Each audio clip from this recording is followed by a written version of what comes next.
Okay, we are live, apparently. Um, I wasn't really planning on doing this. This isn't something that I had my scopes around. I woke up after passing out. I go on the old YouTubings devicings and see what things is being saidings in the newsings. And when I looked at what was being said in the news, I was like, Boris Johnson's statement on that. No, I'm actually 7 or 8 days late to this, so Boris Johnson's big statements. Took me a while to come to him, but I'm looking at what Boris Johnson's said and other stuff like that, and this isn't just Boris Johnson. So we got Boris Johnson, Keir Starmer doing big preaches about Ukraine. To anyone's surprise, certainly not to anyone in the UK's, but to anyone who's not in the UK who has this weird idea that the SNP are a good folk. The SNP go out of their way to fill in the boots of the BNP. I'll leave it at that until we get to it. But trust me, you're gonna be just as shocked that casual use of this sort of language was thrown around in, well, maybe not shocked that it was thrown around the British Parliament, but for all this like preach of civility and respect for the self-determination of others, they keep throwing around very Leninist rhetoric, which gets into sort of one of the processes capitalist realism gets into, and how they will throw around very radical, revolutionary sounding rhetoric. And I mean, they were even well, do you know, I'll get into the video. It'll be easy for me to explain it with the content there, but they do some proper preachy shit, which is going to have you just godsmacked as I was. Because remember, this is the British Empire saying this, not some freedom-loving republic. This is the British Empire. And wait to hear what they had to say. So let's get this up. Drop you.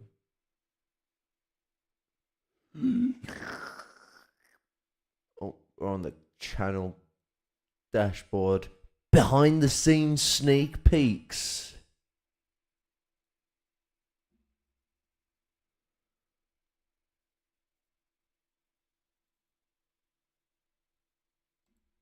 I now call the Prime Minister to make a statement. Prime Minister Johnson. Thank you, Mr. Speaker. I've just come from a meeting of G7 leaders joined by Secretary-General Stoltenberg of NATO. And with permission, I'll update the House on our response to President Putin's onslaught against a free and sovereign European nation. Shortly after 4 o'clock this morning, I spoke to President Zelensky of Ukraine. I'm already having to pause. What makes Ukraine any more sovereign than Syria? Like, they're actually technically less sovereign, because the fascists in Ukraine came into power via coup and corruption of democracy. They were then elected in afterwards, but they didn't originally come in via election. Syria, regardless of what you want to say about Syria, they chose Assad. Like, it's not like Assad came in and was like, no, you have to choose me, I'm gonna I don't know if entirely he did that, but as far as we're aware, as far as the UN checks are concerned, there's nothing going in there that's concerning regarding democracy. So I mean, fucking well, was Yemen not a sovereign nation before Saudi Arabia started supporting the communists in the south and the separatist movement there, and the bombing and the genocide of Yemen as a whole? It's not just the Houthis that are being genocided. Like, the Houthis are one of many groups of peoples from Yemen that are under siege at the moment. To just focus on only the Houthi would be to shrinken down this conflict to a spat between a small group and a big nation. And I'm not saying they're a drastically small group. I'm just saying, like, it's hyphenizing it. It'd it would be like saying Israel only causes trouble to Palestine and ignoring the history of the problems it's caused for Syria, Lebanon, Jordan, and Egypt, and Iraq. As the first missiles struck his beautiful and innocent country and its brave people, and You're still bombing beautiful and innocent countries around the world. How fucking dare you? Who the fuck do you think you are? The innocent and beautiful country. Do you know what? Do you know what was an innocent and beautiful country that was already had gone through centuries of oppression by the Ottoman Empire, fucking decades of oppression by the British Empire? Was what used to be Syria, Palestine, for the British and their treatment, and then obviously same history regarding the Ottomans, the French Empire regarding Syria and Lebanon. Jordan was the British Empire again, if I remember rightly. I do believe the British Empire still dominate Jordanian politics. They were a free, beautiful country. I mean, everyone can go on about, they turned down the white paper. You know why they turned down the white paper? Because it was impeding on their sovereignty and was impeding on their capacity to exist. And, I don't know if people know this, the Palestinian people, the Syrian people on a whole, were well aware of what the Balfour Declaration was. They're not fucking morons. They knew that the British settler colonialism was trying to impede on their lands. It wasn't some big secret. Like we'd done this all craftily behind the scenes. Like, the want to create Israel was a very public and blatant thing. Nonetheless, they didn't just turn it down. They, as a sovereign and free and beautiful nation that they were, they said, we don't want to sign this paper, but they can come live here. They don't need their own state to come live here. They were fine with Jewish people moving into Middle East. They were just not fine with settler colonialism in their region. But we demonize them all the time. We've been bombing their countries non-stop for 70, 80 years. And we've been oppressing them for much, much longer. Just happens that our tools and capacity to oppress these people has reached new heights in the last century. But we're going to preach all this shit now for Ukraine of peaceful, sovereign people. The Ukrainian civilians are peaceful people, sure. The Ukrainian military, which he does go out of his way to cite the Ukrainian military, the Ukrainian government, are not. They are. Your government's run by Nazis. Azov Battalion, we all know about that. Like, no fucking around. What Putin's doing is fucking demonstrable. But so is Ukraine as a nation, as to what it is, and we've got to be criticizing them too. I mean, like Jason said very correctly, if Russia was to just say, okay, we're going to defend Luhansk and Donetsk against any form of aggression from Ukraine, we're going to only put troops on upon request of Donetsk and Luhansk, which, given that that's one of the things that they likely have requested, I expect that side of the thing already has been requested, but not the invasion of Ukraine. Like, there's a, the right to self-determination at that point. I mean, if Ukraine had amassed an army and was about to invade Russia, that's a different kettle of fish, because people can compare Ukraine to Nazi Germany all they like. Nazi Germany actually had the imperial capacity to just invade and was arming its military to do so. Ukraine didn't have that capacity to invade Russia. And NATO could be trying to build their bloc to invade as much as possible. But you can't just then turn and go, okay, well, NATO is choosing to do it, so I'll invade NATO's closest ally to me. You should have instead armed your allies that are close to that and protected yourself. You're dealing in an imperial on imperial conflict. And that's the game of this. It would never have happened if the Russians the Russian government didn't see an element of weakness in the imperial structure of the West. So they're taking advantage of the the current situation, which Boris Johnson even cites. But if Russia was going in just in the Luhansk and Donetsk region to protect these people who voted to annex from the nation of Ukraine, I wouldn't be fucking criticizing them and slamming them as I am now. But they're not doing that. They are impeding on Ukraine, but Ukraine. You don't deal with a problem like this by just slamming into Ukraine, and from what I've been hearing from reports, creating situations that have caused the deaths of civilians already. I don't know whether that's true or not. Reports are a bit shaky when you're in the West, but it's not a pretty situation on either side of the front. I assured him of the unwavering support of the United Kingdom. And I can tell the House that at this stage, Ukrainians are offering a fierce defence of their families and their country. And I know that every honourable member will share my admiration for their resolve. Earlier today, President Putin delivered another televised address and offered the absurd pretext that he sought the demilitarization and denazification of Ukraine. In fact, he is hurling the might of his military machine against a free and peaceful neighbour in breach of his own explicit pledge and every principle of civilized behaviour between states, spurning the civilized behavior between states. What was civilized about let's really use the correct word of it, the attempted genocide that is currently happening against Arab people in the Middle East? Seriously, what is? Because genocide is ongoing in the Middle East and has been ongoing in the Middle East for decades against Arab people, against Assyrian people. Where's the complaint here?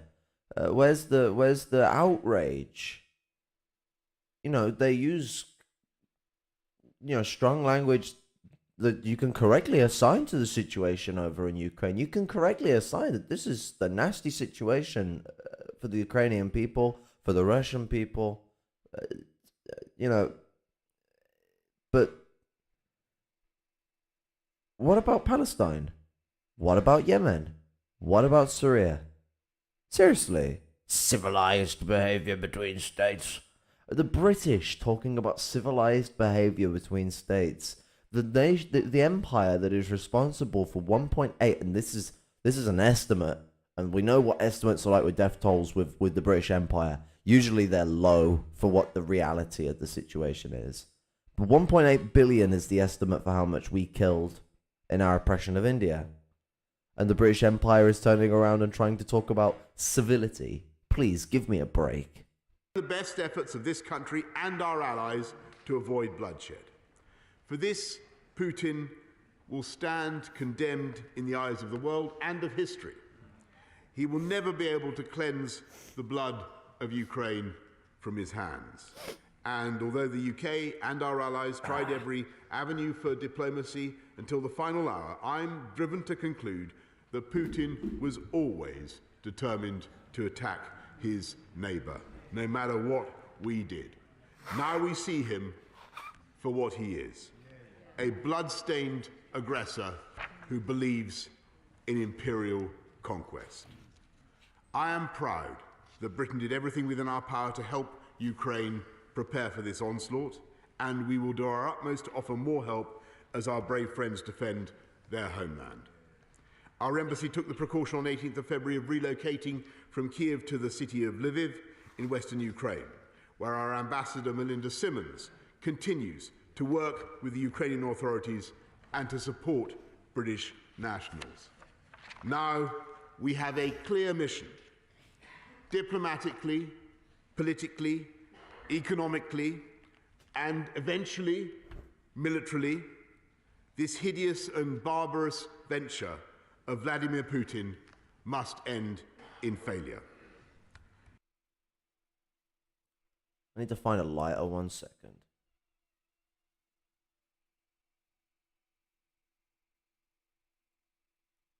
One time I'm on time, I'm fucking poorly prepared. Who'd have thunk?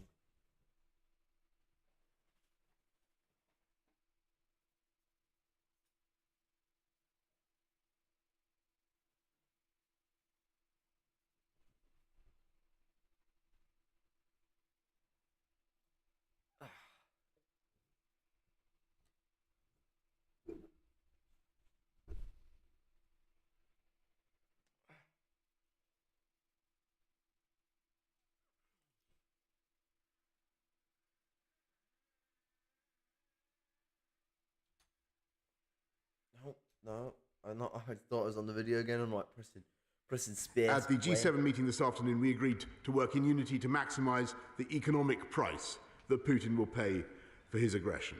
And this must include ending Europe's collective dependence on Russian oil and gas that has served to empower Putin for too long. So I welcomed, again, Chancellor Scholz's excellent decision to halt the certification of Nord Stream 2.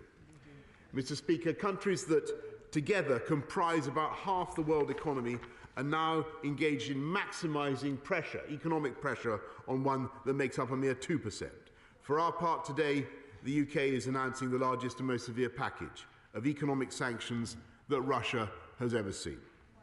With new financial measures, we're taking new powers to target Russian finance, in addition to the banks we've already sanctioned this week. Today, in concert with the United States, we are imposing a full asset freeze on VTB. More broadly, these powers will enable us totally to exclude Russian banks from the UK financial system, which is, of course, by far the largest in Europe, stopping them from accessing sterling and clearing payments through the UK. And with around half of Russia's trade currently in US dollars and sterling, I'm pleased to tell the House that the United States is taking similar measures. These powers will also enable us to ban Russian state and private companies from raising funds in the UK, banning dealing with their securities and making loans to them. We will limit the amount of money that Russian nationals will be able to deposit in their UK bank accounts, and sanctions will also be applied to Belarus for its role in the assault on Ukraine. Overall, we'll be imposing asset freezes on more than 100 new entities and individuals, on top of the hundreds that we've already announced. This includes all the major manufacturers that support Putin's war machine. Furthermore, we are also banning Aeroflot from the UK. Next, on top of these financial measures and in full concert with the United States and the EU, we will introduce new trade restrictions and stringent export controls similar to those that they in the US are implementing. We will bring forward new legislation. So we've been fucking for 80 years, and for all of my fucking life, we've been witnessing onslaught of Israel against the people of Palestine. Where are these sanctions here? Where's the threat of military response if they don't pull out because of these sanctions? Where? The utter hypocrisy. You know, it's never about humanitarianism. It's never about humanitarianism. This is Victorian humanism and intellectualism at its finest. This idea that the Ukraine are all of a sudden a people that are civilized enough that we can now start giving a shit. Like they use this shit in the Palestine-Israel argument. They try and argue that Israel is some fettered, exemplary of freedom and civility, and that the Palestinians are not, and never could be, or never was. This is absolutely racist as fuck. This is the stringent mentality that developed white supremacism. I must cite people that American exceptionalism, or what that eventually developed into, which was intellectualism under Roosevelt, which is an expansion of Victorian humanism as well, which was developed by the British. Victorian humanism and American exceptionalism created the Nazis. And the fascists in Italy. I mean, Mussolini went on about describing the United States New Deal as a fascist policy and a move in the right direction.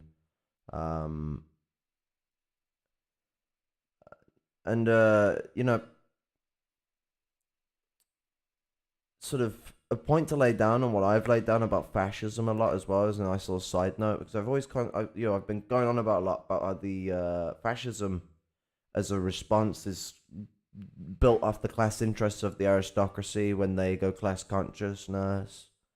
A great example of this was a quote from Joseph Goebbels, where Joseph Goebbels says that it is only aristocrats that make history, not the people. It's not the democratic power of the people as a whole that make history. It's the leadership of aristocrats. This is what he said. It is a labor aristocratic movement, the fascists are. To ban the export of all dual-use items to Russia. But yeah, no, this white supremacy, it comes from this Victorian humanist mentality of whiteness, but applied through the multicultural lens of Roosevelt. Of course, because we're not just treating Anglo-Saxons as white, we are now incorporating other European demographics, which is what Roosevelt brought to the table with multiculturalism. And the US already started this process anyway. I mean, the Irish were up higher on the ladder, and the Italians were too when it came to the American organization. But as we know, racism against those people still didn't die down. It actually still hasn't, but there's a different kettle of fish out of the scope of this video. But it didn't die down to the point where these people had effective power in society, except those who are of great wealth, until Roosevelt's era of the 20s and the 30s. And, you know, but so Victorian humanism as the lens of Anglo-Saxon whiteness of the 1800s, which is really just a more Darwinian version of the 1500s to 1700s culture of whiteness within the Anglosphere, coated in more Romanism than it ever had been. And then Roosevelt's intellectualism expanded it into the 20th century and the modern era, granting it greater flexibility in regards to what is definitively white, and a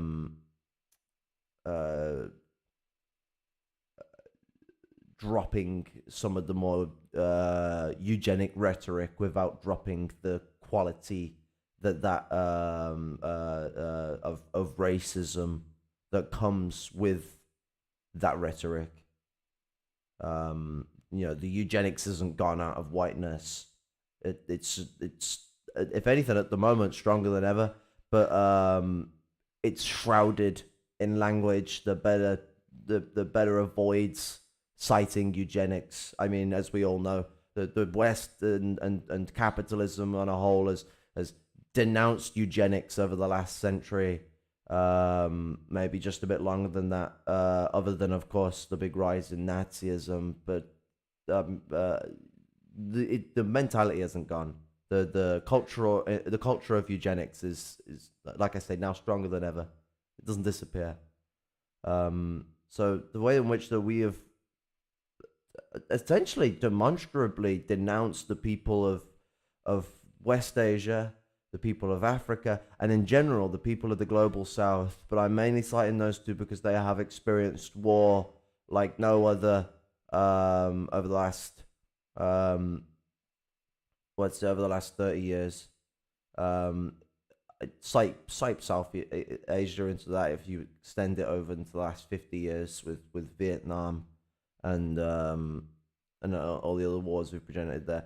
We basically turned around and said that all these people are nothingless. I mean, if you go back to the Korean War, we used to say it explicitly in the military. Well, the US said it explicitly in the military manuals. They said that all civilians are enemy combatants, men, women, and children. Explicitly, the words men, women, and children, as well in there, and advised the US wipe out the enemy combatants as labeled. You know, we have gone and cited the people of the global south, and specifically our actions that we've done since the end of the USSR, and where we've had hegemony, where our bombing runs have been like they never could have been, like the I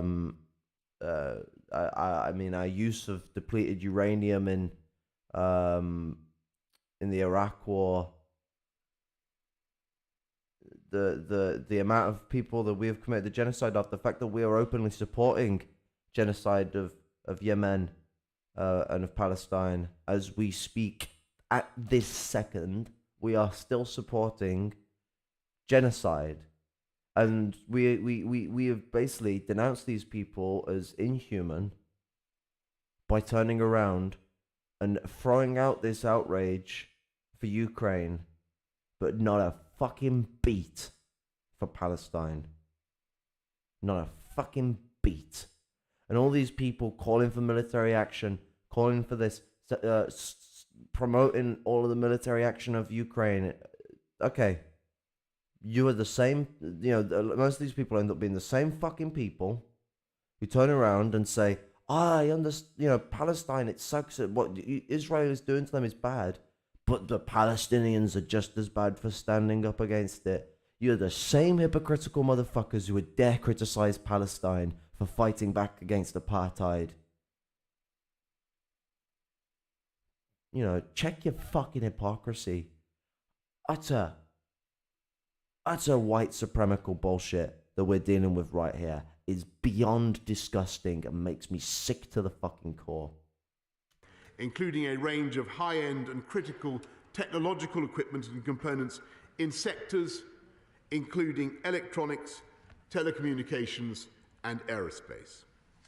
Legislation to implement this will be laid early next week.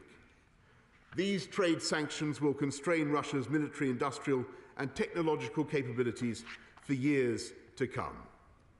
We're bringing forward measures on unexplained wealth orders from the Economic Crime Bill to be introduced before the House rises for Easter.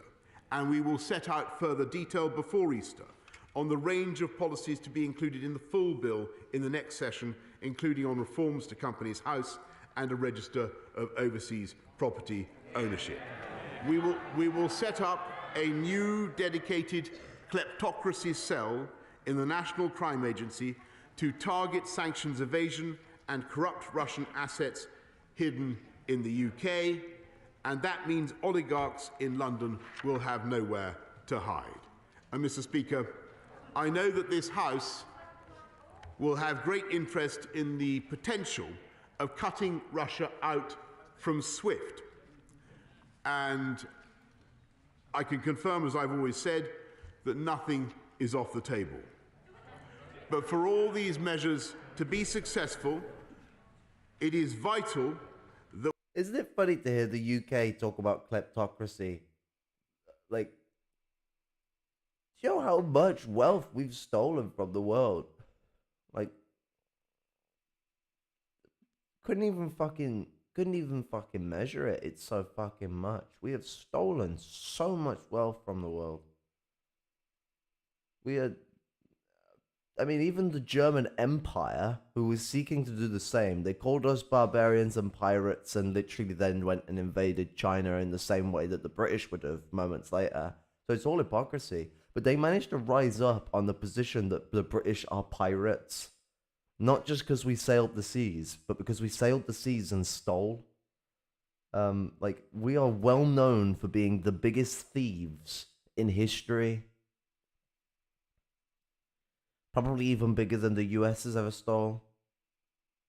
And we have the cheek to use the word kleptocracy in regards to they're meaning Russian funds, like not money that they've made over here or they've made abroad. They're saying that the Putin has committed kleptocracy against the people, and anything and everything that has come over that's Russian should be assessed as such.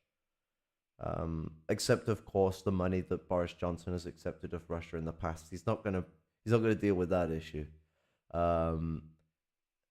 No, this video is just going to be a big collective, and don't worry, I don't believe the whole sets of statement are on Ukraine for the whole hour, so don't get too strained with the time code.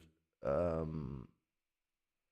the cheek of the British Empire to call people thieves, the irony just doesn't get lost on me. It's certainly lost on them, but I can't help but feel this burning hatred in my fucking spine when I hear the UK try and accuse other nations of being thieves and crooks. That we have the unity of our partners, the unity in the G7 and other fora. And, Mr. Speaker, Russian investors are already delivering their verdict on the wisdom of Putin's actions. And so far today, Russian stocks are down by as much as 45%, wiping $250 billion from their value in the biggest one-day decline on record. Sberbank, Russia's biggest lender, is down by as much as 45%. Sperm bank. And Gazprom down by as much as 39%, while the ruble has plummeted to record lows against the dollar. We will continue on a remorseless mission to squeeze Russia from the global economy piece by piece, day by day, and week by week. And we will, of course, use Britain's position in every international forum to condemn the onslaught against Ukraine, and we will counter the Kremlin's blizzard of lies and disinformation by telling the truth about Putin's war of choice and his war of aggression.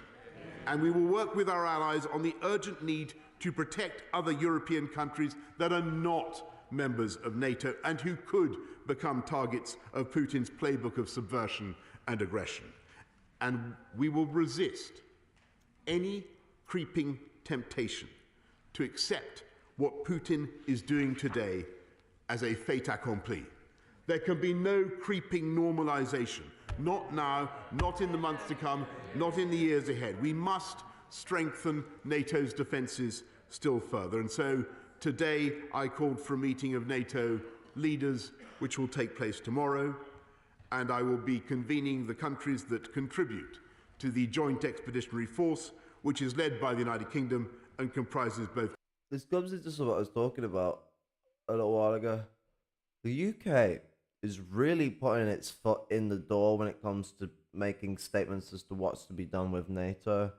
So when Boris Johnson came into power, the UK basically went from being one of the big funders of NATO, but sort of very offhandish. I mean, they used to get Britain got criticised a lot by other NATO countries for being a bit of a cheapo when it came to NATO. And then Bojo comes in, and we become the second largest donator of funds to NATO. Just we drop a big old booty in there. I guess it's because as well we're not relying on being a part of the EU to make our donations to NATO. But NATO is a finance capital organization. It functions on all the rules of finance capital. More money you put in, more power you have to operate within the union. That's why NATO is mostly dominated by the US, because the US is the biggest funder of finance capital into NATO. But I mean, the UK is the one convening this summit, not the not the US. Isn't that a bit weird?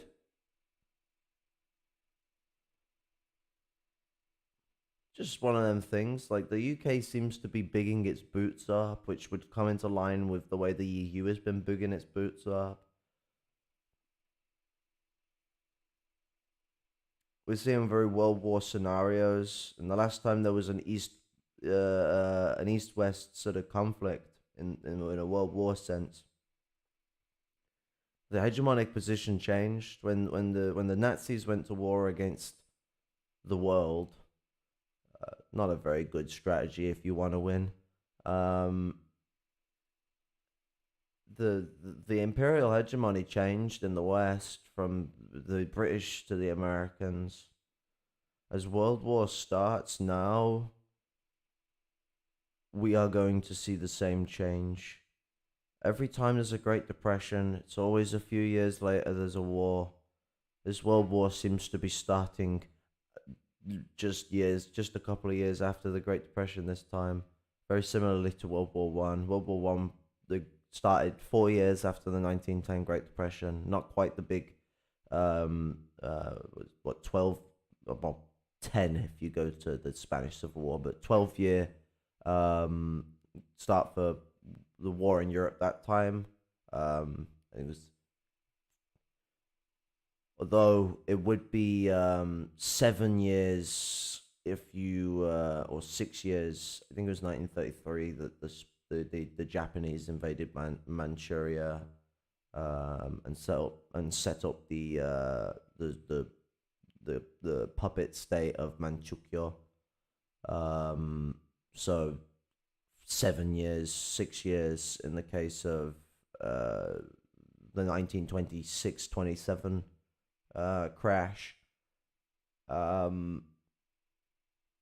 this, I mean, it's 2019 that we crashed. 3 years, more akin to World War One in that regards. But a very slim time frame that we always get this. Great Depression occurs, and then the world breaks out into global conflict. It could take 4 years for the whole conflict to kick off in the case of World War One, or in the case of World War Two, you see an escalating decade of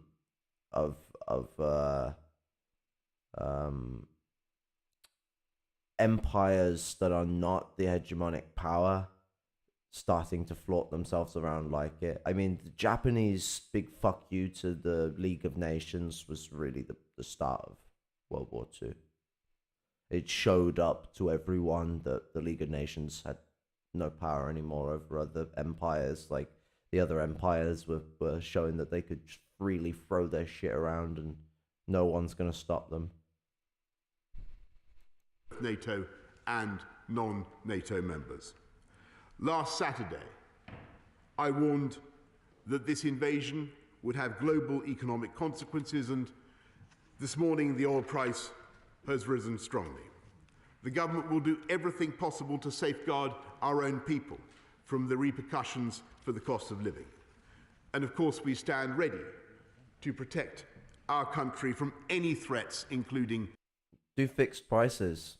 Stop trying to bail out companies to do that for us. We'll try and mitigate any cost and all that by making it easier for these companies to do. We'll do subsidies to these companies. Just legally put a bill through that fixes this price to that and that price to that. Oh wait, but that would be bad. That would be bad for the economy. We won't want to do that. The bourgeois system and its never-ending attempt to make promises it cannot keep. In cyberspace. Above all, the House will realise the hard and heavy truth that we now live in a continent where an expansionist power, deploying one of the world's most formidable military machines, is trying to redraw the map of Europe in blood and conquer an independent state by force of arms. The utter fucking disgusting manner in which this man is speaking. What the fuck have we done to, all boo and hoo when a nation that is as far away from us as Iraq has been invaded. Oh no, the continent of Ukraine now lives on a continent where an expansionist force seeking to redraw the current state of the Middle East was drawn up by the French and the British. West Asia, as it exists today, was drawn up by the French and the British. To the disgust. And the state it's in today, Anglosphere and Euro colonialism are the reason why it's in the state it's in. But it's all free reign for us to do that, to fucking the bloody to West Asia, to the third world, to Vietnam, to Korea, to so many countries in Africa. Or I'd end up making this video an hour extra in length, just trying to list them all off because of all the crimes we've committed in Africa. Of the amount of different nations we've drawn up in Africa, because Africa is another place that exists based on our drawing. That's why I don't know if there's still 3 Congos today, but at one point there was 3 Congos, or 2. I might be getting that wrong. I'm not good with numbers. I'm pretty sure there was 3 at one point. But the Africa, another place drawn up to shit because of we've got conquest of that region. We've won this, and this sort of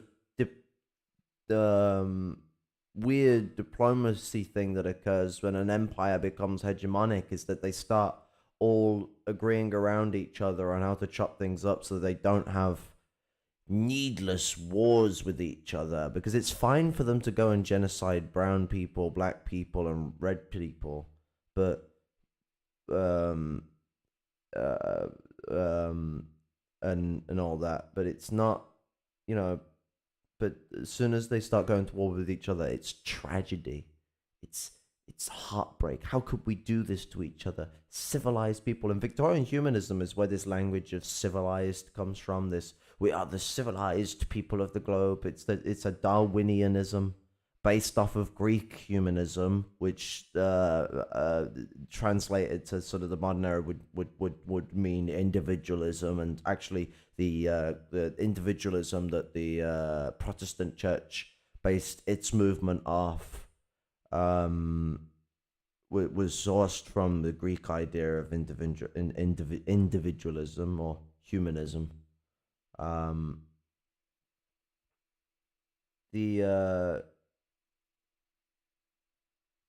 What's it? This is Victorian humanism's mentality. It created this sort of way of comforting those that find discomfort in the tactics of empire, is to have them believe that it is for the purpose of civilizing the world. And this is the mentality that they use, because places in West Asia, in the global south, in Africa, other places like this, where they can call they can call them uncivilized.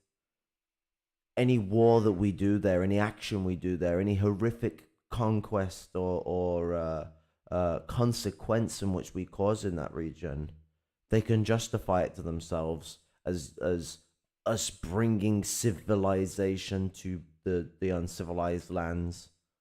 But when it happens to civilized Ukraine, or in some cases they even offend the Ukrainians with it, where they say somewhat civilized, somewhat European. I don't know what that means. Ukraine is a European country. It's not somewhat European. Like, what? So I mean, the hypocrisy is ridiculous. It absolutely rears the head of Victorian humanism, rears the head of intellectualism, as this scary fucking two-headed malignant beast that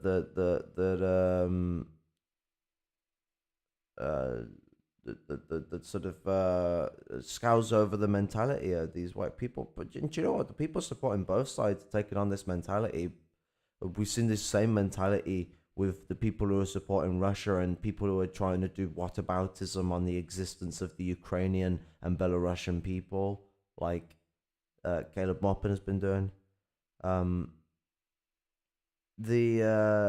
seeing this on both sides. This is an absolute exclamatory behavior of humanism and intellectualism, at this idea that the lands, if they are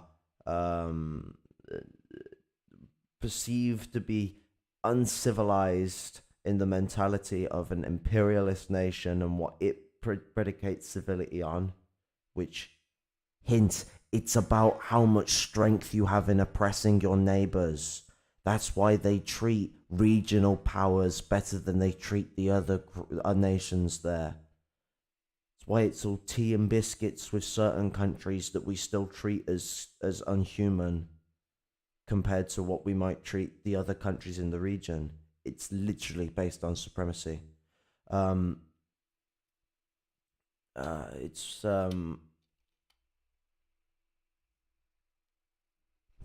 absolute example of the demonstrable way in which we view the world. And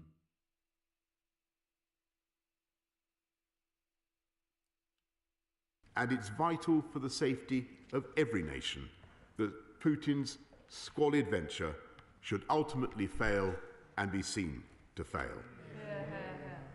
However long it takes, that will be the steadfast and unflinching goal of the United Kingdom.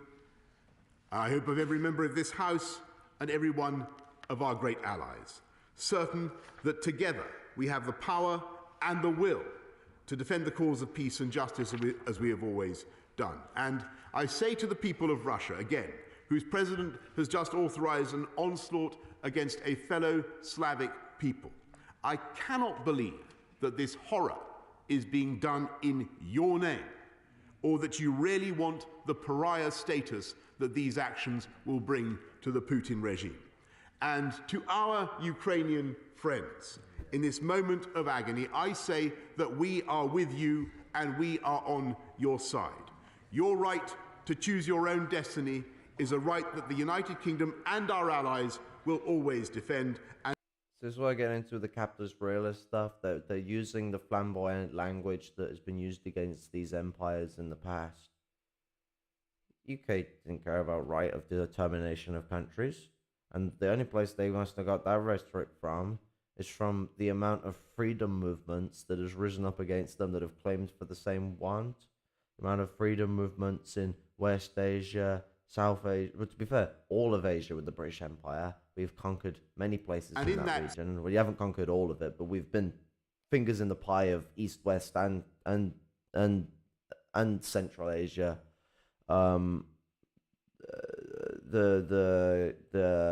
Our attempted dominations of the Slavonic people in the past, our dominations of Africa, of South America, of North America, of Central America. We're an empire that spanned the world.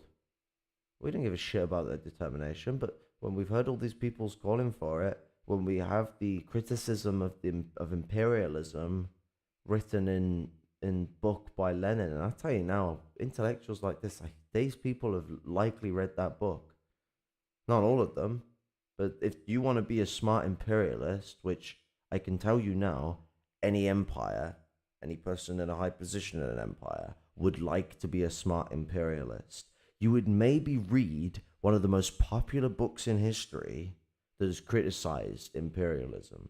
And reading books is not a foreign concept to labor aristocrats of the intellectual intelligentsia. I'm sure no one here would contest that point of view. Books is how they understand the world. They don't have experiences to rely on.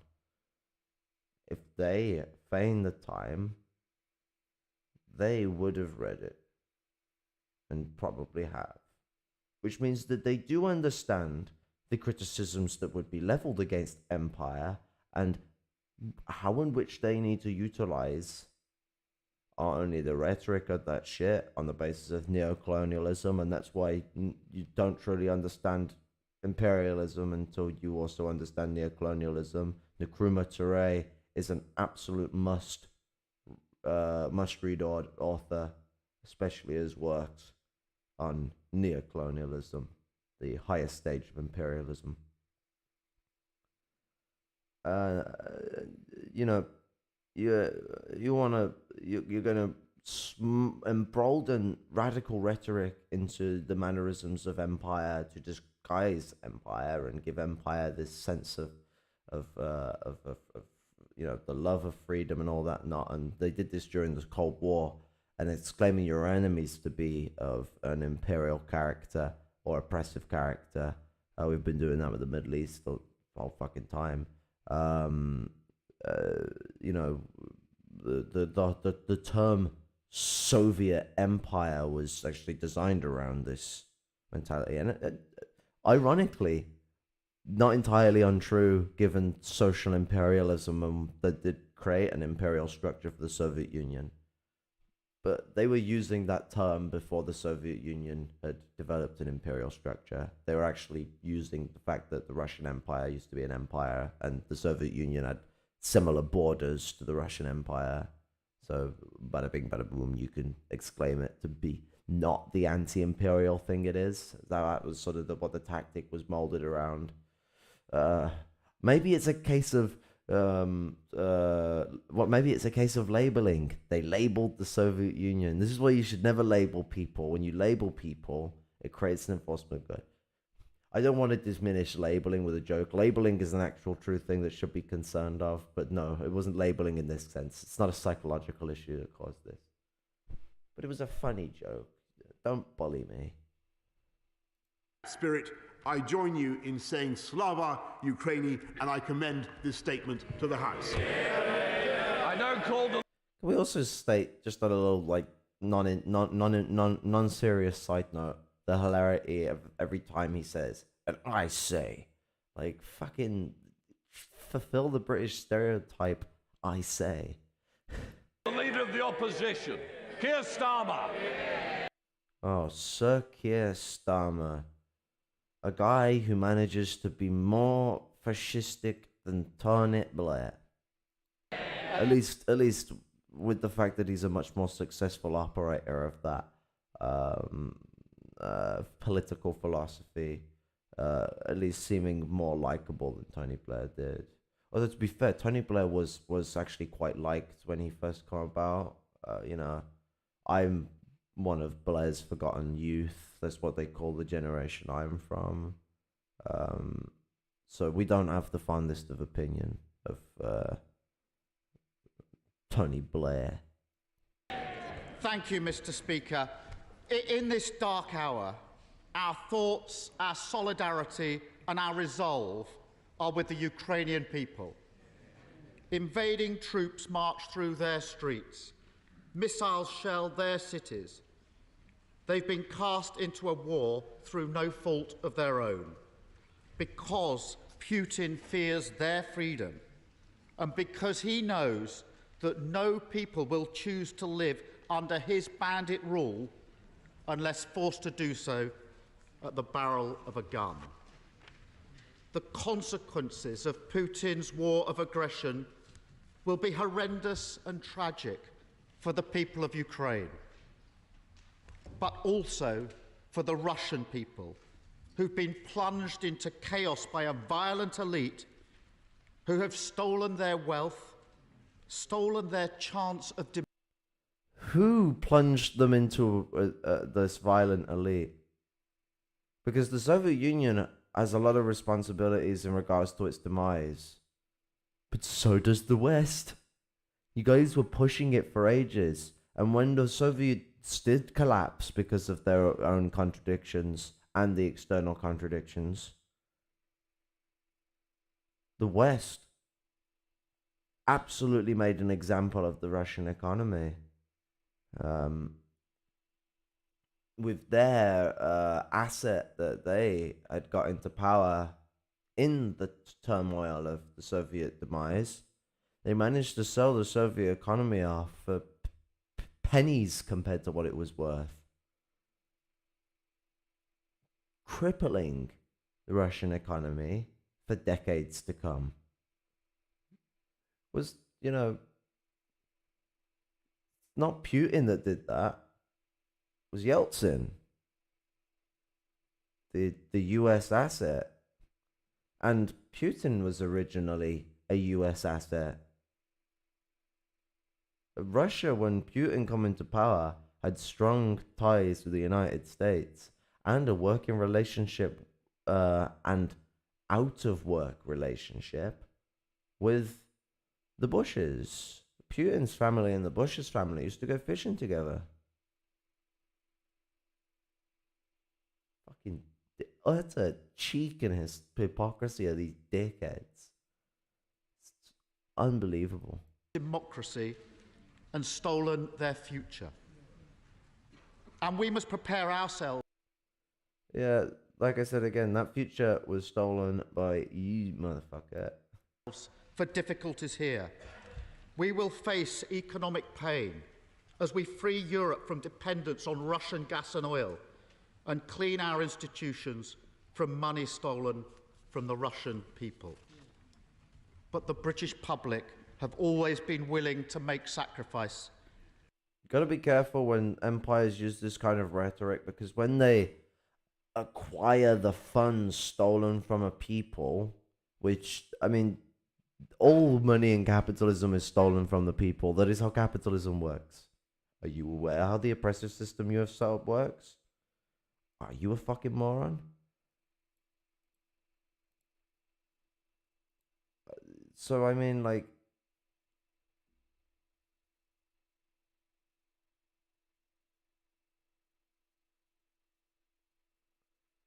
in mascot. I don't think the people in the global south owe Ukraine solidarity, considering the way that it's been masked up regarding the people themselves. I won't blame them for saying fuck Ukraine. Well, the people in the global south, because I just got a message, but I'll respond to what I just read in real time. I won't say it's off, but it's not so much about solidarity they're throwing, and they will own it to the people of Ukraine, because the people of Ukraine aren't the same as the fascists running in Ukraine.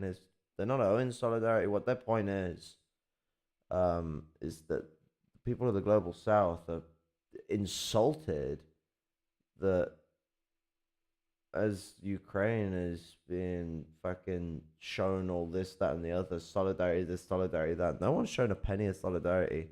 And then it's the stark contrast in the relationship between the two nations, between the two conflicts, that Ukraine is being treated like some sort of special snowflake in this regard, but there's not the same respect given to the crisis put upon the rest of the world by the imperial hegemonic institutions of power. To defend democracy on our continent, and we will again.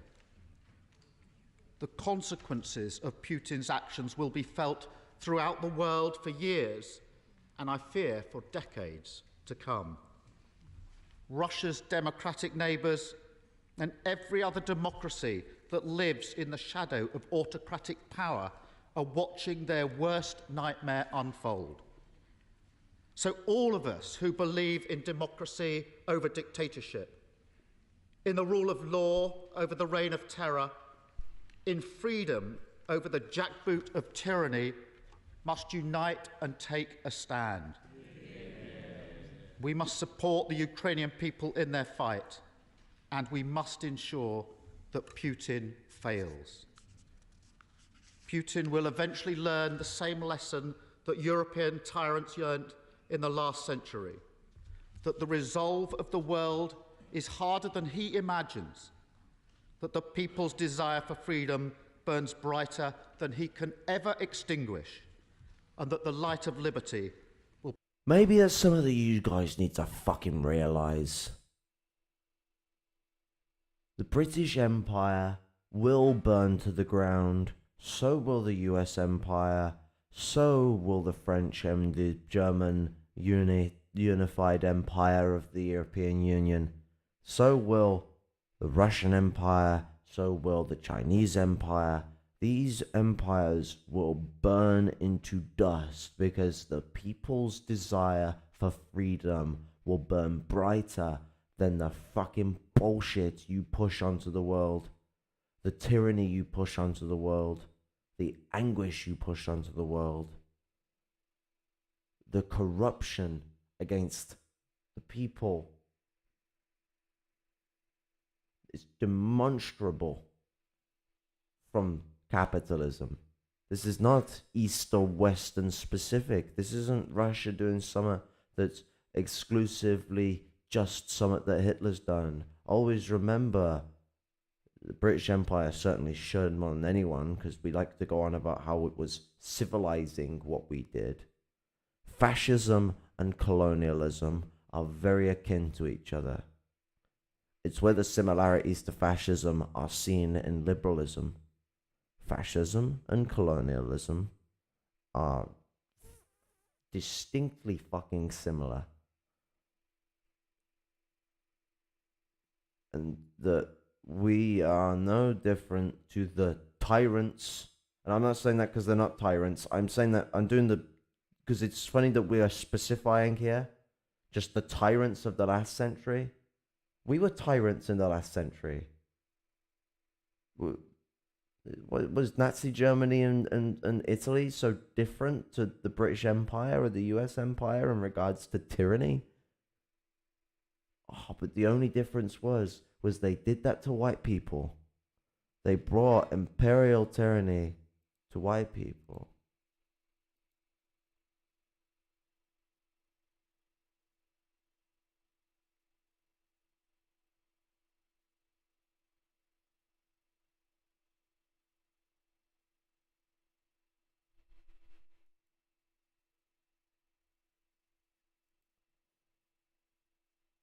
Prevail over his darkness.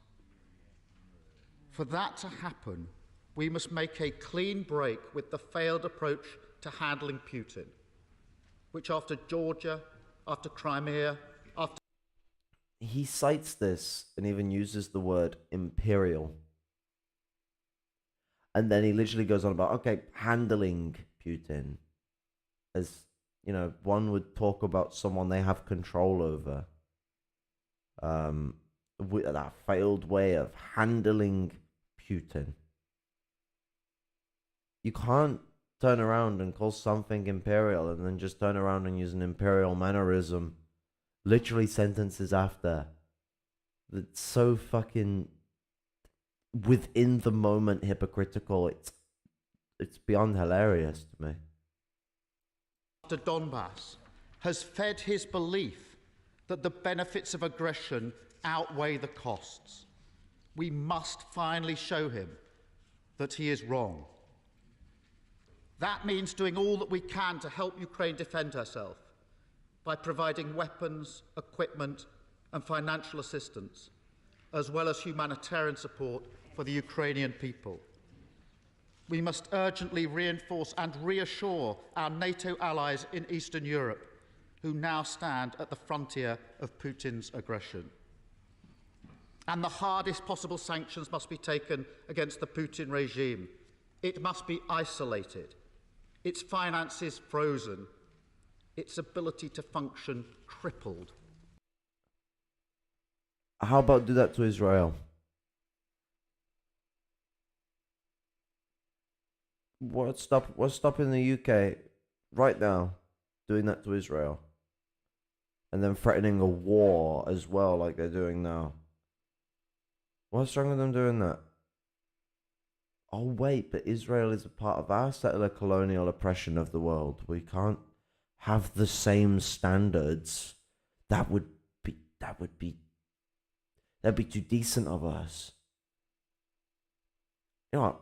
There's an interesting little anecdote of sort of history regarding me. So I used to be a fascist. No, I'm not doing the pity thing. I agree with Bad Empanada that that's a stupid thing. You don't do pity for people that are fascists for being fascists. Well, I will tell you, my racist views were destroyed before my fascist views. I mean, my famous little funny story with fascism was that my fascism hit me in the face like a brick when I was doing LSD. And it made me rethink my entire life, and I had to reconstruct my views of the world entirely from the ground up. I mean, when you're at a state when you're going to places, you feel like you've never been there before, even though it's a place you've walked through every day of your life for at least a decade. that shit hits different. That shit hits different. Places you've been since you could remember, and you don't feel comfortable there. Your own house feels foreign to you. You have to build up everything from scratch, and it's why I say that there's a sort of weird barrier between me and my past before then, that I still connected through myself. I still learn from my own past history and experiences, but that I can look at things before then from a more over the shoulders perspective. I can step aside a little easier with those things than I can beyond that point. So it's like I started a clean slate. I don't know whether that's a way that my mind has iconicized the very iconoclastic nature of the situation I was going through. So funny statement, but the not the content, just the both the word of iconicism and iconoclastic, all in the same word, all in the same statement. Uh, but yeah, no, it was a very iconoclastic time, and the iconic nature of it could have my mind culturalize it like that, or it could just be because of the way LSD messes with the neurology. I don't know. Something I'd have to look into. Um, but nonetheless, before then, I had my racist views distilled and dispelled with, and so someone who wanted to be in the military. I come from a family that has a history of people serving in the military. My dad lost the chance to serve in the military when he was moved over to Australia. So from a family perspective, it was something that was important to me. And also from my twisted fascistic politics, it was something that was important to me as well. I was a fascist before I wanted to be in the military. Vain ideas of, I had these weird ideas of us not siding with the Nazis, it caused the death of the British Empire. I talked about it before. So my racist ideas were not so centered around this explicit idea that someone is genetically less. Or I had a very Victorian humanist idea, an intellectualist idea of racism. It was about civility. I was very hooked on that shit that they were telling us, even in schools when I was growing up. The British Empire civilized the world, even though it was a horrible thing. It was a bad thing. It was tyrannical, but it did bring civility. That's what we're told. The education told us, what the documentaries on the TV told us. And so I had this sort of actions and civility and intellectuality covers this. So I got bought into anti-Semitism against Jewish people because of the idea of what they do against people, even though it's not true. All this use of foul language like cabal and all that crap to describe this idea of Jewish control over society. And then there was anti-Semitism towards Arab people because of the propaganda prevailed in the news about them starting this and that war and them blowing up this and that place in Europe, and terrorism this, terrorism that. Racism against Africa because of the obviously the wars we're having there now, but also the centuries of slave oppression and the way in which we dispel African culture in Europe as innately aggressive and criminal in nature. So I had these very racist views. What knocked them apart and didn't completely dispel them, of course. Like, I had to go through a process because reactionary views don't disappear like that. It took years for me to get my head around them, and I've still done things now without knowing it, because a lot of, you're not aware of everything that you do that's racist. I hope people are aware of this. That's why when someone criticizes you for doing something that's racist, you might be doing something that's racist, even if you're not aware of it. It took years of sorting through these things to get my head around it. But what put into question um, my views on race was when I learnt about the Native American genocide. And I shouldn't even use that the just the term the genocide of Native American tribes and peoples of their nations, many different nations of Native American people. I'm just trying to avoid doing what the British have done with the term. Well, we use Native American, but I guess the word Aborigine would be where this tactic originates from, which Aborigine is a term used to, well, Aborigine means the original. It's literally means native. It's a racist term, and it's used to assimilate groups into one. So I'm just trying to avoid doing that with my rhetoric. The different tribes, using that term in its traditional definition, not the racist settler colonial definition, which is the tribe is the traditional term for nation. So tribe, these tribes, these many tribes of the what we assimilatively dub as the Native Americans. When I learned about the genocide against them, and I learned about the behaviors of the European settlers in the Old West, I was astounded. The reason why I was astounded was my fascism was based off this idea of military chivalry. I don't know if you've heard of it, but basically, Europe espouses that our imperial and military culture is based on this military and imperial chivalry, where we have this code of ethics and rules of battle and all this, that, and the other, civilized conflict, as it be. The expectedly poor sense of ideas for anyone to hold, and I don't hold those. I don't hold this fainted idea of as if there's chivalry and conflict, of imperial conflict.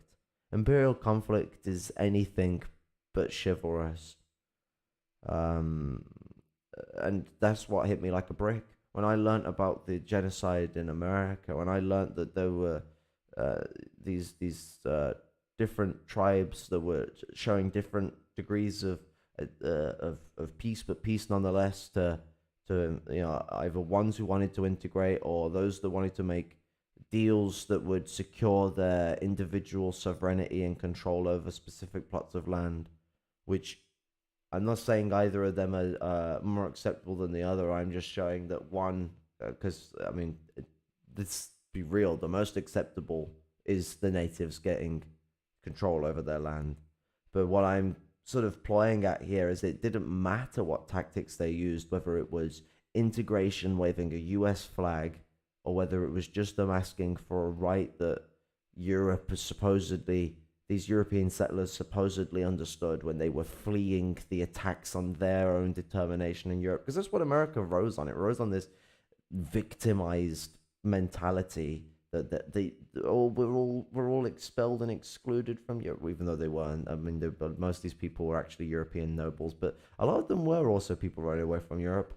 I'm not diminishing that was a true historical thing, but it was overblown. Let's be fucking real. And the utter irony to go over there and do the exact same thing that was done to you, if not worse. Well, it was worse, but I'm being clerical here. They go and do worse in another nation. They go and behave like the empire that they're criticizing for being an empire. And this sort of militaristic mentality that I was looking at the world from at that point in time, because this was 2 years before I stopped being a fascist, like, a firm fascist. I used to go around fucking, I used to go around wearing an iron cross and everything. I used to defend things that you would only see a fascist defense. I mean, I declined the being a Hitlerite to people because it's not publicly acceptable, but I was still firmly into Mr. Mustache Man and stuff like that. I had to really question my ideas surrounding a lot of those issues in a mannerism that, quite kind of interestingly, I hadn't considered regarding the genocide of the Slavic people. Interestingly, in the sense of how demonstrable I was looking at the Slavics, but I humanly managed to see with the natives. You know what, though? I'd never had the war described to me in the East, described to me as it actually was. I only ever had it described to me on the basis of how Nazi Germany saw it, because that's how the Anglo-spherical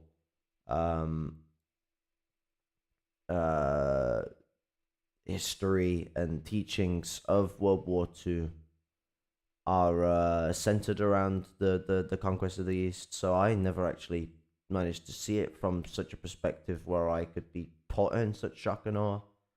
And fuck me, I wouldn't have learnt of how terrible the situation was in the American West if it wasn't for this angsty nature that the British community has towards American history. I mean, we still use the term Indians more than we use the term Native American in our historical teaching, though. That was a sort of interesting little side note. But, you know, they go on about all this ploy of military civility and of this honor code that we all follow by, but it was this absolute abhorrent ignorance to their own preachings that threw me off. I thought it was a very interesting irony. Side note, don't expect this to work on fascists. It can work on some of them. It won't work on all of them. Actually, the Arab comrade has done this extensively before with fascists before, where he used to go on things like Omegle, and whenever he'd like cite to speak with people on politics, and whenever he'd come across a fascist, he'd turn around and point to them the hypocrisy of what they're doing and how it absolutely contradicts the mannerisms and the beliefs to which they hold, and how they're restricting the capacity of the global south to have their own determination and strength over their own people's history and their own people's futures. And not all of them would it work on. Some of them would double down on their own beliefs, but some of them actually would be spooked and would be like, oh shit. Because some of these people have never had someone just state it to them like that. The two responses they get is support or just condemnation. And you should condemn fascists. I'm not saying don't condemn them. I'm saying you should condemn them, though, in a fashion that teaches them not just that they are wrong, why they are wrong, and in respect that they are utilizing logic to be wrong. We must remember that logic doesn't always mean correct.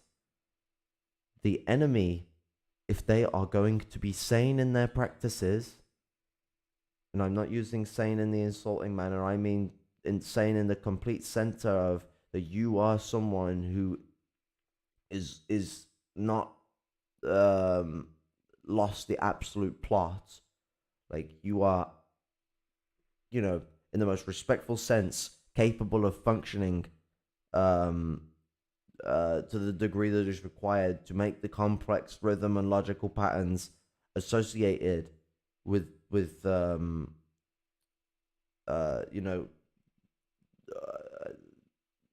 making your own decisions entirely. I don't like speaking like this because as a disabled person who even is capable of making my own decisions, I don't like the infractions that are made upon my individuality because of my disabilities live in me, and I don't want to offend anyone. But what I'm saying is that if you haven't had someone completely devoid you of being able to use logic, I'm talking of the most extreme conditions that could do that, you are a logical person. Doesn't matter what you want to think of these people, no matter like how up their own arse they are on their own power, no matter how fucking broken-minded they might seem because of how willing they are to commit genocide. These people are people still using logic, and to show respect to sort of mental illness in what I am saying, these leaders are all mentally ill. I mean, they're big oppressors. What I'm specifically talking about is people who have completely broken the barriers of logical reasoning, and that is much rarer in the world than ableism will have you feel and think.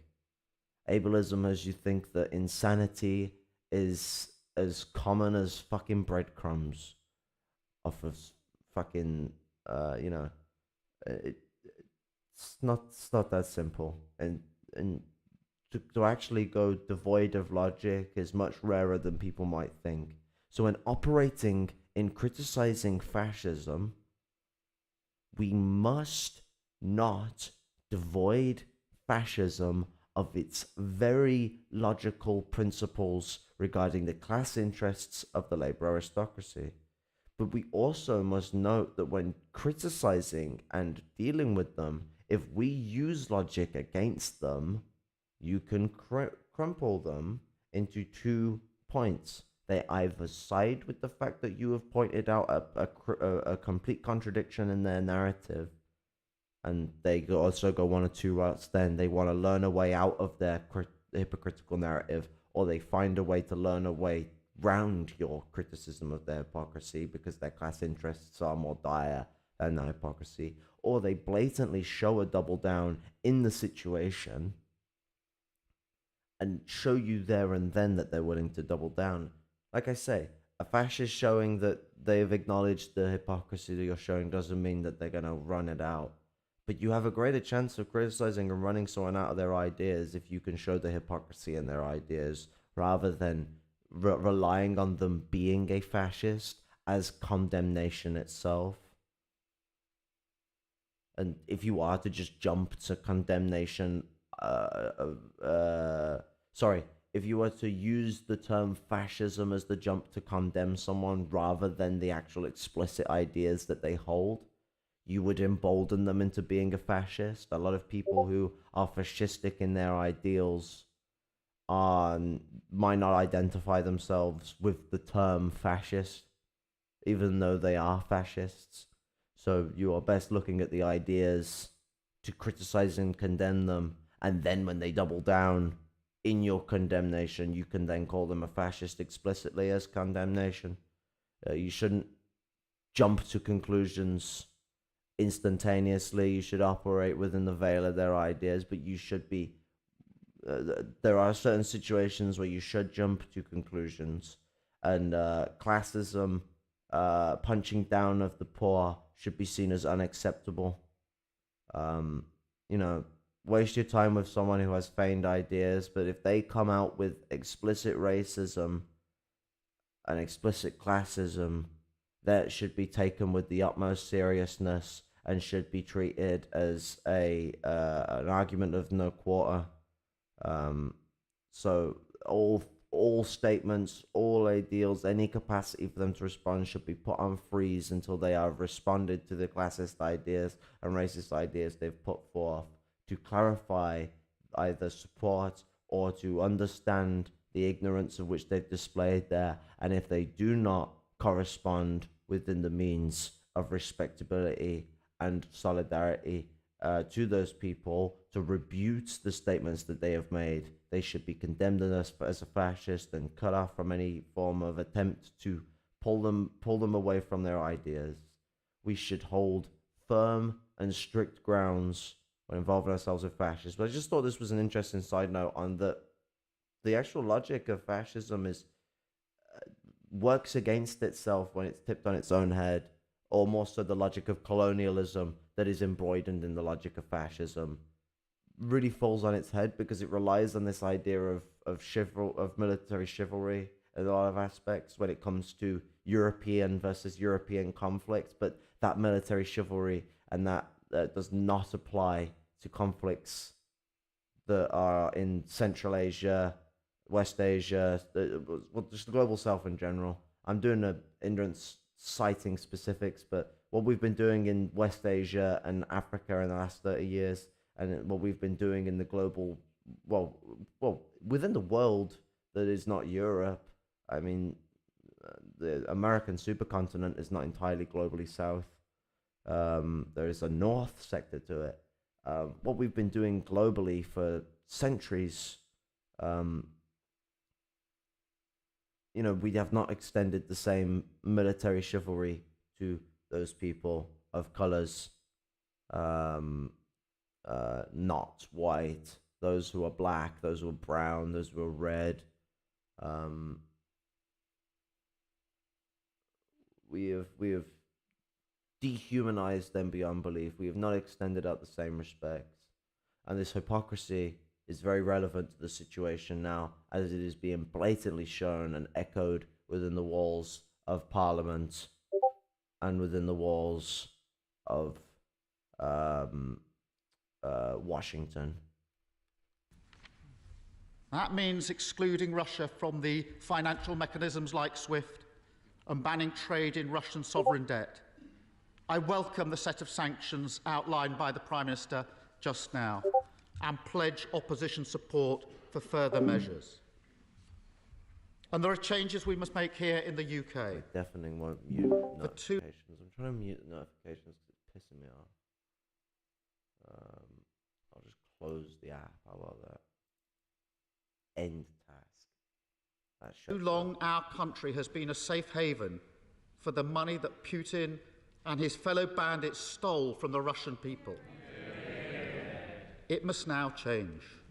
Cracking open the shell companies in which stolen money is hidden will require legislation. Bring it forward immediately, Prime Minister, and Labour will support it, along with the other measures that the Prime Minister has just outlined. Okay, so there's a reason why the UK is going about this methodology. I don't know if people know this, but between Britain and America, and I think Britain may still have the bigger holding regarding oil, they control most of the world's oil and gas. I mean, one oil company that people may that might jog people's sort of mentalities on this. It's called BP now, which is British Petroleum. Its original name was Anglo-Iranian Oil Company? Yeah, AIOC. I thought it might have been Anglo-Persian, so I was getting a bit confused. But no, it's Anglo-Iranian Oil Company was the original name of British Petroleum. And the Shell companies, I do believe, is a mega corporation of several British oil companies. And that's why they're citing to crack open the oil companies to sort of explicitly pointiate Russian funds. And so what I was getting into earlier, and I don't think I got into fully, so you got to be careful when the British cite to crack open this stolen money from where to give it back to the people, because what they're implying there, they're not going to give it back to the Russian people. What they'll do is they'll put that money into arms to fight a war, because that would be the using of that money to free those people. So it's like giving it back to them, isn't it? Come on, man. You're stealing this. You're taking the stolen money and you're using it for a movement of liberation. That's what they'll do. Like capitalist realism sites. They use radical rhetoric to push their reactionary imperialist shit. And they will do this. That stolen money will use it for liberative purposes, and they'll go and they'll start using it for military developments. Because where's the money going to go? They're cracking open to grab the money. Do you think they're going to go and distribute it back to the Russian people? Does anyone really believe that? Because I don't think they do. Left or right, up or down, backwards or forwards. No one fucking... you can be as forward thinking as a third world revolutionary, or as backwards feeling as someone who sits on a bench of the UK government, you are damn well aware that that money is not going to the fucking people of Russia.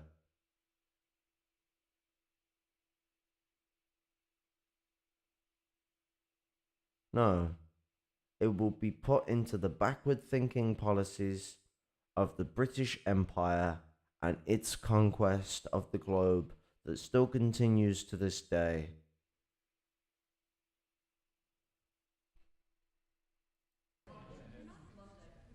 Thank you, and we will support it.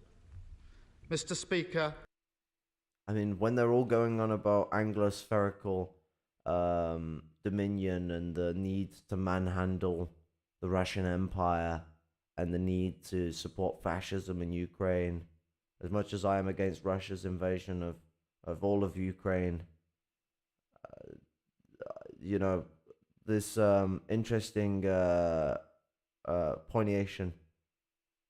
The House likes to pretend that it cares all about these rules of fair engagement and this, that, and the other. Where's the Speaker to tell them off for people speaking while someone else is speaking in the House? He's supposed to have a veil of silence when there's someone else speaking in the House. By golly, Boris just interrupted him. Tell them all to shut up. I'm just jesting about. You gotta let everyone show support for British supremacy within the region of Europe and within the world. This must be a turning That's point. That's the way the British Empire has always operated. It must always speak loud and clear that it is the big fish and that no one must step on its toes, because they're always afraid of losing control. And peace in Europe is something that it relies on. It relies on it having this sense of its immediate neighbors not being a threat to its power, and its immediate neighbors still aren't a threat to its power, but they see Russia's operation in Ukraine as close enough to them that it threatens their power,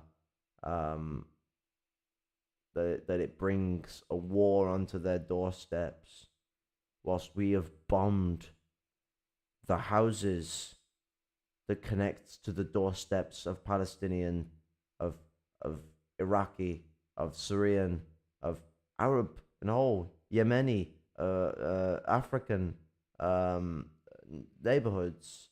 We napalmed the neighborhoods and livelihoods of Vietnam, and Britain can say we weren't in that war as much as we want. Yes, we were. Australia was involved in Vietnam, and I don't know if Canada was as well or not, but I think they were too. Australia was involved in Vietnam, and Australia is a part of the 16 nations that are a part of the national direct dominion of the British Crown. Those within the dominion of the Crown are a part of the British Empire directly, as direct as could be, more direct than even the Commonwealth.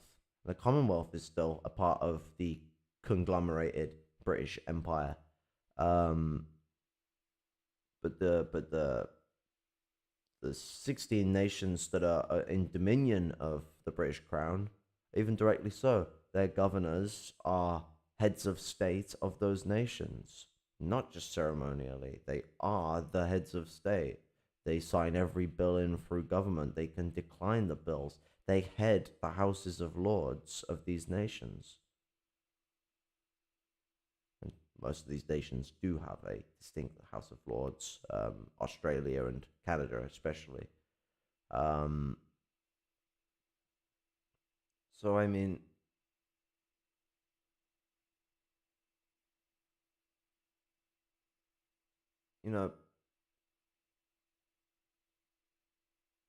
I lost the point I was getting at. I'll just continue on with History. the video.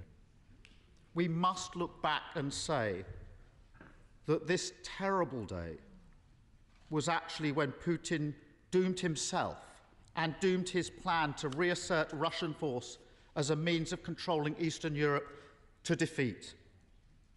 We know how Putin operates, so we know how to defeat him. He seeks division, so we must stand united. He hopes for inaction, so we must take a stand. He believes that we are too corrupted to do the right thing, so we must prove him wrong. I believe we can, and in this dark hour, we can step towards the light. Thank you, Mr. Speaker. Prime Minister. I want to say how grateful I am to the Right Honourable Gentleman for the terms in which he has just spoken and the robust support that he is offering to the government and to the Western Alliance, Mr. Speaker, at a very, very difficult time. And I think the whole House can be, turning to some of the issues that he raised very briefly, I think the whole House can be proud of the role that the UK has played in pioneering military support, logistical support to the Ukrainians, the role that we played in bringing together a ferocious package of sanctions which we will now implement. And we will bring our allies together, Mr. Speaker, to protect NATO, to show that President Putin will get a tougher Western alliance as a result of his actions, not a weaker Western alliance. And I think, Mr. Speaker, that events will show that the Russian president has profoundly miscalculated. He believes that he is doing this for his own political advantage. I believe the exact opposite will prove to be the case because of the resistance that will be mounted against what he is doing, not just in Ukraine, but around the world. And we will support those Ukrainians, Mr. Speaker. We will support them economically, diplomatically, politically, and yes, militarily as well. And I know that in due time we will succeed. Theresa May. Thank you, Mr. Speaker. Can I welcome my right honourable friend's statement this afternoon? This House and this country are united in our defence of democracy and our support for the Ukrainian people. Vladimir Putin has initiated war in mainland Europe. The response must be unequivocal and absolutely clear. So will my right honourable friend confirm that the government is putting in place every possible economic sanction so that Russia feels absolutely the cold wind of isolation? The woman who is speaking to you now is the woman who was delivering massive arms packages to Saudi Arabia that not only supported the genocidal war in Yemen, but also helped arm ISIS, that was a group supported through Britain and America, and the EU. I don't know what Eastern support also existed for it, but possible it did exist because there was that support for the war on terror 2 decades before, but things have changed massively since then. I'm just stating not to completely cite out Eastern empires from this, because they do have a role to play in these types of behaviors. Because people ignore that Russia and China were supporters of the war on terror.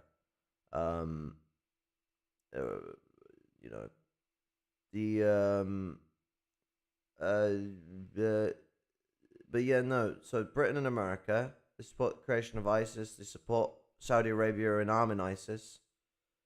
And, they don't come and condemn them with sanctions. No, this woman was part of the many British prime ministers who have handed them weapons to commit genocide, has helped create turmoil,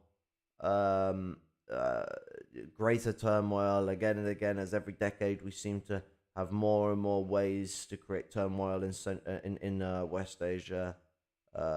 This woman has been a great contributor to the tyranny and horrific treatment of the people of West Asia, what we call the Middle East, so incorrectly. And the Russian people understand that Vladimir Putin has brought their state to a pariah state. Prime Minister. I thank my right honourable friend, and she's absolutely right about what the government is setting out to do, and I do indeed believe that that will be the result for Putin and his cronies. We now come to the SNP leader. Mr. Speaker, let me thank the Prime Minister for an advance copy of the statement, and let me also welcome the very close contact he has kept with the Ukrainian President, of course, importantly, overnight. I was grateful that I had a chance to meet this afternoon with the... Are you ready for the leader of the SNP to do a big BNP moment? So, SNP, Scottish Nationalist Party, BNP, British Nationalist Party. Watch this. Let's see if you notice what happens. Ukrainian ambassador to the UK and indeed with Ukrainian MPs. Our thoughts and our support is very much with each and every one of them, as it is with all of the people of Ukraine. Mr. Speaker, although last night's events have been prophesied and predicted for some time, the acts of Russian violence, aggression and tyranny are no less shocking. What we are witnessing is a full-scale invasion. It is an act of war. This is, first and foremost, an unprovoked attack on the peace and the innocence of Ukraine and of its people. But it's equally an attack on international law, an attack on our European democracy, an attack on the peace that our continent has so carefully built over the last 75 years. President Putin, and President Putin alone, bears responsibility for these horrific acts. And it is he and his Kremlin cabal. Bingo! We have the big anti-Semitism here. Must I remind people where the term, and these fucking aristocrats, especially the Scottish Nationalist Party, know where this language comes from. British Empire is one of the big purveyors of the use of cabal, because it was English, Anglo-Scottish and French colonialism was sort of one of the big early adopters of the idea that Kabbalah is some secret, like, horrific thing, because it's culturally something that they do amongst each other, amongst other Jewish people. It's part of the way they unite and come together. It's a very spiritual interaction. Kabbalah is to use Orthodox Jewish language, magical. Don't be disrespectful. It's not in the mannerism that Western modern colonialism and capitalism, liberal thought sees as the word magic. It's a much older definitive of the term. Nonetheless, Kabbalah is a very spiritual interaction of the Jewish people, and we turned around and took the fact that they have a sense of privacy regarding Kabbalah and turned it into this evil secrecy of black magic evil that is coming to tear the world apart.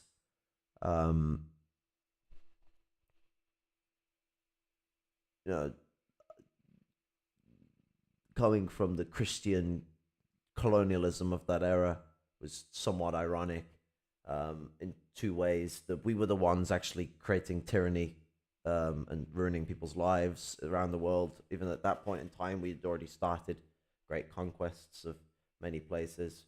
But it's also somewhat ironic that Christian principles, not all of them, but a lot of Christian principles are word for word Jewish principles that we so much as took from them, because I don't know if they know this, but the first Christians were Jewish. But doesn't stop them from creating all sorts of anti-Semitic myths. I mean, there's the Roman Christian myth of Jesus being killed by the Jews. That's where a lot of the anti-Semitism is sourced. But the term Kabbalah was then shortened into the word cabal, which is used to mean an evil group of Jewish people manipulating society. That's its original anti-Semitic definition. Now it's used more to, and now it's used in the modern day to still mean group of people manipulating society. I do not care. It is an anti-Semitic term, and it is utilized in a dog whistly fashion to the point of which I will not differentiate. People should not use that term. It is anti-Semitic. Trying to repurpose the term, in my opinion, is the same as trying to repurpose the N-word. You cannot repurpose the term cabal. It is anti-Semitic, and its utilization here by a party with the same insane mentality towards national politics as the British Nationalist Party would so dare as to throw it out. These parties, the reason why Scottish independence movement is not as strong as it could be, because they're a terrifying party to put any faith into, but they're the most successful party in regards to Scottish nationalism within the Scottish government. And even that has come at the perspective of the Scottish people that there may be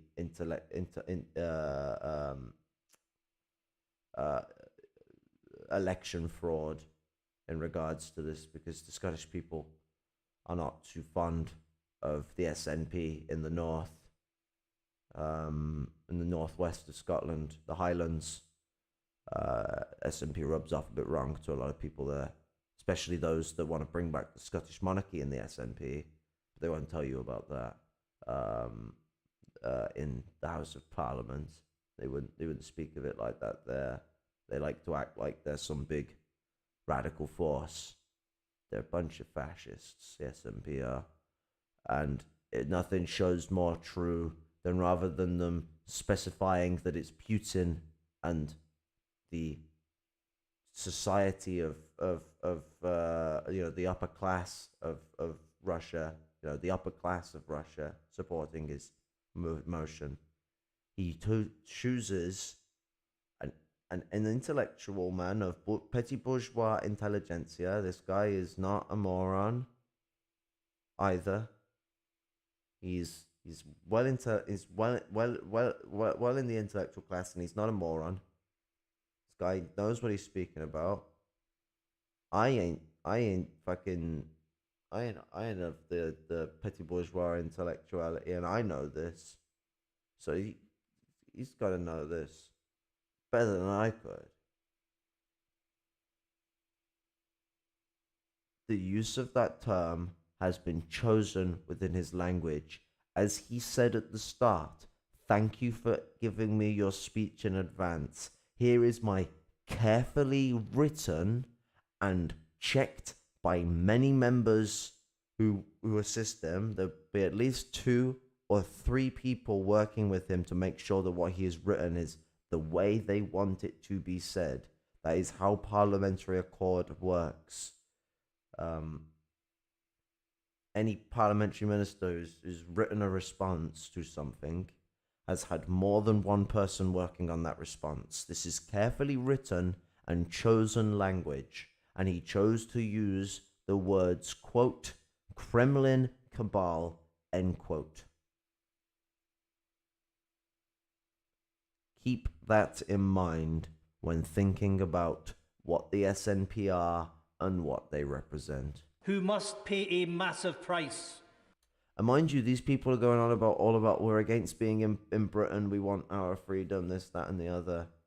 But they jump straight into Boris Johnson's arsehole and take up residence inside the arse cavity that is of Grand Canyon size, that is Boris Johnson's backside. Sofa, TV, and everything set up in there, and get nice and comfortable. That's the SNP. All about it all. Make a starch position, but they're absolutely behind Britain when it comes to conquest of other nations. Further actions. It is important to say to the Russian people that we know that Putin is not acting in their name. He is a dictator. He is an imperialist. He is... Scotland and England or not? Has Wales and Northern Ireland not also been dragged into imperialistic status by our devolution of our engagement into dragging them into sort of the namelyhood and livelihood of whatever empire represents? I mean, but Scotland and England most certainly have always been imperialist in the last, what, 1,000 years? 1,000 years we've colonialism at first, but imperialism now. I mean, colonialism used to be called old imperialism, so nonetheless my statement holds true. Scotland rose up on the colonizing tendencies of the lowlander Scots against the highlander Scots, and then eventually the joint crown that was formed between Britain and Scotland, between England and Scotland, that originally formed what we call Britain. The United Kingdom didn't come until later, but there was the joint kingdom which came first, which was 1150 or something like that. It was somewhere around the 1100s that it occurred, where there was a Scottish monarch and an English monarch that ruled what would be then called Britain, and certain areas were divided and set out to certain groups. That's why there was different elements of English and Scottish oppression of Ireland originally, as separate demographics, specific colonial outlets being carved up and chopped up, but then eventually they were like, we should just unify as one crown to make a greater efficiency for the imperialistic ambitions of Britain. And that's why then, Ireland is sort of the first grounds in which you see it as this British dominion. It's the first sort of simple, easy example to cite of where we change it, because I mean, you would have a specific English and a specific Scottish dominion develop, and it's why Wales, correctly named, would be Cymru, but Wales we named it, which means land of foreign or land of alien people. It was for centuries seen as not a country, but as a territory of England, a dominion of England, I think was the term used. Might have been a different term, but Northern Ireland is still technically seen as a dominion of England. It's just an interesting way that imperialism grew to evolve, and the Scottish and the English, specifically the southeast Scottish, known as the Lowlanders, and the southern English, the Normannic, or as we would call in the north, the Frankified Anglo-Saxons.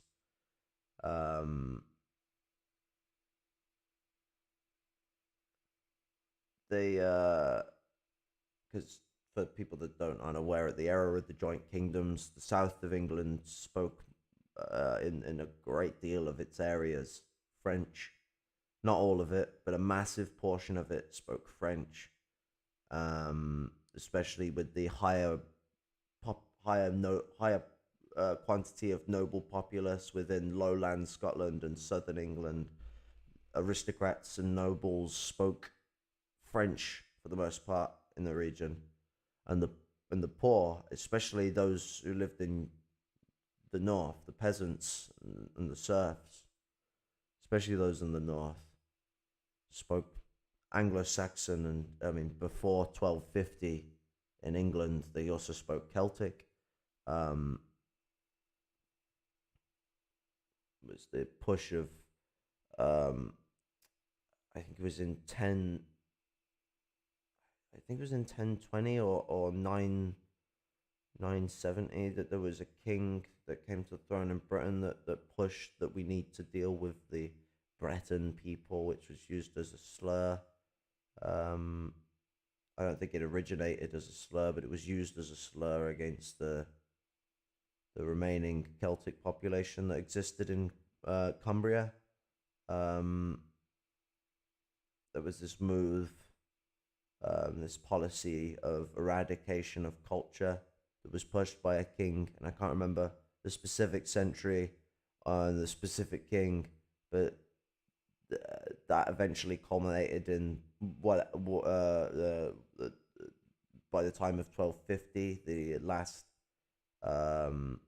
the sort of the main usage of Cumbrian in North England had ceased to exist. Small uses of it in farming communities and small villages outwardly and of peasants and serfs within verbal usage still existed to some degree and still exists to some degree today. But it's so minimal that you couldn't even say it's remained as of a functional language. It's like quips and tips and one anecdote I remember hearing is that Yorkshire farmers use the Cumbrian numeric system for verbally counting their sheep. But the otherwise language was destroyed by 1250, and this but so it was German and Celtic at one point, and then obviously German past 1250 in the north of England, or I say German, not what we call German today, German in the sense of the Germanic language of the Anglo-Saxon language, not the Latin of the Romanic language of that was adopted by the Frankish and the Normans.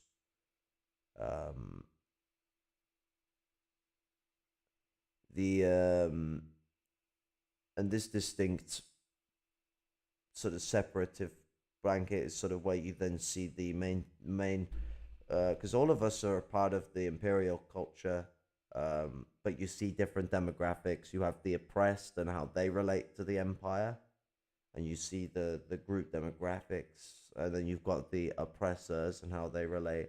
And if we're to really cite it true, the Anglo-Scottish of the Lowlander and Southern English dominate the realm of the British imperial mentality.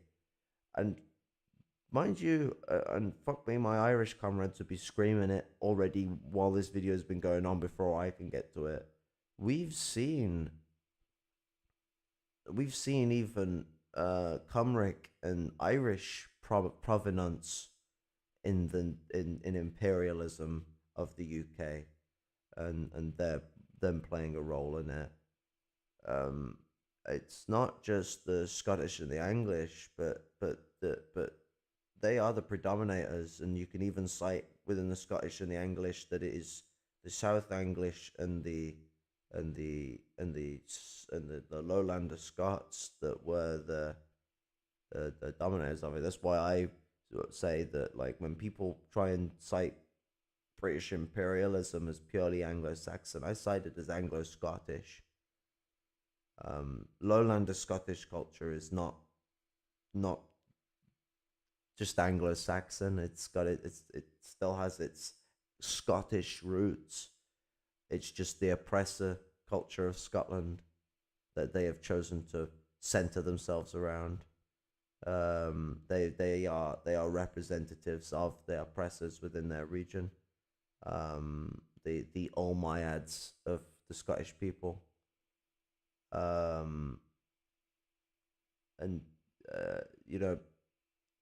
We shouldn't diminish that, because we can't ignore where imperialism comes from, and it doesn't come from this like distinctly European thing.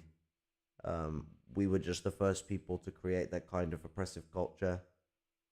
And actually that might even be questionable, but I've got no problem with people assigning that we are the originators of this evil. So I, even if I am incorrect in that statement, and fuck me, prove me wrong if I am, sure, no problem with that. I like to be right about things, but even if I am incorrect of it, I don't quiver at the concept.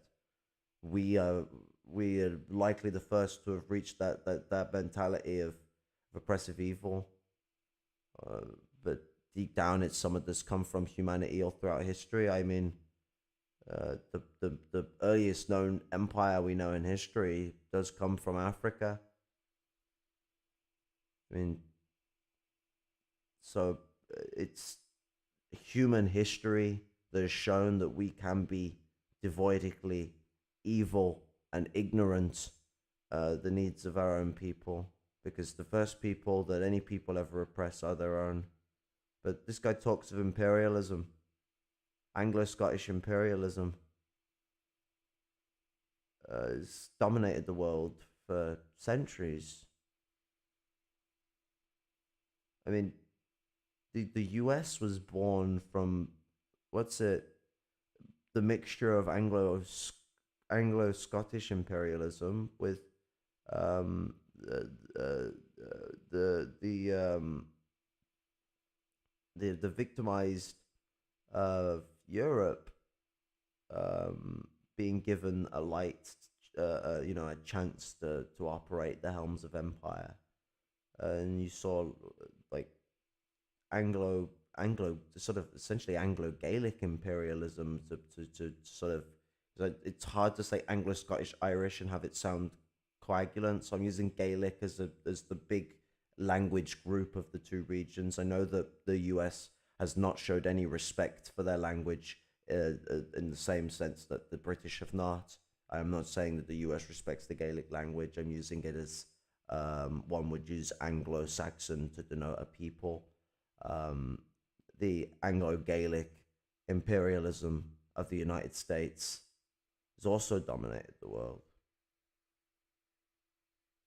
This fucker, for all the British Union oppresses us, is very quick to jump behind the helm of imperialism whilst spitting out condemnation of imperialism himself. What a hypocritical little prick. A tyrant.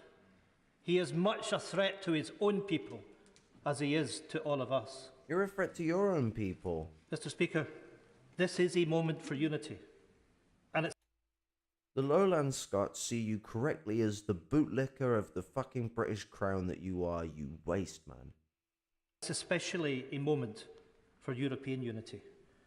All of the economic sanctions that are now finally being implemented have one clear objective: the complete economic isolation of the Russian state. Can the Prime Minister confirm that this is the objective and that he has agreed that with his international allies? That economic isolation must include sanctions on Putin and his network of oligarchs and agents, their expulsion from countries. Irish political leaders who are in the same sort of,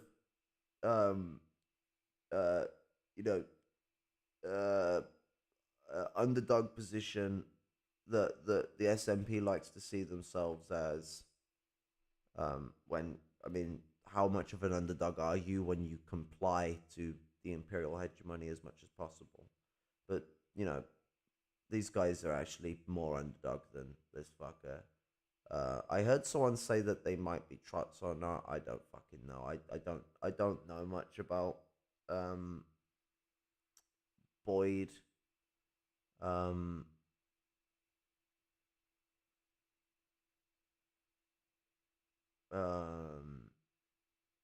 But nonetheless, I uploaded a video quite just before I went live of the Irish and a leader of an Irish party in a similar sort of underdog position that the SNP is political representatively, power within parliament wise. so Scotland voicing support for Anglo-Spherical imperialism and showing utter ignorance to the issues around the world of which we have been creating ourselves that are distinctly of the same caliber as the invasion of Ukraine. I would cite Iraq for this, considering that Saddam Hussein was a fascist too. No one would disagree with that. Maybe not as bad. Well, he isn't as bad to the extent of these people, because I mean, Saddam Hussein was not fond of fucking Nazism, so that already puts him higher than the Ukrainians. But nonetheless, still a fascist. And I would never support the U.S. invasion of Iraq. As a communist, principally, that is fucking stupid. So I could not just support the invasion of Ukraine. Like, I will support the protection of Donetsk and Luhansk, but not the invasion of Ukraine. Protection is a defensive measure. When you use an attack to protect, it's normally because the person is already ready to attack. Ukraine is in no way ready for a war with Russia, and that's, by the way, Russia wants it. But Scotland stands behind all that. What's Ireland doing right now? Ireland as a nation is still standing behind all this, but in Ireland, a party in the same position as this guy regarding being an underdog, that politician is preaching that we should be really reconsidering how we're looking at the world. The way we've been treating Israel and Palestine is demonstrable. To look at Ukraine in such a different light to that, we have essentially dehumanized the Palestinian people. We've dehumanized the Syrian people, dehumanized the Yemenis people, dehumanized the people of Africa, because our wars in these nations apparently are not worth the same criticism as the war in Ukraine. I mean, we come out condemning Putin faster than ever, but the Irish government, in response to, I think it was the Irish Parliament he was speaking to. What should end up being the EU he was speaking to? I don't know I don't know what he's the minister of. Like, don't ask me. I ain't Wiz McCree. But that's a way of saying I'm not a whiz by making being a whiz a person. I was confusing enough. I had to figure it out for myself. I ain't a whiz.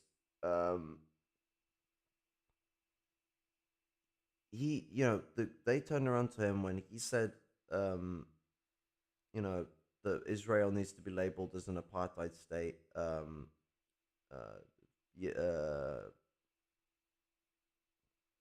can't remember how many years ago he said, but that the response that he got, actually no, it might have been a few months ago.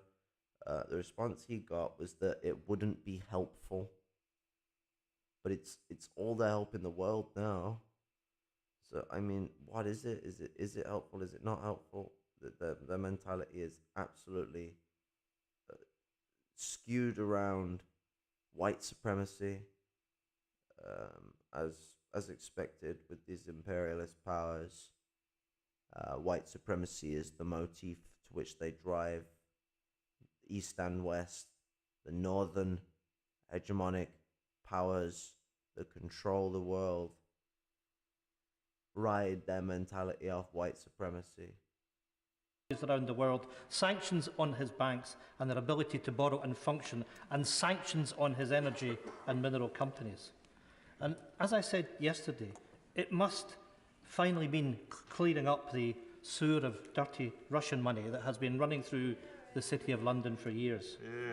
And I know all the complications involved, but can I ask the Prime Minister that the actions to be taken... I must as well cite that whilst the anti-Semitism of the Nazis comes from the long-standing history of anti-Semitism in Europe, and actually a lot of their rhetoric is based on the British anti-Semitic rhetoric that that was spawned in the 1800s, that inspired the anti-Semitic conclusions made by the Russian Empire. I must mind people that the Russian Empire was always being mollycoddled by the British Empire. The Russian crown was distinctly related to the British crown, actually closely related to the British crown. The king was cousins with Nicky, as the king of Germany would call him. I think it was a common nickname with them all for him, because there was one funny letter of the Kaiser going like, if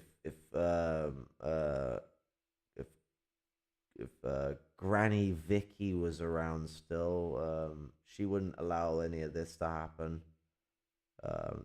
Going on about World War One.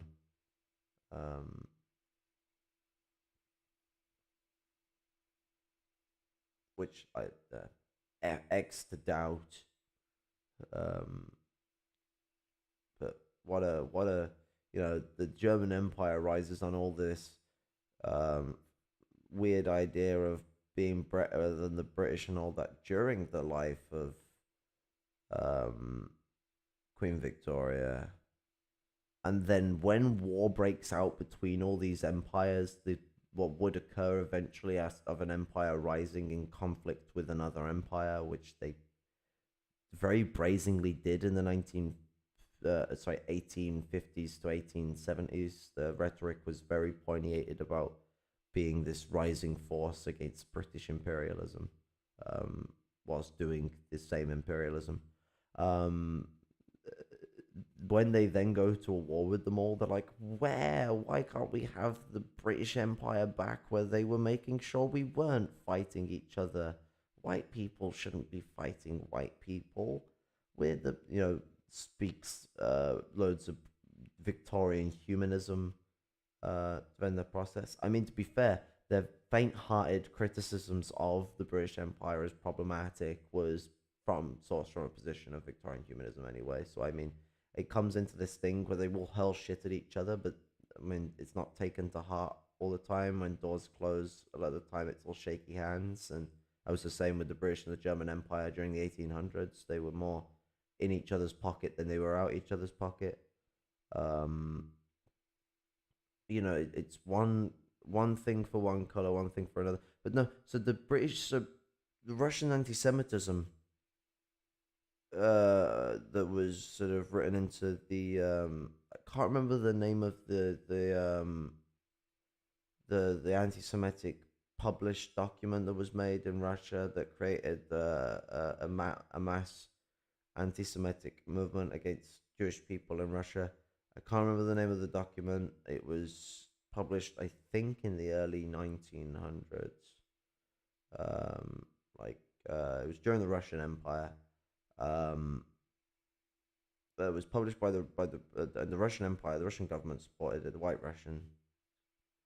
And it was sort of that document and the ideas held by those Russian imperial elites that was sort of like the ground basis of Hitler's specific position regarding Judeo-Bolshevism,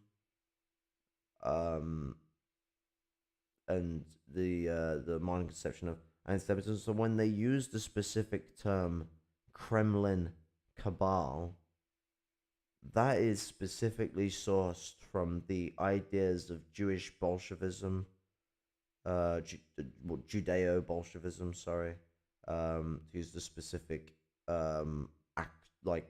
direct as word for word cited as possible, Judeo-Bolshevism. I don't care about YouTube analytics and monetization or any of that bullshit. Judeo-Bolshevism. And that term and what it brought with it, and very much they were about, like, Hitler was about calling it the cabal of the red Red Palace. the cabal of the Kremlin. The rhetoric of the SNP should condemn them as what they are, a Nazi party riding on the rightful want of independence of the Scottish people, to push lowlander supremacy of Scotland and to re-involve Scotland in the European Union imperial bloc. These are your imperialists, just like the British, because they are one of the two big blocs that makes the British imperial white colonial culture. And it's not a true demographic of ethnicity. Whiteness is a colonial culture of ethnicity. It is manufactured by empire. Just as we created blackness through the oppression of people through that empire. Taken to suspend Russia from the SWIFT payment system, one of the steps that would hit the Putin regime the hardest.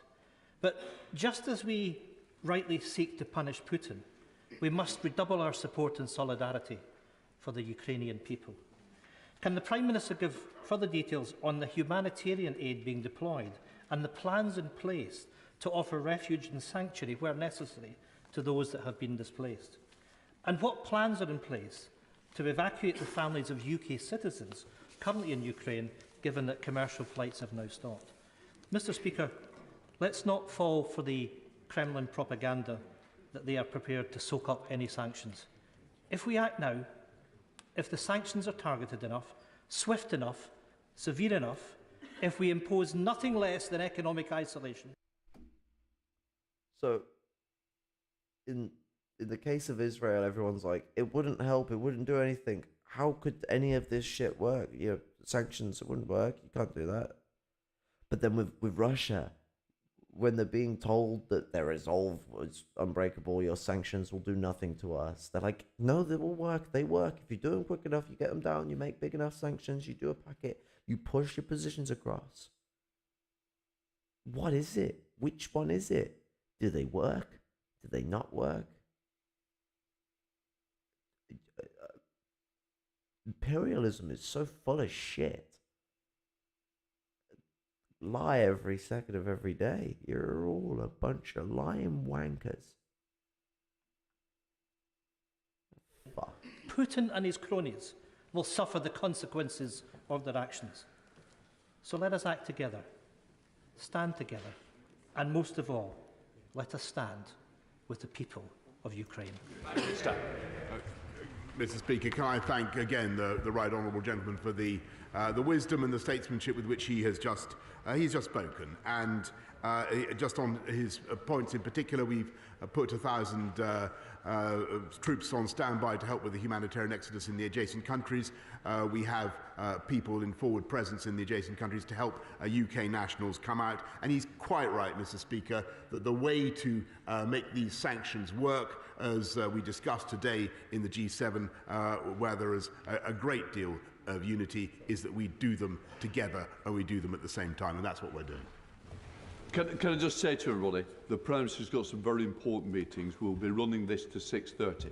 Those colleagues who don't get him, we are keeping a list like we did from the other day to try and ensure that everybody does get a voice in a very, you'll have to sit down a minute. It's a very, very important matter. I now come to the Chair of the Foreign Affairs Select Committee, Tom Tugendhat. Thank you, Mr. Speaker. May I first of all pay huge tribute to my right honourable friend, the Prime Minister, and his government today for introducing what sound like the toughest sanctions we've seen in years. May I ask him, however, to look wider than simply the Russian people and to look at all those who are enabling Putin's economy, those who sit on boards of the businesses that finance him, whether they are former Chancellors of Germany or former Prime Ministers of France. May I ask him to look here, close to home, at those who enable, who very good, yes.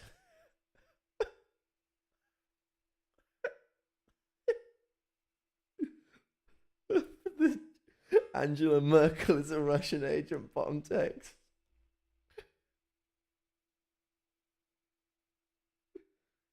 That we see to dealing with the enablers of Putin, like Angela Merkel. Oh my god.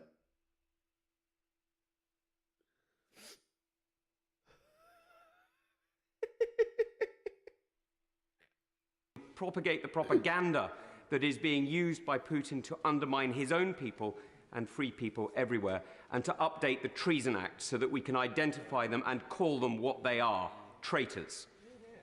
Can I also ask the Prime Minister one last question, which is when and to update former who sit on board Germany or former Prime Ministers that finance him, whether they are former Chancellors of Germany or former Prime Ministers of France. May I ask him to look here, close to home, at those who enable... I can't even do a Boris Johnson face. It takes years of practice to be as just as pompously British as Boris Johnson. He reminds me so much of Churchill. Like, Churchill was very, like, I mean, he looked like the Porky Pig capitalist propaganda images. I don't know whether like that was an incident of, or whether he was like inspired by those propaganda. He thought it was a good way to act, behave, and also dress. And although I imagine Caleb Maupin quite approves of Churchill's love for the suit and the tie. God damn it, stop criticizing America and wear a goddamn suit. But Churchill has that essence of, yes, just quintessentially imperialist fucking Anglo-Saxon fucknut. I mean, just like Churchill, he's a half French, half Englishman born in fucking America. Like, he couldn't make this shit up. Who propagate the propaganda that is being used. I think they were also born in the same place in America. And they both, I think they both have relations to the Queen. I know Boris Johnson does. I can't remember with Churchill. I think I might be getting Churchill on the relations to the Queen part mistaken with Oswald Mosley, who was related to the royal family as well. Used by Putin to undermine his own people and free people everywhere, and to update the Treason Act so that we can identify them and call them what they are, traitors. Can I also ask the Prime Minister one last question, which is when he speaks to people around the world, that he speaks with the truth that he can in Russian through the BBC Russian service, and starts to broadcast in languages other than Russian into Russia, so that all Russian peoples can know their oppression doesn't need to exist. They don't need to... Okay, what he's citing there is that when Boris Johnson did a statement to like Ukraine and then to Russia, in the end, in his position to Russia, he said to the Russian people, and then he spoke in Russian, because Boris Johnson's bilingual. Well, actually, he's more. It doesn't bi only mean two, so he's more than bilingual. He's multilingual. He knows French. He knows Russian. He knows some other languages I can't remember. The guy speaks different tongues. Side with the tyrant. Prime Minister. Mrs. Just in case the Prime Minister forgot that he had to respond, Prime Minister. I thank him very much, and he's absolutely right that we have to look at those who abet the Putin regime, and there are many of them, and that's why we are looking at all sorts of ways in which we can address threats to this state, Mr. Speaker, and we are, of course, making sure that the messages from this House, which are so impressive in their unity, should be registered by the people of Russia, because we. You want a good drinking game? Or actually, to be honest, this might come into the realm of the bad drinking games, or it just turns into drinking all the time. Take a shot every time Boris Johnson says,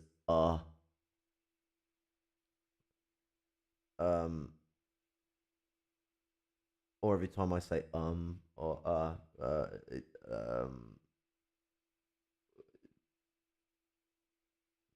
it, is the English version of the Spanish eh.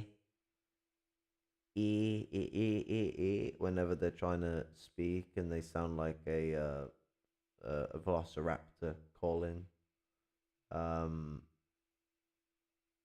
Bit of inter-Anglo-Spanish rivalry. But no, yeah, take it El Shotteroonie every time he says threats to this state, Mr. Speaker, and we are, of course, making sure that the messages from this House, which are so impressive in their unity, should be registered by the people of Russia, because we mean no ill towards them. They are as much, in many ways, the victims as the people of Ukraine of this appalling regime, and they need to know what's really going on. always be careful when you hear stuff like this. This is sounding like the rhetoric of, I was getting earlier of the liberative use of dirty stolen money and other stuff like that. This may end up contingently creating the process to develop support for an active invasion of Russia. Angela Edel. Mr. Speaker, would the Prime Minister tell us, if he can, what's going on with the Russian troops going through Chernobyl, which sent a chill through a lot of people's thoughts when we heard about it? Prime Minister. I thank the Right Honourable Lady very much. I hesitate to give the House a running comment on what seems a very fluid and very dangerous situation, but to the best of my knowledge, she's right in what she says. Dr. Julian. Thank you, Mr. Speaker. For the best part of 50 years, Britain gave sanctuary to the governments in exile of the occupied Baltic states. If, as appears likely, Ukraine gets overwhelmed, will we offer to give sanctuary to a government in exile pending Ukraine's future freedom? Prime Minister. Of course, I thank my old friend. Of course, Mr. Speaker, we will give all support that we can, logistical or otherwise, as Britain always has done to governments in exile. And the point I made to one of the points I made to President Zelensky this morning was that it might be necessary for him to find a safe place for him and his cabinet to go. Ed Davey. Mr. Speaker, with President Putin responsible for this catastrophic human tragedy, Liberal Democrats join all sides to stand in solidarity with the people of Ukraine, and I thank the Prime Minister for his statement. Today must be a wake-up call. The West has been too complacent over Putin's threat for too long. We have taken for granted our fragile alliances, so crucial for the defence of freedom, emboldening Putin, this outrageous act of aggression. The West cannot be complacent any longer.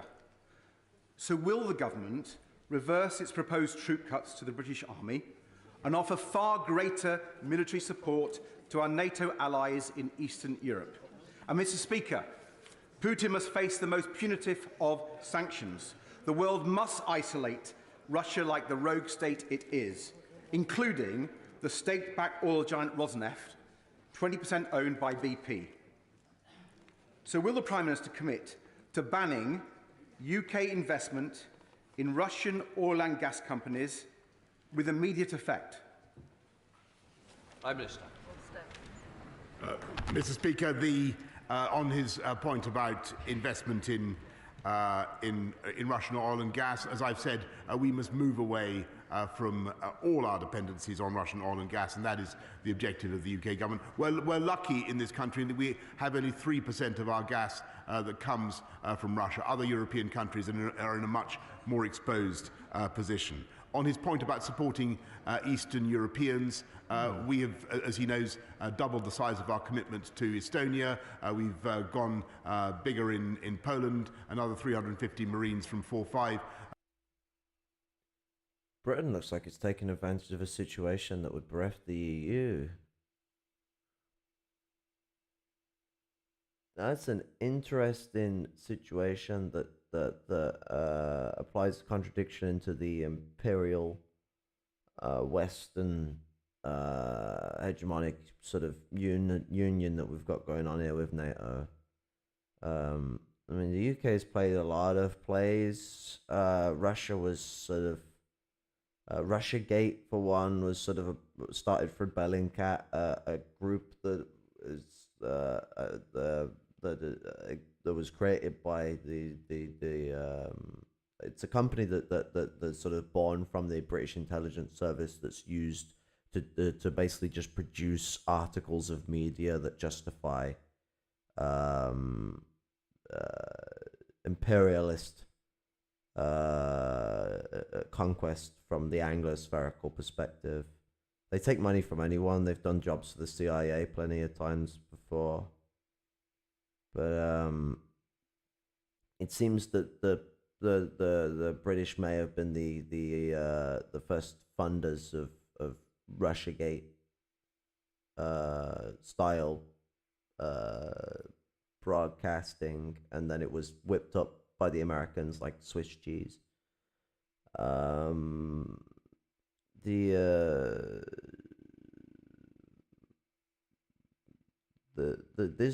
This whole breakup situation happening in Europe sort of allows the Anglosphere to get a one-up on the European Union in its conflict with each other that's going to arise, whether it be competitive conflict where they're only relying on the economic competitivity of either nation to dominate, trying to only use the means of finance capital, or whether things really divulge into some fucking war-like situation as actually, just to piss Caleb off, because it'd really piss him off that I'm citing Fallout to talk about something like happened in the Fallout universe where Europe devolved into a war. Could happen. I mean, it's happening now on a different basis, but I mean like the European Union against Britain and America. America being a dying empire, there's many ways it can go. And Britain trying to push Kanzak doesn't mean that they would push away the US. Actually, people might find it quite interesting that the US would be useful as an ally in forming Kanzak, because the US is the dying empire. Britain doesn't have to be afraid that the US is going to control it. Like, the US wasn't afraid, oh no, the British might control us. They're afraid that, well, I mean, of course they were concerned that Britain would compete against their efforts, and Britain actually did for a few decades before they gave in to being dominated by the US interests. They wanted it to still be British interests that dominated it. I mean, their interests aren't too far different from each other. It's just obviously who's at the top is what differentiates.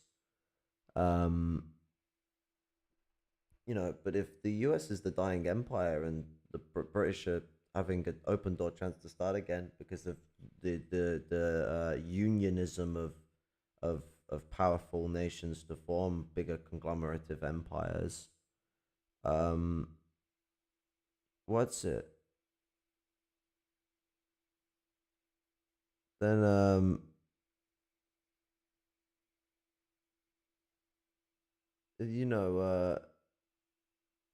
it's not going to worry about like the US somehow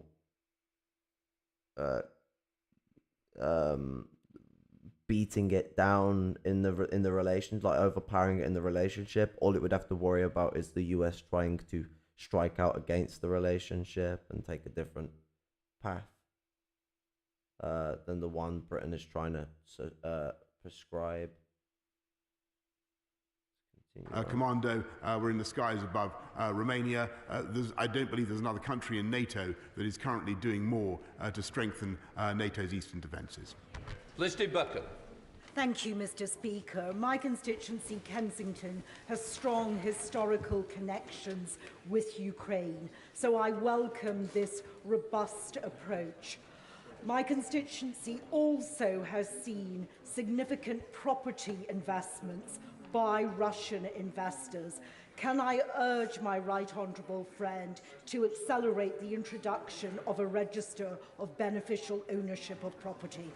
Prime Minister. Yes, she's completely right, and we need to unpeel the facade of these companies, these shell companies, so we can see who owns the property concerned.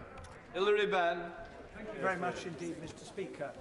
It's because John Stuart Mill was right when he warned that bad men need nothing more to compass their ends than that good men should look on and do nothing, that the whole House will support the measures that the Prime Minister has just announced. Now, in his statement, he said our mission is clear diplomatically, politically, economically, and eventually militarily. What did he mean by using the word militarily? Was he referring to providing further defensive weapons to enable Ukraine to defend itself? Prime Minister. Yes, I obviously don't want to go into detail because it is a very sensitive and difficult business. But yes, Mr. Speaker, we have done, we continue to do so, and I believe I have the support of the House in intending to continue to do so. Bob Seeley. Thank you very much indeed, Mr. Speaker. I thank the Prime Minister for his words and his, if I understand correctly, early commitment to an economic crime bill and a kleptocracy cell. In relation to that, will there be a foreign lobbying bill? Will there be amendments to Libel and Data Protection Act to stop unscrupulous law firms offering intimidation services to oligarchs and kleptocrats? And will the NCA be properly funded, as the ISC report suggested, so it will be able to take on the kleptocrats, the autocrats and the oligarchs in this country? Mr. Speaker, I'm grateful. As I said in my opening statement, we are setting up a new combating kleptocracy cell in the National Crime Agency to target the very individuals that he mentions. Sarah Champion. Thank you, Mr. Speaker. Let us be under no illusion. We are on the brink of a potentially enormous humanitarian crisis, which could see massive loss of life and widespread suffering for the Ukrainian people, and all to suffer the warped Tsar complex of the Russian president. The attack on Ukraine is also likely to cause mass displacement of people, potentially triggering a significant refugee crisis in Europe. So can the Prime Minister tell us what he is doing to support the Ukrainian people who stay and those who choose to flee? She makes a very important point, and I'm grateful, Mr. Speaker, because the humanitarian impact threatens to be enormous, and that's why I've said what I've said about supporting those refugees as they come out of Ukraine. But we've got to make sure that we do everything we can to stabilise the Ukrainian economy, to support the government and as far as we possibly can. And that's why yesterday, on Tuesday, I should say, I announced the $500 million extra package of development. So, I mean, we have to actually debate whether to even accept refugees when it comes to the Middle East, and then even accept refugees when it comes to the Middle East, and then literally have arguments within the government still whether we've made the right decision or not, have bans being put in America on Muslims because of refugees, because of crises we create. But as soon as it's European people that these crises are happening to, we change our fucking tune. Double fucking standards. On top of the £100 million we've already given. Other countries, our friends and allies, are working with us to do much more. Jeremy Hunt. Does the Prime Minister agree that the international order as envisaged in the Atlantic Charter of 1941 has been the most successful in the history of freedom and democracy? And as one of the architects of that order, we have a special responsibility to defend it. And whilst today's sanctions are extremely welcome, it cannot just be economic measures. We need a fundamental review of our military capability. He's citing an order that was made specifically against Nazi Germany and Imperial Japan and fascist Italy and the other Axis powers, that was used to cite like the differentiation of these evil oppressive empires and the good guy empires, just in case people didn't know. Including revisiting the integrated review, whose assumptions may now be out of date. Mr. Speaker, the integrated review begins with the assertion that the most important area for our national security is the Euro-Atlantic area, as I believe I said to the honourable gentleman opposite on Tuesday. And that remains fundamental, and that's why we've continued with the investment that we have in NATO. We're the second biggest funder of NATO, as the honourable gentleman knows. But he's my right honourable friend knows. But he's right in what he says about what's at stake. This is about the whole idea of that wonderful thing that was so inspiring when some of us were young, of a Europe whole and free, that fantastic revolution that happened in 1989 and 1990 when communism fell, Mr. Speaker. It was a great moment for humanity. Wrong term. You mean counter-revolution, you cheeky little prick. And we mustn't allow it to slip through our fingers. Clive Lewis. And this man inspired by this freedom was the guy who in his university days, college for the American viewers, he would go around burning £50 notes. Mind you, this has got to have been in like the 80s. So £50 is worth a lot more fucking money than it is today. And a £50 note is a rare fucking dinosaur in and of itself. Burning £50 notes in front of homeless people in London. That's Boris Johnson. That's freedom-loving Boris Johnson. I would like to say on behalf of the people of Norwich that we show our solidarity with the people of Ukraine. But warm words will not defend the Ukrainian people. I've been speaking to people who have been liaising with Ukrainian trade unions, people who've been fighting privatisation and wage cuts. But they say one thing, that they will not run from their homes. They will defend their families. Those people need to be able to defend themselves. I support the Prime Minister's assertion that we will be providing more defensive capabilities for that end. But let me say one thing, Prime Minister and Mr. Speaker. Will you agree, Prime Minister, that we must have an end to this by a negotiated settlement and not by an escalation of military means? Mr. Speaker, I think the whole House, everybody in the world, would want President Putin to have chosen the path of negotiation. He had that moment, and that's why, if you remember, we had that discussion in this House on Tuesday about that perilous moment which we all discussed. He had that opportunity. I'm afraid he's missed it. He's chosen the path of overwhelming violence and destruction. And I'm afraid that puts us on a very, very different course, and we have to accept that reality.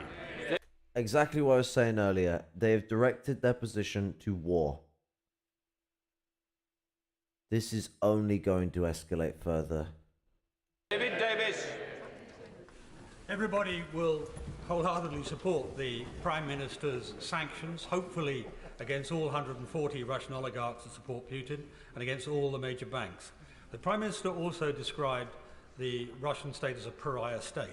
And he's right, because they have broken international criminal law on a major scale.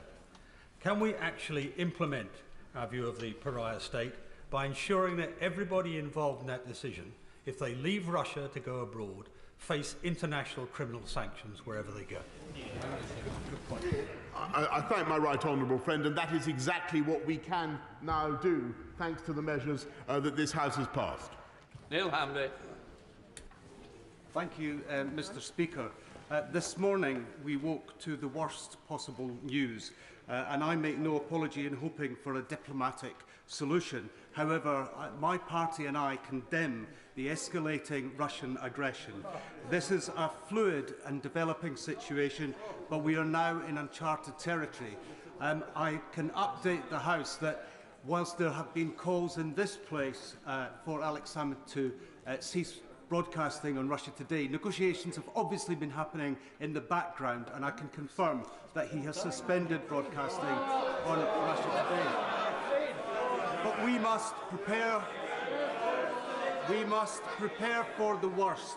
And I would ask the Prime Minister what strategy is he bringing forward to increase the capacity of North Sea oil and gas so that we can support ourselves and EU member states and protect our people from a further increase in the cost of living.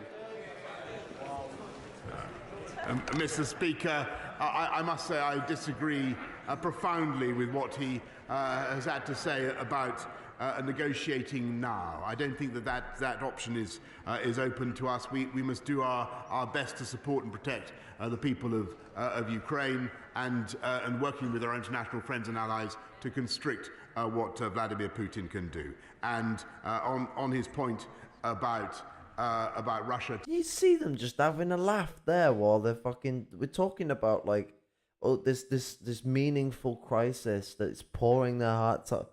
They're literally having a jolly and a laugh at whatever the fuck he's doing on his laptop. This is the imperialism. This is imperialism incarnate. It couldn't be a better image of it.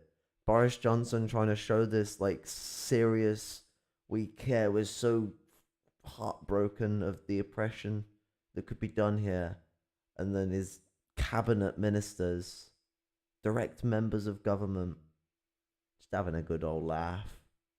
They don't give a shit. Typical. Absolutely typical. Today, Mr. Speaker, I simply observe that the former leader of the Scottish Nationalist Party is his leader. Sorry, I'm so sorry. I'm sorry. His leader. I understand the pleas he entered in defence and mitigation. They don't seem to cut much ice with me. Sir Graham Brady.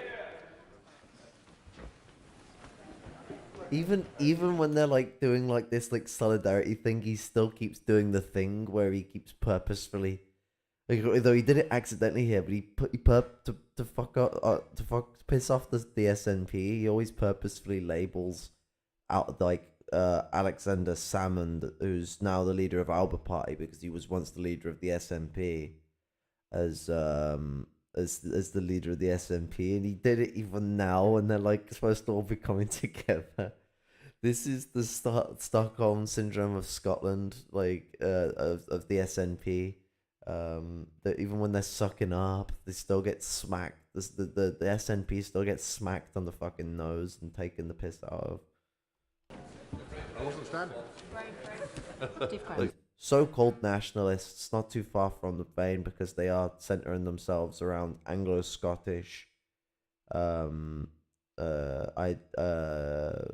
concept of Scotland rather than the Pig Gaelic, Scotland, people, Scottish people. The core demographic of Scottish culture was originally Gaelic and Brittonic Celtic.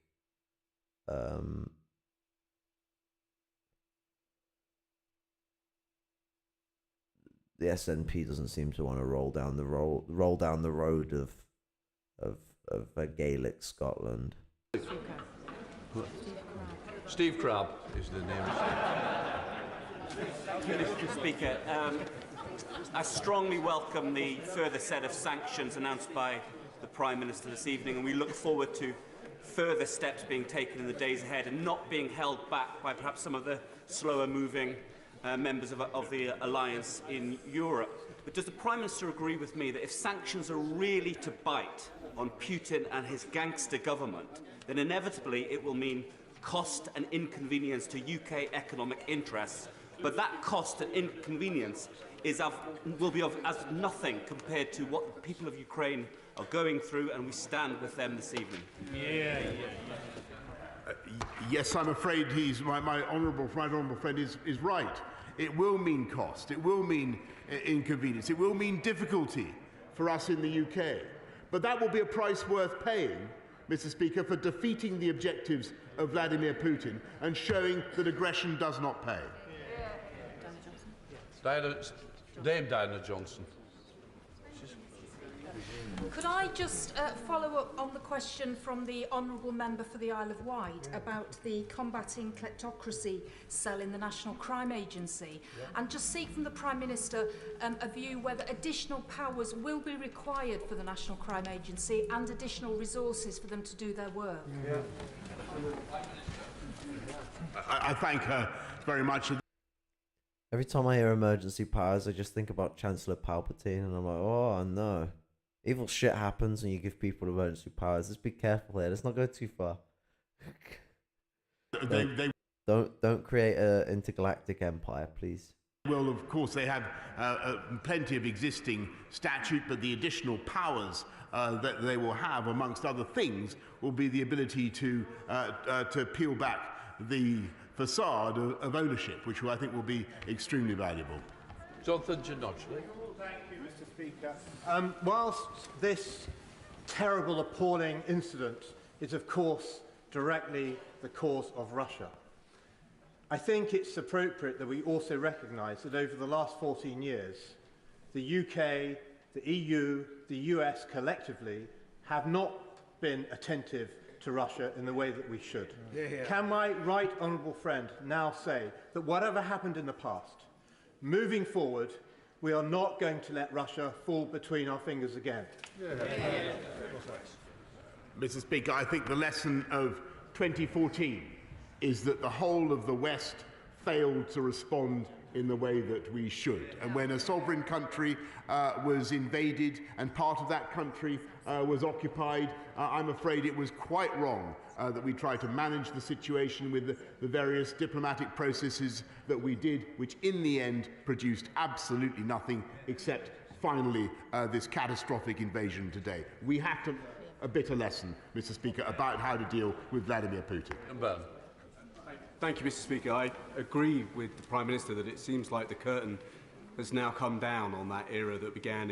I mean, like, there's a difference between, you know, if Crimea wants to referendum, or Luhansk or Donetsk want to have a referendum, you know,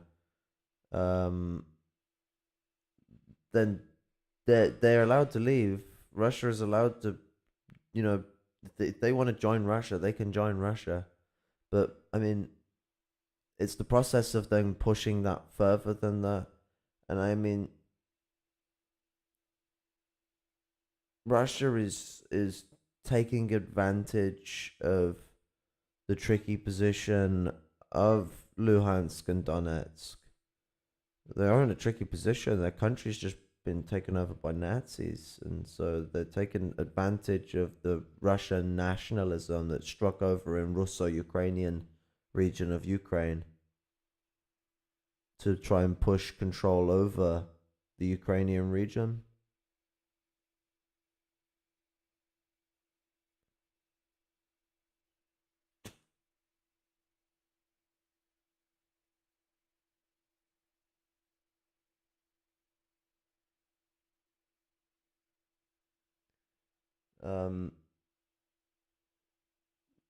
So I mean, they're like making the same thing out of 2014 to now, and it's not the same.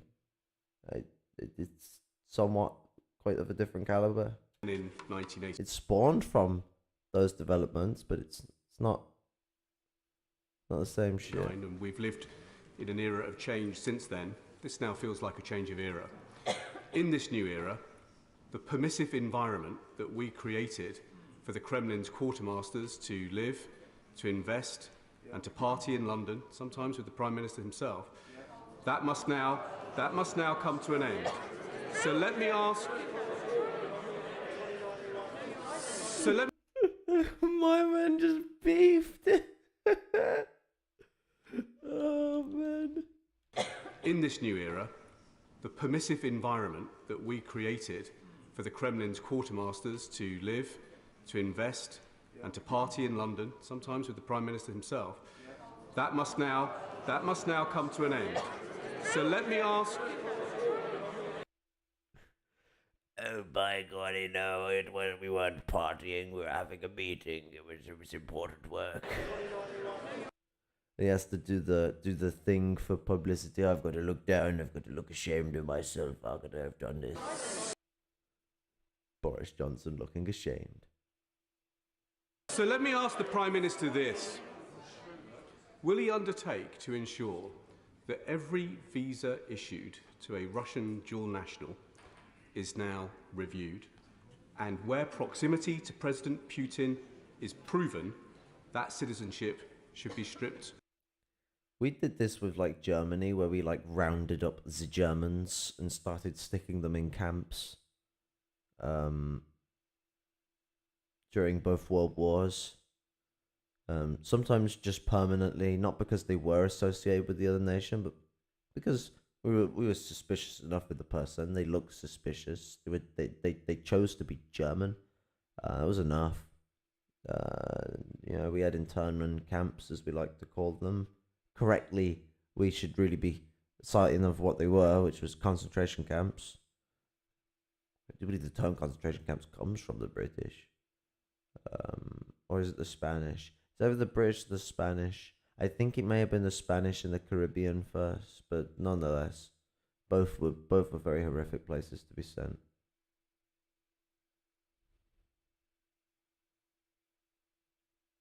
Away. Yes, Mr. Speaker, we are doing that, though I think it is. I just think it's worth the House remembering the point that I made the other day. Not every Russian is a bad person, Mr. Speaker. Mr. Speaker, can I welcome the package of sanctions the Prime Minister has set out? And whilst I understand why it's not been possible to suspend Russia from the SWIFT payment system at this stage, can I ask what work we're doing with our European allies to offer them reassurance so that eventually we can get to a position when they can be suspended, because that is by far and away the biggest thing that will isolate the Russian economy. My honourable friend is spot on. The biggest thing would be if everybody stopped taking Russian hydrocarbons. But SWIFT is extremely important, and it's a Belgian company, as I'm sure the House knows. We're raising it. We're trying to make progress with our friends, but for obvious reasons, it has to be done in unison. Sure, MacDonald. I'm grateful, Mr. Speaker. This morning I spoke with friends in Kyiv who were leaving the country with their family, their children, and we've all seen the scenes from the capital of cars trying to get out. So I send my deepest thanks to the embassy team there who are doing all they can to support people. But can I ask the Prime Minister about two areas of support for Ukraine: economic support and continuing support for defensive capability? Will both of those areas of support intensify, and can he assure the House, I see the Foreign Secretary telling me so, but can he assure the House that the government will continue the deepest possible conversations with the government in Ukraine to ensure that no matter the assault that comes to it from Vladimir Putin, we will be supporting them in a deeply meaningful sense? Yes, on that last point, the answer is certainly yes, Mr. Speaker. And just for instance, the other day I was looking at two British minesweepers being refitted in Rosyth, as I'm sure he knows, which are due to go to Ukraine. The question will be access, Mr. Speaker. That's what it all depends on. Sir Robert Veteran. Mr. Speaker, it's crystal clear from this act of naked aggression that Putin doesn't seek Finlandisation on his borders. He seeks at best to recreate a Belarus in the south, or at worst to dismember the sovereign state of Ukraine. Does my right honourable friend agree with me that that does mean that we need to build upon the outcome of our integrated defence review? We do need to think differently about Eastern Europe from the past. And then at home, with his announcement on bringing forward economic crime measures, it seems that there is a consensus in this House that could allow us to bring forward emergency legislation to bring those important measures to really hit those people hard and hit them now. Speaker, I think that is clearly the will of the House, and it is the will of the government, and that's why we'll be taking those important measures, bringing them forward on Monday. Shanara Ali. Mr. Speaker, my thoughts are with the Ukrainian people at this time. And while I welcome the sanctions the Prime Minister's announced today, can he update the House on whether he plans to sanction the major state-owned Russian banks such as Sberbank and Gazprom Bank and the non-state bank Alpha Bank? Thank you. Yes, Mr. Speaker. Thank you, Mr. Speaker. The Ukrainian POW chapel at Lockerbie in my constituency is a focal point. Just yes. She did ask a question that's been answered like 5 times. Like, fuck's sake. For the Ukrainian diaspora in Scotland, and prayers are being said there for their fellow countrymen. But what Ukrainians in the UK have identified, being grateful for the military support that has already been forthcoming, is that there is an immediate need for medical battlefield supplies, for warm clothing for troops and for camouflage gear. And can my right honourable friend, the Prime Minister, assure the House that they will be forthcoming? I thank my right honourable friend very much. He raises a very important issue, and we are working on exactly those supplies right now. Van Jones.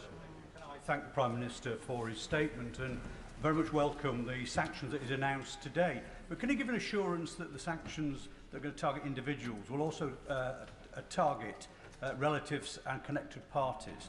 And like the Honourable Right Honourable Member for Swindon, he mentioned the Economic Crime Bill. We've got the review of the Official Secrets Act and the Foreign Registration Act. Why can't we bring them forward and do them now? They would get huge support. And we've been waiting for some of these for nearly 2 years. Mr. Speaker, I can tell him that we will certainly be making sure that we are able to sanction and do sanction relatives and other interested parties, and there'll be a rolling programme of intensifying sanctions. Crispin Blunt. Having been one of the officials that accompanied the then Defence Secretary to both Moscow and Kiev in 1993, I'm in no doubt that the signatories of the United States and the United Kingdom on the Budapest Memorandum gave Ukraine the confidence to give up its nuclear deterrent. Will my right honourable friend support the United States to whatever extent it is prepared to go, to stand alongside the United States in giving whatever military support it's prepared to do so to Ukraine? My right honourable friend is absolutely right to remind the House of the 1994 Budapest Memorandum, which had exactly that effect and created exactly that obligation on us as one of the signatories. Very sure. Mr. Speaker, the Prime Minister will be aware that we are on this side of the House very keen on these sanctions. Although, does he share with me the worry that the record of driving out dictators and demagogues with these sanctions isn't always that successful? Does he share my concern that if we've read what Putin has been saying these last few hours, here's a man that might not stop at Ukraine. He might go into a NATO country. And are we playing that scenario? Because many of us think that might be the next step. The right honourable gentleman is absolutely right to raise that appalling possibility, and it is vital that we reaffirm again that under Article 5 of the NATO Treaty, we stand foursquare behind every one of our NATO allies and will come to their defence. Ian Duncan-Smith.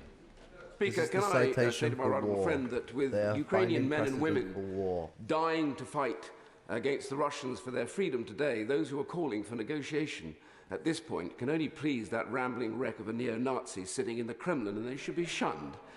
Secondly, can I just say to my honourable friend today, the ambassador... It's interesting to use the word neo-Nazis, and yeah, but I wouldn't deny that the Kremlin is for the fascists, sure. So is the Ukrainian government. And the fascists in Ukraine are actual neo-Nazis. The Russian fascists are more Tsaristic, and it's interesting that they talk about Putin acting like a Tsar. Although it's spelt the American way, because YouTube is fucking horrific and only uses the American spellings for stuff. They use a fucking C, because no one told America how to write the word Tsar. The Tsaric behaviors of Putin. I mean, Putin's palace that he lives at, his mansion, the gate entrance to it has a big Russian Imperial eagle on it. So, tells you what you need to know about Vladimirovich Putin.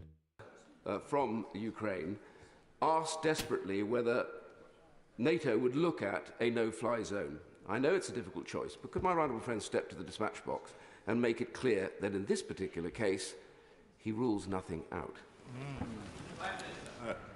Mr. Speaker, I know that my right honourable friend is a great military expert, and he will understand.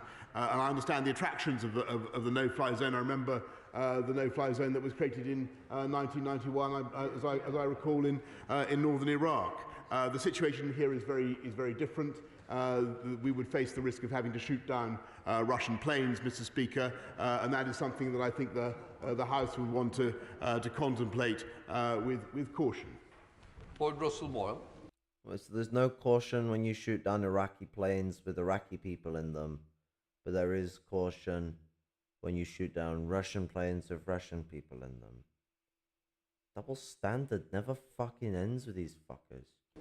Speaker, in locking out Russian state money, I hope the Prime Minister can give me reassurance that that will include our overseas territories and dependencies that must be included in this. And I note that there are, Mr. Speaker, protests in a number of Russian cities across Russia at the moment, and celebrities in Russia have been speaking out. I do hope that we will be offering all the support that we can to those people who are likely to be shunned by the fascist imperialist Putin regime. Look at the British Empire using the word imperialist to insult someone. It's cute. Ah, you dingy little bastards. Yes, and can I say, Mr. Speaker, that one of the reasons why I want to keep our fantastic British Embassy staff in Moscow, even though the temptation is there simply to sunder diplomatic relations with Putin, I want to keep them there to support groups such as the ones he mentions. Bob Stewart. Mr. Speaker, I've given evidence at 4 war crimes trials. It was genocide and crimes against humanity the people were charged with. Could I ask my right honourable friend and the House to agree with me that any Russian who kills a Ukrainian must remember that one day they may well be brought to court for crimes against humanity or genocide? They're so willing to cite the term genocide in regards to Russia and Ukraine, but they are not willing to correctly use that language in regards to Israel's oppression of Palestine or Saudi Arabia's oppression of Yemen. The double standard is abhorrent, and the third world bleeds as we ignore it to fantasize over Ukraine being some representative of the civilized free world, whatever the fuck that's supposed to mean. Oh wait, I know what it means. It means these people are similar enough and close enough to the people who hold imperialist hegemony, and it breaches the competitive alliance behavior of imperialism when the hegemonic power is complete control, like the US, for example, for this era. The civility between empires is broken down, and that's not good for empire. Well, it is. It's good and bad for empire. It's not good for keeping things chill, which empires quite like. You know, they like to just be able to all be chill and oppress the rest of the world. When they start to conflict with each other, that gets in the way of that oppression of the world, and it becomes a venture that's not quite profitable, and at least in the short term. Yes, Mr. Speaker, and not just any Russian combatant, Mr. Speaker, but anyone who sends a Russian into battle to kill innocent Ukrainians. Bill Esterson. Thank you, Mr. Speaker. President Zelensky has called for the toughest possible sanctions. For them to be the toughest possible, that must mean immediate.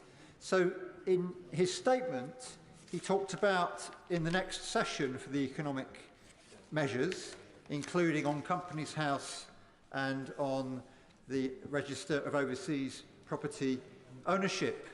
But in answer to the right... Why is iDubbbz all of a sudden got really, really old and become a warmongering fascist of the British government? Honourable Member for Swindon, he said something about bringing forward on Monday. Which of these... It was like, oh, look, he mentioned me. Ooh. Is it? And if it is Monday, will it have the same effect as is required for that immediate action? We'll be bringing it forward on Monday, Mr. Speaker, and we want to have, I hope, and I'm grateful for the support of the opposition, we want immediately to start cracking down on these individuals. Jesse Norman. Thank you, Mr. Speaker. The whole House will welcome the enhanced package of sanctions that the Prime Minister has announced today.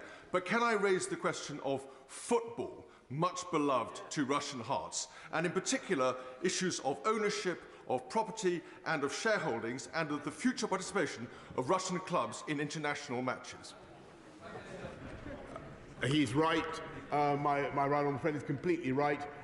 The Russians attach a great deal of sentimental importance to football, and they hope to have the UEFA Championship final in St. Petersburg. I cannot for the life of me see how that can currently go ahead. Liz Saville-Roberts. Putin's war on Ukraine is brutal, illegal, and a calculated attack on peace and stability in Europe. Plaid Cymru fully supports the actions and sanctions announced today. Putin, his cronies, and their personal fortunes must pay for their actions. On a visit to Ukraine, Plaid Cymru leaders spoke to Ukrainian soldiers, government officials and organisations, admiring Ukrainian people for their strength and their resilience, and they are now in harm's way. With Poland organising medical assistance and Slovakia opening its borders to refugees, will his government mobilise and resource a global effort to support and aid people fleeing this horrific conflict? Again, Mr. Speaker, I thank her very much for her support and her resolve, and I want to assure her that we're of course working with our international friends to prepare for a humanitarian crisis. Deanna Davison. Speaker, earlier this afternoon I had the opportunity to speak to on a Zoom call with a number of Ukrainian MPs who were all calling for additional support. One of the key things they were discussing is concerns that their communications networks may get shut down. So can I urge the Prime Minister to ensure we're doing all we can to provide things like satellite phones to make sure they can still communicate, not just internally, but with us here in the UK too? Mr. Speaker, she's absolutely right. The honourable, my honourable friend is absolutely right. There is a threat to communications already, and we're observing it in the contacts that we're having with people in Ukraine. Satellite phones certainly are an option, and we'll be looking at that. Sarah Owen. Thank you, Mr. Speaker. We've rightly heard a lot about tougher trade sanctions today, but nothing about ridding Russian state influence from our democracy. Will the Prime Minister commit to investigating all political donations received from people with links to Putin? And will his government finally bring forward measures to clean up the corrupt Russian money that for far too long has been laundered in the UK? So, Mr. Speaker, all political donations are properly registered and monitored, and I can tell her that we are putting forward and progressively over the last few days and weeks and today the biggest ever package to crack down on dirty Russian money, not just from Russia but from anywhere. Steve Baker. Thank you, Mr. Speaker, I welcome these sanctions today. My right honourable friend's been crystal clear that all Europe needs to end dependence on Russian oil and gas. Could he tell us a little bit more about how he intends to see that that comes to pass? Thank you. I thank my right honourable friend. The key thing is to get people, first of all, to recognise the scale of their dependency, as in any addiction. That's what we're doing, and the UK government's been making that point the whole time to our friends, because it's got worse since 2014. But what we're also doing is helping countries, for instance in the Baltic states, to go further and faster with renewable technology. Daniel Zeichner. So,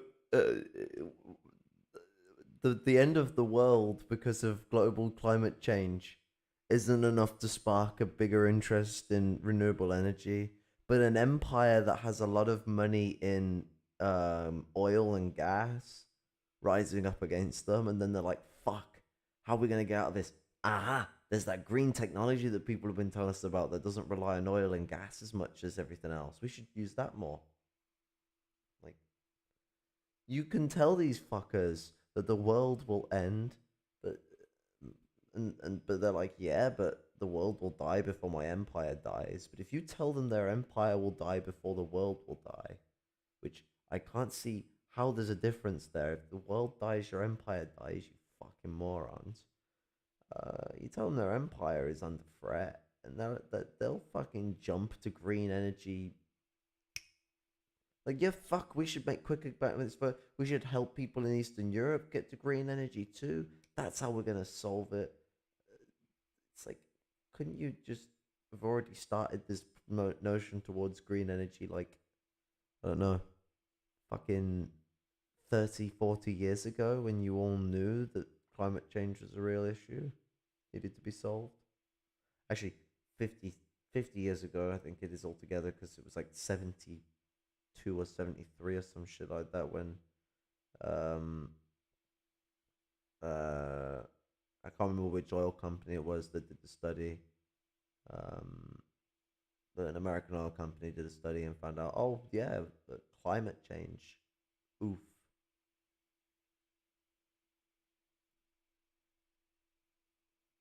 Thank you, Mr. Speaker. I think everyone knows that the Ukraine is a major producer of grain, and unfortunately, because of these awful events, there are likely to be consequences for many countries, including our own.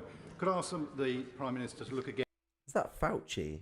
At our food security proposals and make sure that we are secure ourselves and not reliant so much as we have been in the past. Yeah, he's absolutely right, and food security is an important consideration, and one of the many things that our fantastic Ukrainian community have done in the last few years is help us in that very sector. Andrew Bridget.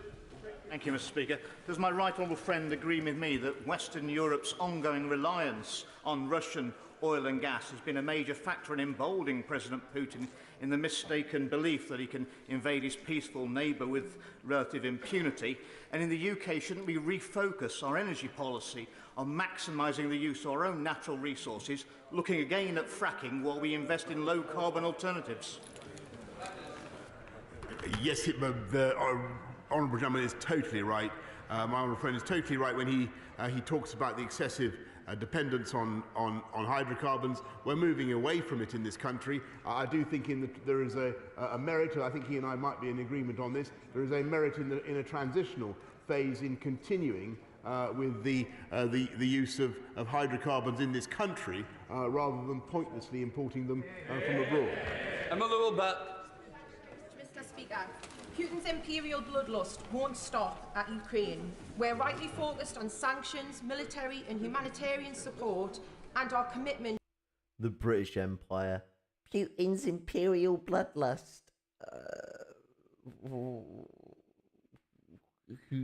Who's talking? The British what? The British Empire?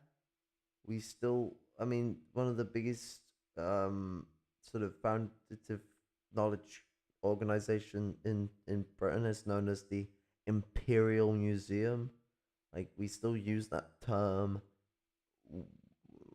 grace with grace to describe ourselves when suitable. to our interests. But as soon as it becomes suitable for us to use it as a slur, we then utilize it as such. And yeah, Putin is doing imperialism. But says the imperialist. Not a good look. It's like when America was like, you pesky British need to free India from your oppressive reign. It's like, isn't this the American Empire that's talking?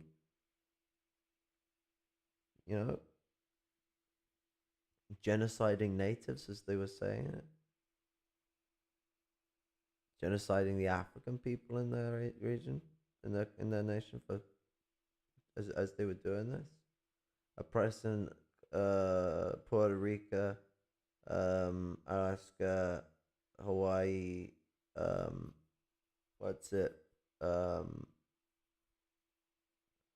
Atoll Islands, I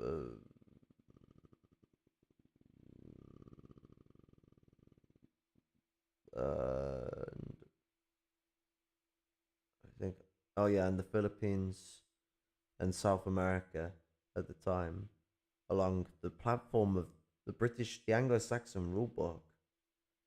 Because, I mean, this is always the thing. They're getting pissed off by the, Anglo-Saxon, Anglo-Scottish, to be specific, because it's the British rulebook. But Anglo-Saxon and the Scottish, that's what Anglo-Scottish is joined together. That's the way I'm describing it. So the British rulebook, the Anglo-Scottish rulebook of imperialism.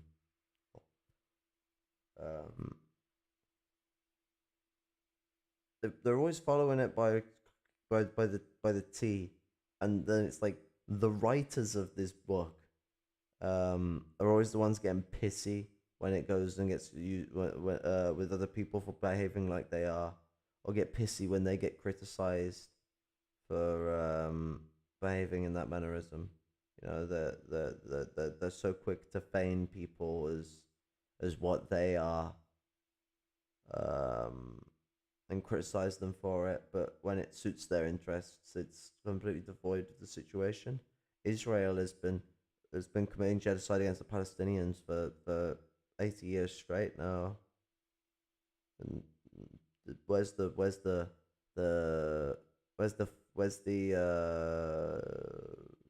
love or solidarity for the Palestinian struggle against Zionist settler colonialism?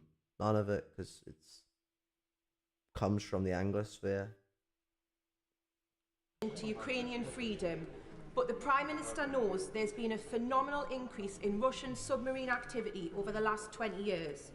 Our undersea cables carry more than 95% of all Western military, diplomatic, commercial, financial and personal communications. The consequences of these cables being weaponised is terrifying. Can he assure me that countering this threat is part of our ongoing dialogue with allies? She's absolutely right, and there is a continual struggle going on beneath the surface of the sea, as she knows, between submarines that are out to sever cables and those of us who are trying to make sure that those links are maintained. Sir Charles Walker. Is that actually something that's going on right now? Because that's pretty mental shit. Someone will have to send me a source or something like that, 'cause there's something I'd like to read into. Mr. Speaker, following on from my right honourable and gallant friend's question about war crimes, I suspect those crimes are already being committed by Russian soldiers against their Slavic brothers and sisters. Can the Prime Minister join with his NATO heads of state setting out at an early stage how war crimes will be prosecuted, so all Russian soldiers, field officers, generals and, of course, as the Prime Minister said, politicians are brutally aware of where we're... You're all supporting genocide in the Middle East in several countries right now. In Africa, in several countries right now. In South Asia, in several countries right now. In South America, in several countries right now. But as soon as it happens between two countries that are white, everyone's fucking sounding the alarm. Oh no, the white people are under attack. Time to treat this in the complete opposite manner that we have treated all the other genocides that are going on in the world.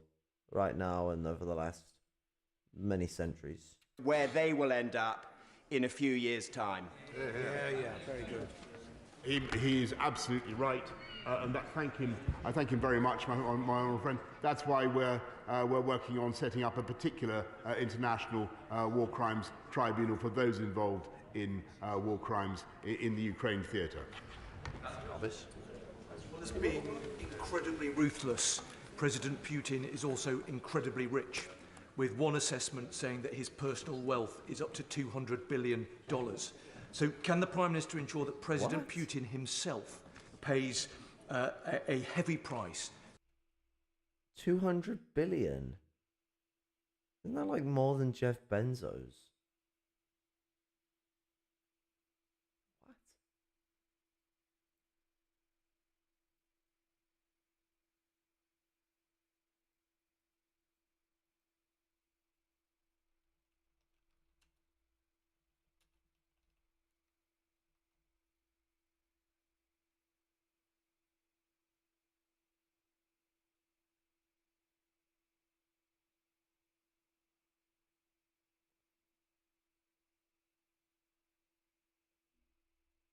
Okay, Russia's richest man, Alexei Mordashov, 1.1 billion. Oh, wait, no, that's how much he gave to his wife. Who's the richest man in Russia? Mordashov, according to Forbes, so the richest man in Russia is worth $29 billion. So this guy is chatting some big smoke and mirror here, unless like some secret wealth of Putin has been discovered. But this just sounds like some spoopy anti-Semitic shit. I know they're not Semites, but the term cabal has already been cited in the British Parliament in this session, with no pushback or criticism, and these guys just pushing further on this Kremlin cabal concept.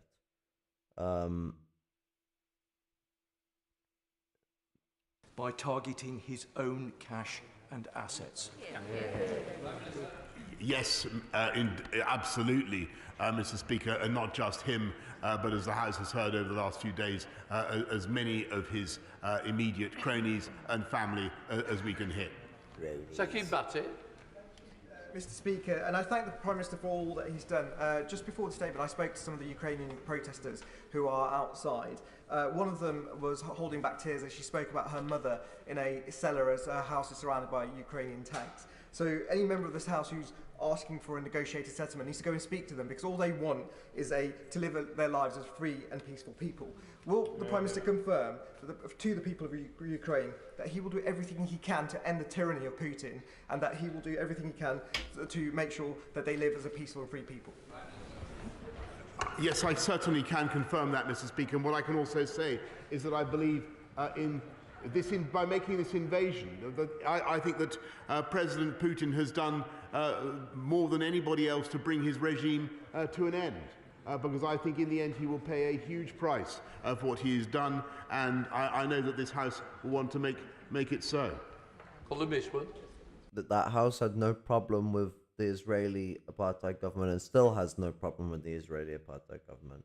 This House has no problem with the genocide in Yemen, but they are absolutely opposed to this war in Ukraine. Thank you, Mr. Speaker.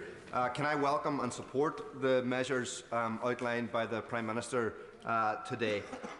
Putin is a gangster and a despot who has been trying to undermine and subvert democracy across the world for years.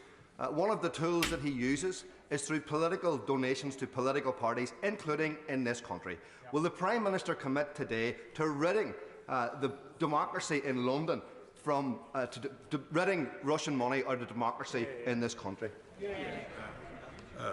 Yes, of course, Mr. Speaker. Blake Drummond. Thank you very much, Mr. Speaker. Estonia, Latvia, Lithuania and Poland today triggered Article 4 of the North Atlantic Treaty, and I think I heard that we are going to be joining in those discussions. But can my right honourable friend assure our NATO allies in Eastern Europe that we stand firmly with them, particularly the Baltic states that have significant Russian populations? I thank her very much. She's completely right, and that's why one of the first things we did was to strengthen our presence in Estonia in the way that I've described, and our Canadian friends are strengthening their presence in Latvia, and we will make sure that we give the Baltic states in particular, who seceded from the Soviet Union, who became free and independent at that amazing moment, give them all the security that they deserve. Debbie Abrahams. Thank you, Mr. Speaker. There's overwhelming evidence that Russian state actors have been involved in trying to disrupt and destabilise Western democracies using social media platforms such as Facebook. So what is the government doing to ensure that this isn't used in these events? Mr. Speaker, as I said, I think in an answer a couple of days ago, we've got no evidence of disruption of UK elections or electoral events as a result of Russian activity, but the Online Harms Bill is there to provide such protections. Bernard Jenkins. Thank you, Mr. Speaker. Can I thank my right honourable friend for his statement, and indeed thank the Leader of Her Majesty's Opposition for his supportive and moving words. But can I also reinforce the point made by my honourable friend for Huntingdon? Why has it come to this pass? How has the West in general, and the United Kingdom in particular, been so asleep at the switch for such a long period of time?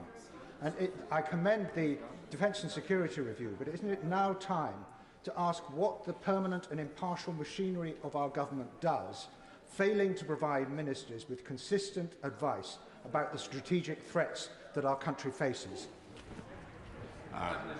Mr. Speaker, I think there are all sorts of reasons for the failure of the West to take sufficient account of the threat of Vladimir Putin since 2014, but the two biggest are oil and gas.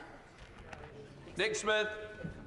Mr. Speaker, with cyber attacks and falsehoods, Russia is peddling lies today. Now, observers on the ground are crucial to relay the truth.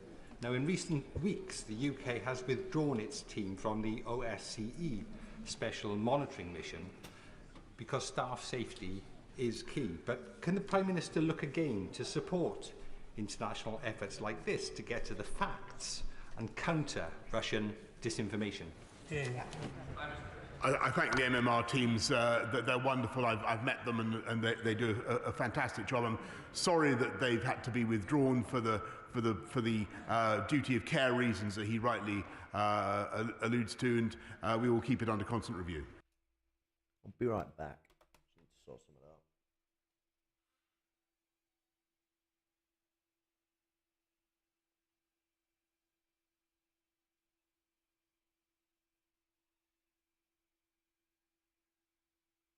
Well, I say I'll be right back. I can't fucking leave straight away because this bed takes forever to lie down.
burger.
wait, shit.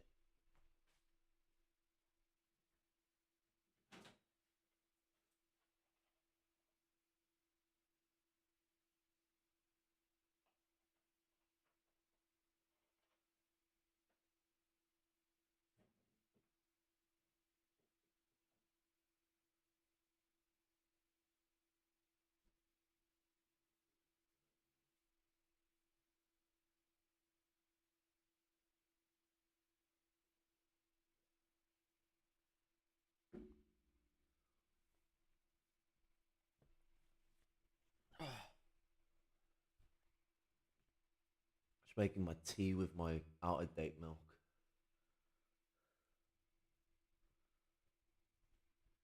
Gotta get your money out of it.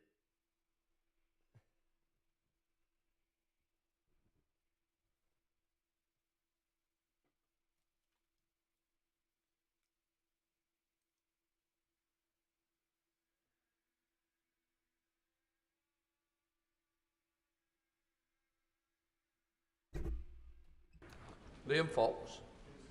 The 1994 Budapest Memorandum saw Ukraine give up its nuclear weapons in return for a security guarantee not only signed by Britain and the United States, but by Russia. Does my right honourable friend believe that Ukraine would have been invaded had it retained its nuclear weapons? And what does it say about the value of a Russian signature on any international agreement?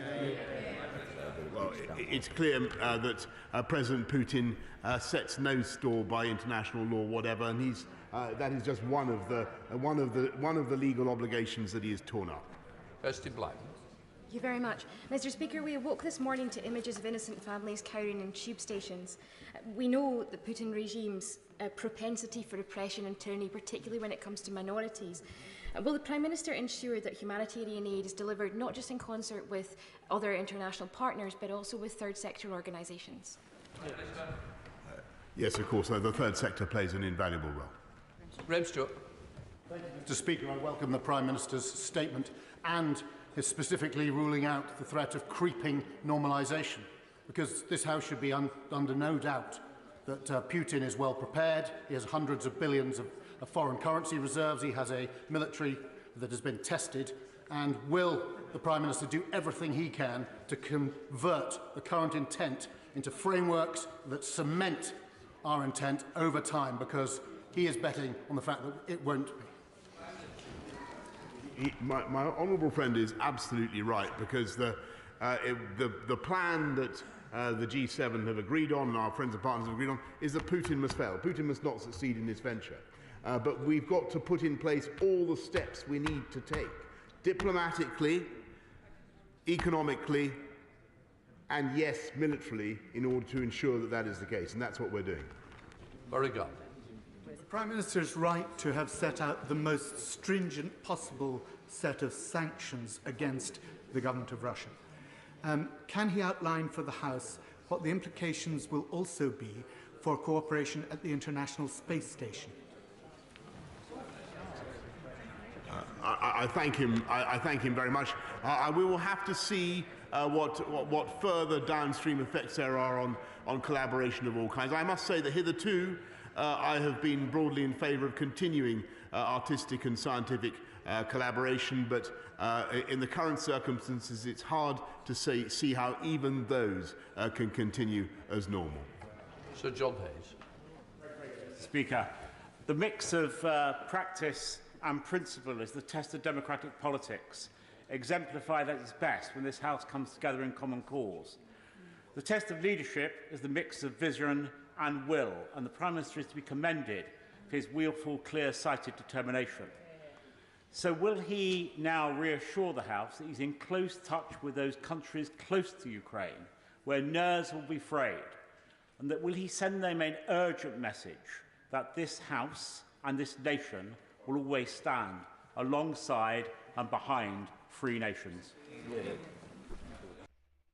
Yes, I only speak through the side of my mouth because I am too posh to use the other side of my face. He's like, I swear that is like such one of the most oldest stereotypical ways that you always end up seeing big British politicians speaking, like they always speak like there's only ever a camera looking at like not directly half. It's like most of their face, bar like a part of their face that they scrump up to. Do you know what it is? It's people that are too used to wearing a monocle. So when they're not wearing a monocle, that's what it is. When they're not wearing a monocle, they're still too used to squinting their face up, like they're trying to keep that monocle pierced on their eye. Because not all monocles use the bridge of the nose to aid themselves. Some of them are quite literally just dunk in your eye and you hold it in place by tensing your face up around that region. Which would tense your cheek up, which would tense the side of your mouth up. And if you've not got a good enough posh mannerism, just doing it will give you a posh mannerism. It'll make you sound like one of these dickheads. The right honourable gentleman, as so often, is precisely right, and that's why to get. So all I hear when he speaks is, but with a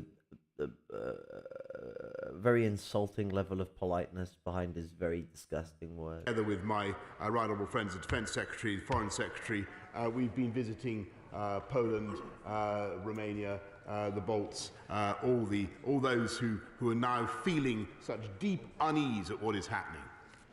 Alistair Carmike. Thank you, Mr. Speaker.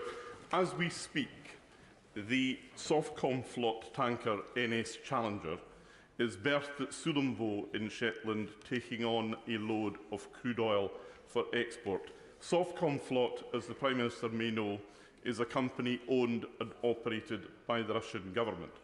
My constituents, Mr. Speaker, are asking me why they should be loading oil onto a Russian tanker while Russian troops are marching into the Ukraine. I cannot think of any good answer to give them. So, can the Prime Minister tell me, will anything that he has announced today ensure that that will not happen again in the future? Well, I can tell him, thank him very much, and I will of course immediately investigate what is happening with the Softcom Flot oil tanker. But the result of the measures that the House passed the other day is that we can now target any entity, any company that has any relation with the Russian state. So we have that power. Tim Lawton. Speaker, tyrants and megalomaniacs invade countries because they think they can get away with it. And the way to deal with bullies is... We've been getting away with it for centuries.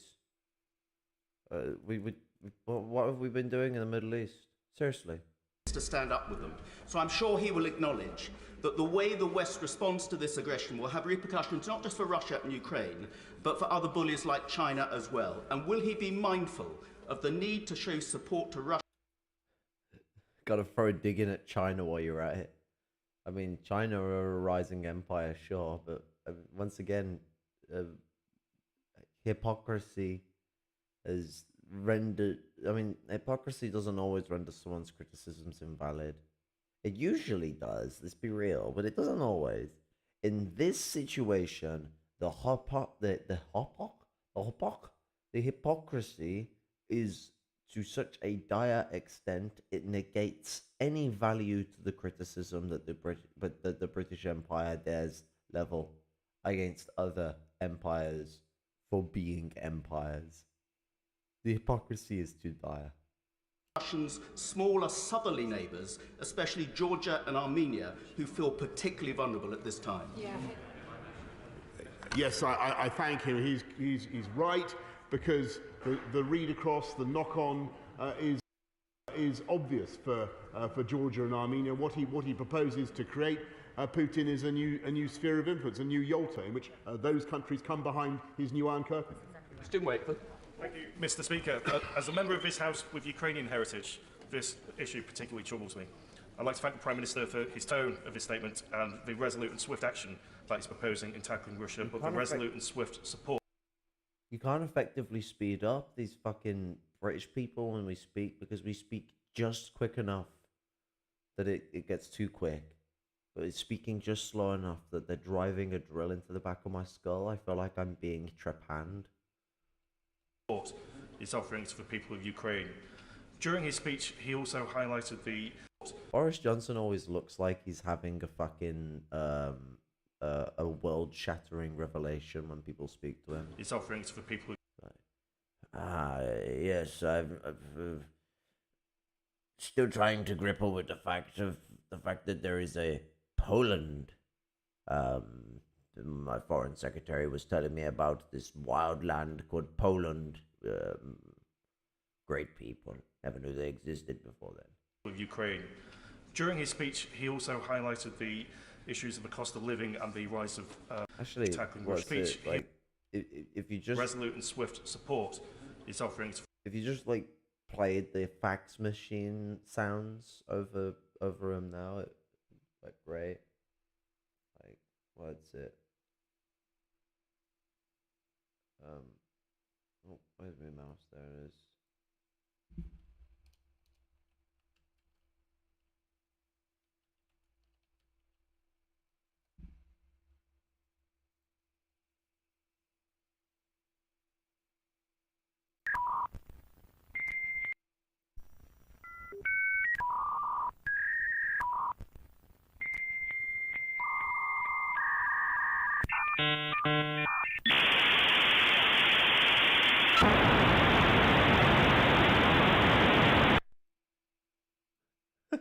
For people of Ukraine. During his speech, he also highlighted the issues of the cost of living and the rise of fuel prices. Could he also touch on what further action the government will take in order to address that issue?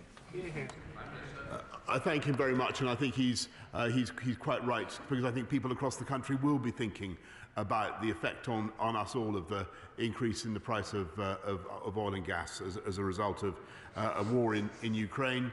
We will continue to do everything we can to help people to abate the cost, to support people through councils, through all the funds that we're giving, the reduction in council tax, Mr. Speaker. But the best thing that we can do is ensure that people are in good, well-paying jobs, and that is in that we are certain. Pause the live stream, not the thing. Okay.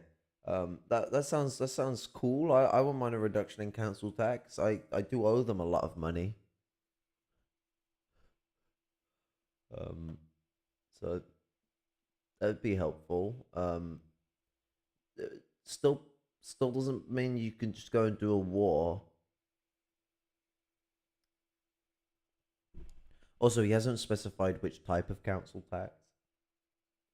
But I mean, we're going to make sure we have well-paying jobs. We will reduce council tax. We must make sure that there is something to buy people off into this war. We can't just stand for a war. I mean, we've bought people off into being spoiled or brats, so we have to shake offers to them. Don't worry about the war we're about to start. Here is a council tax reduction. Certainly succeeding, but in the medium and the long term, we've got to have more.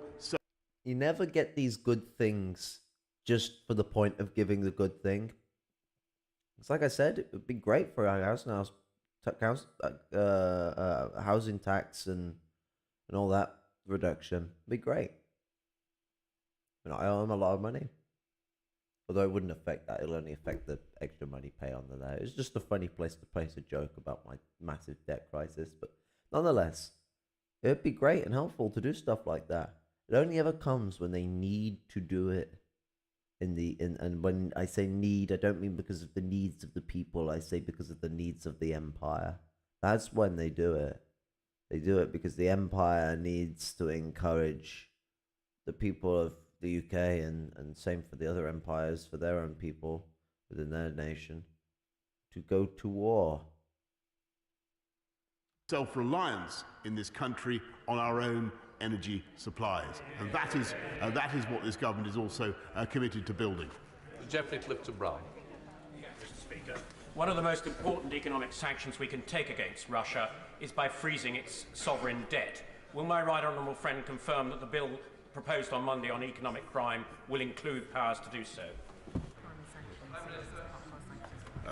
Mr. Speaker, we're taking the most powerful measures against Russia and the Russian economy that have ever been taken. I think probably the most powerful ever taken by any country. And Russia will no longer be able to raise any sovereign debt on UK markets. Olivia Blake. Thank you, Mr. Speaker. I'd like to ask the Prime Minister what support we will be providing Ukrainian citizens settled in the UK who wish to reunite with their family members still residing in Ukraine. Many have watched their cities rapidly get caught up in this conflict and are keen to know what more we could be doing to support them to reunite their families. Mr. Speaker, we will make sure that we support Ukrainian nationals who need to leave to visit to come to this country to meet their relatives. Of course, we'll do that. Stephen McPartland. Thank you, Mr. Speaker. I'm proud the Prime Minister in this country are leading international support for our friends in Ukraine. Domestically, will the Prime Minister be providing more support for organisations such as our NHS, public sector organisations and businesses that will now be the subject? Look at that Ponzi. I missed the geezer pulling the funny face to the left. But look at that Ponzi bitch to the right, how snobby she looks. It's like, fucking... look, like, how you manage to look like you are looking down on people who already look down on people, it amazes me. Like, I guess that's like the benefit that the backbenchers have that they like, is that they get to sit atop of the parliament. They even get to look down on the parliament. But she just looks exclusively Ponzi in the way that you just want to smack in the head. It's like Boris as well. Boris has that same look of exuberant Ponziness. Same as that geezer as well, to be fair. That geezer in the centre there. Why is his tie so wide? I've owned a tie before. And it's not normally that chunky. He's got a really chunky tie. It's got a girthy tie. Of Russian cyber attacks. He's right to point to this risk, Mr. Speaker, and I her jaw is jutting. She is doing something called gurning. Gurning is the reaction of someone who is on boosts, so things like cocaine, amphetamine, ecstasy / MDMA.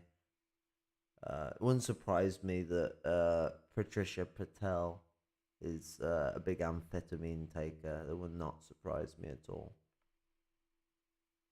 I think it's foresighted. We're investing massively in cyber protection. I think another £2.6 billion we're putting in. I think in the last few years we've tackled more than 3,000 cyber attacks. It is a risk. It's a risk that I'm afraid we must run in the cause of freedom. Matt Robert. Thank you, Mr. Speaker. And I'd like to offer my wholehearted support for much tougher sanctions against President Putin and his dreadful regime. Mr. Speaker, as the honourable gentleman from Lockerbie mentioned earlier, there are many historic Ukrainian communities in Great Britain and Northern Ireland, and indeed I would like to commend the work of the Reading Ukrainian Centre. I would like to ask the Prime Minister what additional support can the government give to these very valuable community groups and centres around the country who offer such support to families, friends, relatives, both in the UK and in the Ukraine. I think, Mr. Speaker, perhaps the most important thing we can do for the Ukrainian community in this country is thank them, recognise them for everything that they've done for us in the last decades. They've been an amazing addition. In the last he did what I do when I'm like, I go to say somewhat specific when I don't mean to say somewhat specific, when I mean to be more general with my statements. So he's like, last decades. To the UK, to the UK economy, to our cultural and artistic life. John Barron.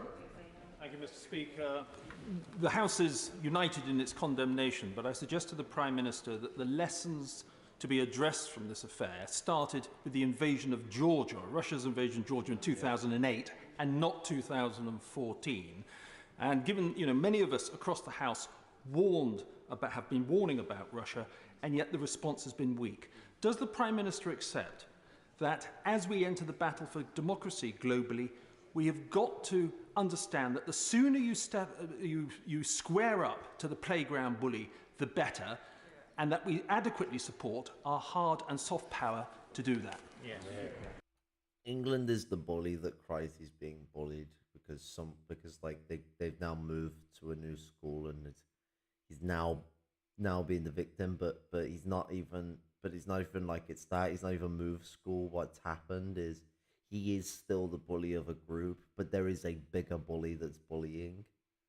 But it's not even that, because the bully that's bullying is a smaller bully that they are perceiving as a bigger bully, because that bully is bullying the people that we want to bully. We want to bully the Ukrainians. Go away, Russia. Stop bullying the Ukrainians. That's our job. That's the way we are about this. Yes, he is quite right, and I know that by soft power he's thinking also of the British Council, which can have such a wonderful beneficial effect across Russia, and I've seen its work across Russia. But Mr. Speaker, he's right about standing up to the playground bully. We should have done it ages ago. I think the scales have fallen from the eyes of many of our friends and partners. Dr. Philippa Whitford. Thanks very much, Mr. Speaker. In an earlier response, the Prime Minister suggested that this country would welcome people who were reuniting with family here. I have a constituent who's Ukrainian, but a British citizen who's trying to bring her mother from Ukraine, but being turned down because she is over 18. Her mother is on her own, has no family, so naturally she's frightened. So will we see a change in the Home Office to enable British citizens who are Ukrainian to bring their vulnerable family here? Yes, I thank her very much. If I remember the way you British law works, because of there being a conflict in Ukraine, because I remember learning about asylum seeking, and it was a long time ago. It was a good part of half a decade, no longer than that. Good part of a decade ago since I learned about asylum seeking. I was still in high school.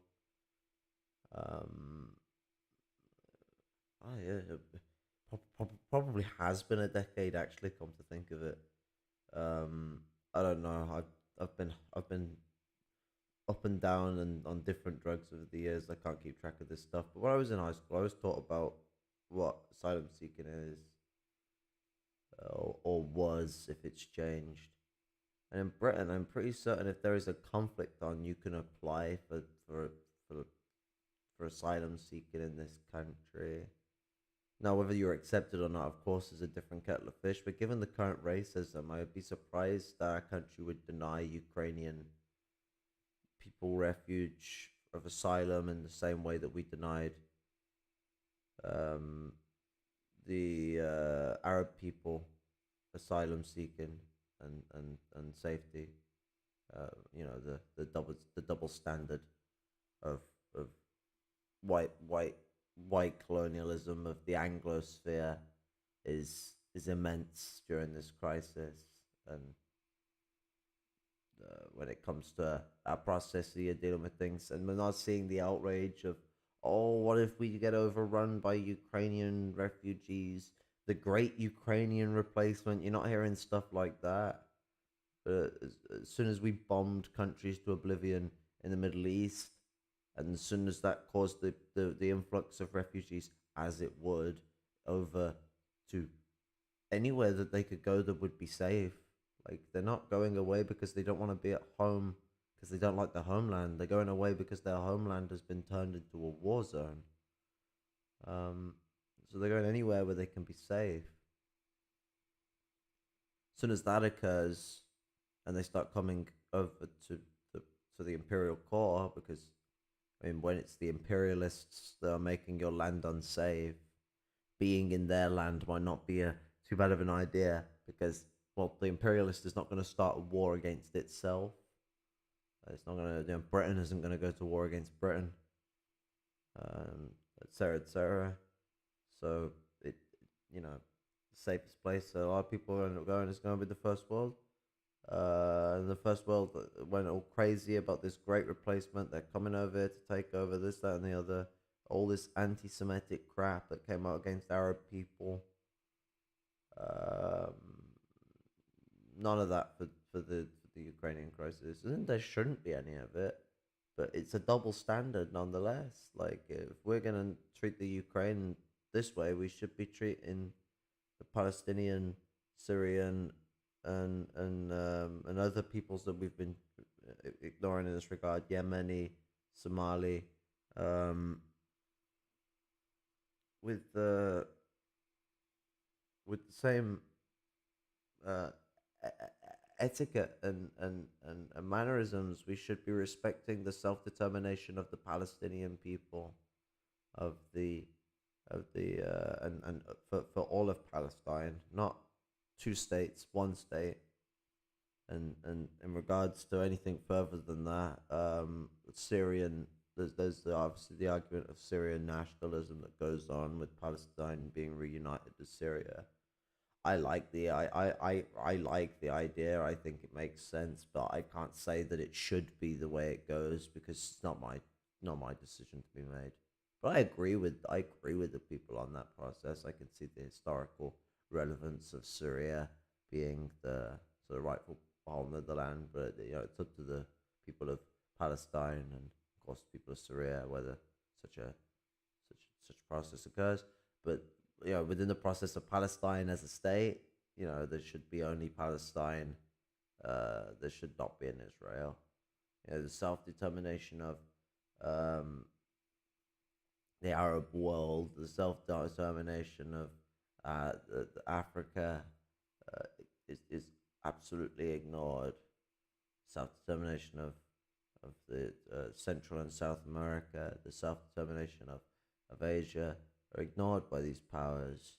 They're so quick to holler to this fainted idea of Ukrainian self-determination, when the Ukrainian government currently in power is blocking the Ukrainian people as well from self-determination.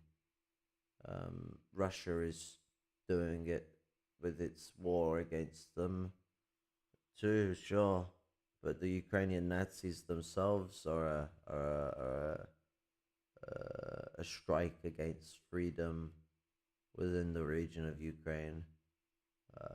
Nazism in all forms, fascism in all forms is problematic, whether it be Eastern or Western.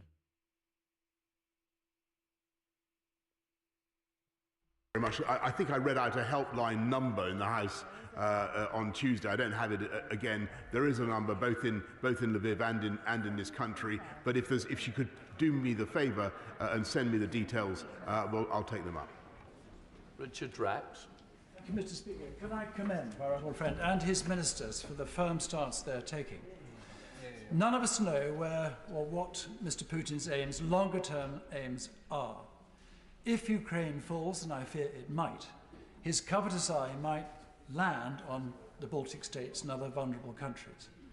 Can my right honourable friend reassure NATO members that if one Russian boot lands on NATO soil, military force will be met by military force? Yes, and what is so encouraging, Mr. Speaker, is that the whole House understands the vital importance of that Article 5 guarantee that we make to every one of the 30 members of NATO. Tony Lloyd. Sir Tony. The Prime Minister quite rightly pits this as being a battle between the party of law and those who support international law. There is only one lawful government in Ukraine. That's the government of President Zelensky. If they are forced to move, forced possibly into exile in the short run or the longer run, will the Prime Minister state very clearly that we will make sure they can be a functional and effective government wherever they operate from? It's a very important point that he raises. I'm grateful, and that's why in our discussions with President Zelensky, we are seeing what we can do to give them the practical support that they need to continue. Robert Jenry. The City of London is a global asset whose enduring success doesn't rest on dirty money. It rests on a commitment to excellence and on the adherence with the rule of law. So it's right that we now use that as a way to show global leadership? Can I encourage my... We don't rise on dirty money, except all the dirty money that is created by the literal empire that this is the presidium for. Like as if the British are able to state that they don't, they're not comprised of dirty money. Fuck off. My right. We literally have companies in this nation, national to this nation, international companies that don't know. Well, sorry, they're aware of it. Sorry, but they don't know what the full extent is, but are fully aware that their products. They always so that they're using language to be snaky. So this is where the statement sounds snaky. It's a long way of just making the more exhaustive mannerism of describing this. They're unaware of to what extent, but are aware that their products are created with slavery. That's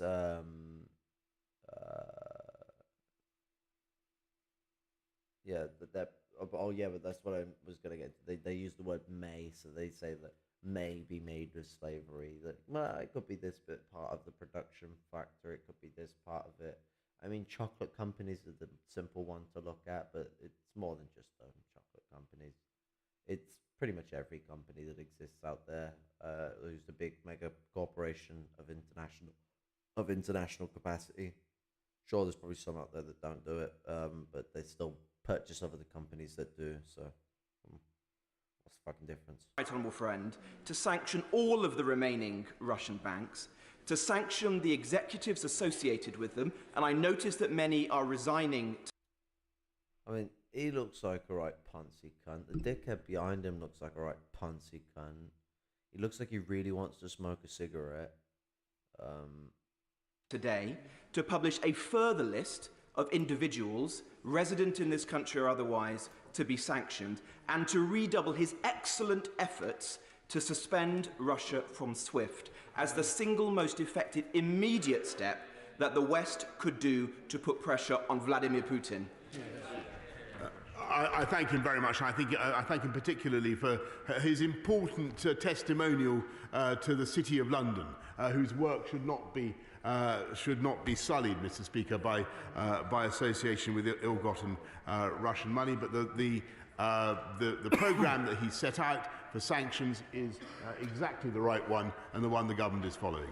Right, King. Thank you, Mr. Speaker. Returning hate for hate multiplies hate, adding deeper darkness to a night already devoid of stars. Will the Prime Minister reiterate that our quarrel is not with the Russian people? It is with their leader, Vladimir Putin, and he has committed a very, very grave error. I'm begging you, Prime Minister, please let the Russian people know no hard feelings. He is so right, and I know that is what the House thinks. We admire the... So you pause Boris Johnson in any view of him, and he always looks like a villain. I'm always looking for... Do you know what I think goes to his benefit? Is the guy's a big rugby guy, and he used to play rugby back at Eton. I'm surprised I remembered the name of where he went to get his education. I normally forget that. He used to play rugby, but so he's even though he's a fucking chunky, funky fuck now, although a lot of people who used to be muscular go that way when they're not keeping themselves in good shape. Boris Johnson's a fucking... He was once a built lad, big rugby guy, and knows how to he's got broad shoulders, he's a tall standing geezer, he knows how to look intimidating, but he also looks like a clown. So you have this weird image with I guess Trump also had it too by being a really tall guy. This sort of visage, sort of weirdness of this really clownish looking guy who also looks like he could go for his own in a fight, and it's sort of this blending level of hilarity but also evil looking, intimidative intimidating mannerism that conflict each other, but also work weirdly well in exuberating a greater sense of hilarity out of the very villainous mannerisms. I mean, Boris Johnson and Trump are very similar in the fact that one of the main reasons any of us want them around in politics is not because they'll do us any good. We're pretty well aware that they'll do us wrong. It's just because it's funny watching them do empire like blithering idiots. It's more fun with Trump because he doesn't entirely understand all the mechanisms he's operating with, and does Freudian slips much more than Boris. But it's funny, but with Boris, it's a little less funny because Boris, and has admitted this before on Top Gear a long time back, his whole stupidity is an act. It's a very well-crafted act. The way that it was put by him and Clarkson in their discussion on his time on Top Gear was that most politicians, the way Clarkson put it to him was most politicians manage to act as smart and well kept as possible and turn out to be blithering idiots. You seem to go for the opposite strategy. That's the way Clarkson put it to him, and Boris conferred in agreement, essentially. Russian people our links to the Russian people go back to the time when we stood shoulder to shoulder to fight fascism with the Russian people. Russia's contribution to culture, to art, to literature is to music unparalleled. It is an extraordinary country, and nothing that we do or say should obscure that. Shrebedley. Winston Churchill created the Council of Europe as a bastion against fascism and communism. And since the fall of communism, Russia has set great importance by its membership as a fig leaf of respectability. Every time our conservative group has tried... Winston Churchill formed the Council of Europe against fascism and communism. And since the communism fell, Russia made a faint leaf of responsibility to this. Okay. Communism beats fascism. Communism good. Fascism bad. Simple. Soviet Union gone because of the divulgent fascistic tendencies of the labor aristocratic counter-revolutionaries that took over the Soviet Union, and them impeding the revolutionary project with their ambitious class interests that were counter to the interests of the proletariat. The fact that the labor aristocracy even had any power in society in the first place was one of the biggest mistakes the Soviet Union ever made. Them taking over it devolved the Soviet Union into all the nations that used to comprise it, devolved them into separate nations, and the Russian Federation. They divulged into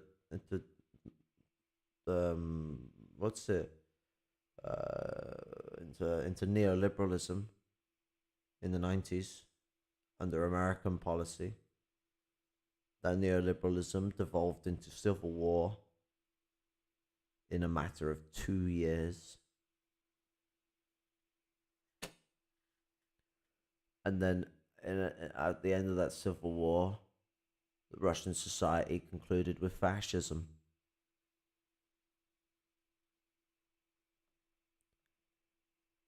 Fascism of Russia against the fascism of Ukraine.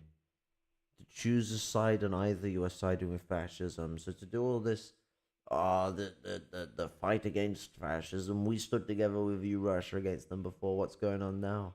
okay, well, if that was so the pointation, why didn't people be like, okay, Russia's good point when they're telling us that that Ukraine is a Nazi-ran country, rather than waiting when we know a crisis is going to happen here, waiting likely on purpose for something to explode out of this.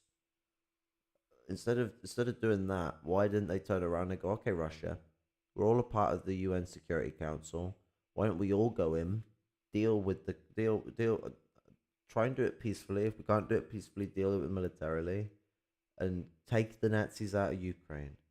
That would still be an imperialistic measure to deal with the problem, but it would still make more sense that you've turned around, assessed the situation, and have said, okay, they literally have Nazi flags, SS symbols. They're threatening people externally because they had shown a very anti-Russia mentality the Ukraine had. So the Ukrainian government that we're dealing with today, especially during their initial rise in 2014,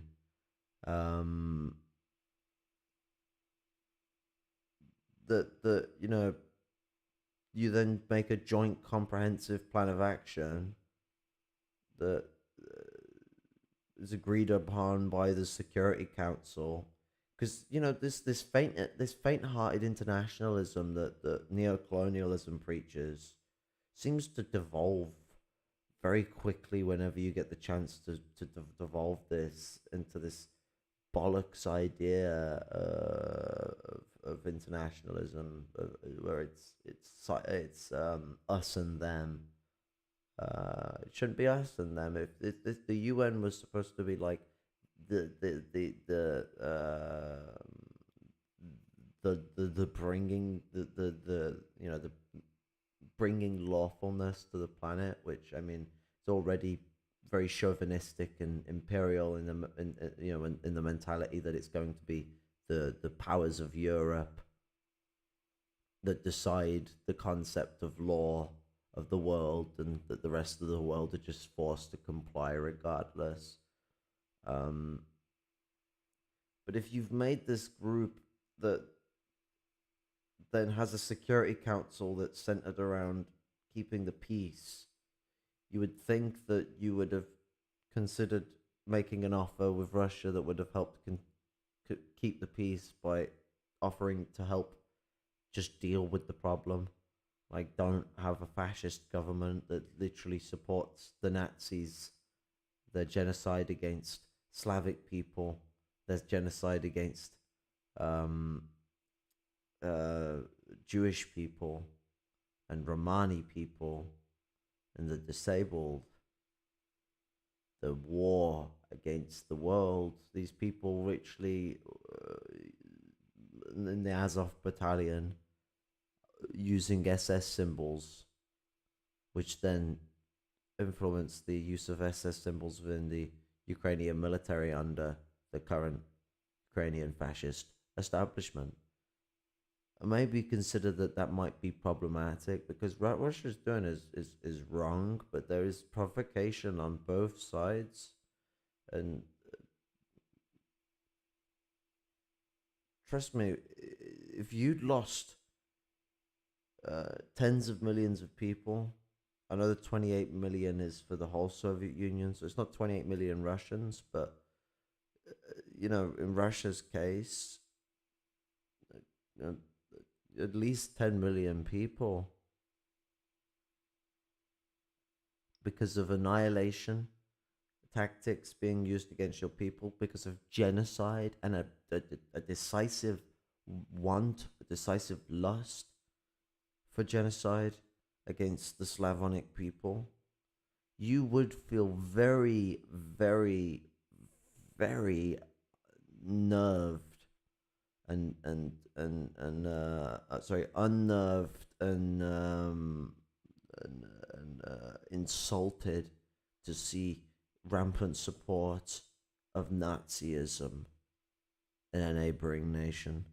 I don't support the Russian invasion, by the way, so this isn't me trying to give pretense that voids Russia of criticism, but I can really understand why people would be more sympathetic or empathetic towards Russia than Ukraine, just on the basis that Russia is not the ones celebrating the Nazis right now. I know that's not every person in Ukraine, but when Nazis come to power, a lot of people are held hostage, so to speak, but only so far as they stay inactive.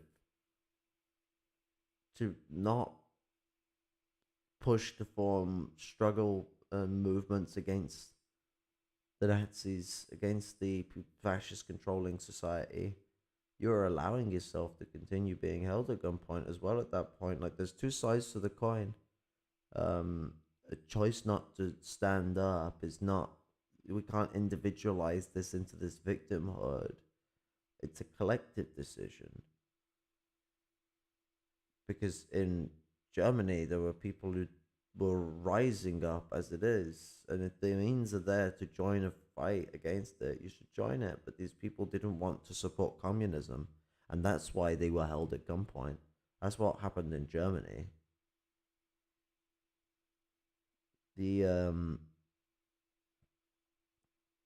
It's now this fainted Russian influence, or to quote the leader of the Scottish Nationalist Party, the Kremlin cabal. I'm never gonna let that fucking drop on the anti-Semitism that just rings and stinks of shit through that statement. The stench of anti-Semitic shite couldn't be any more stanky with what the SNP has to say about what you could have just called the upper class of Russia, but no, you had to use an anti-Semitic remark regarding Russia's organization. It's centered around this Russo influence crap now, here, today. But it's the same basket. Like, you should be opposed to Russian control of your own land as you should be opposed to any empire controlling of your own land. But that doesn't mean supporting Nazis. They're almost put in a position where they don't have a choice now. They can't really turn around and successfully take the Nazis out at this moment. The Ukrainian people are a bit fucked for that. They're not in the advantageous the position that the people in Germany were in, where they are the empire. Ukraine is the oppressed nation here, under siege. And as much as I think that they should knock out the fascist dictator and deal with stuff like that, they're going to be put in a position where that decision is not going to be the one they're likely going to take. What they're likely going to do is fight against Russian invasion, and make frontal sort of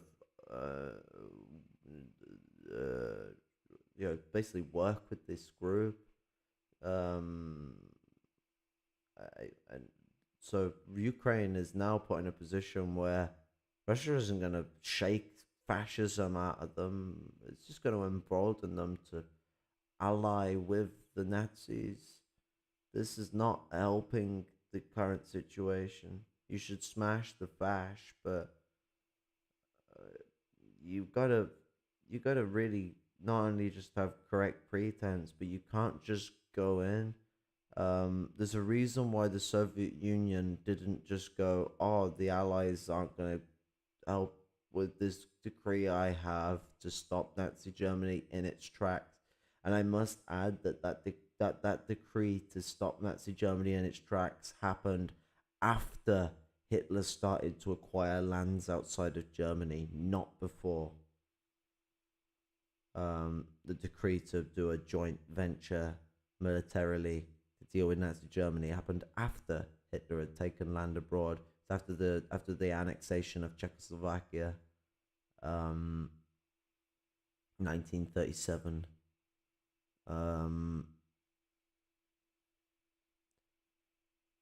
And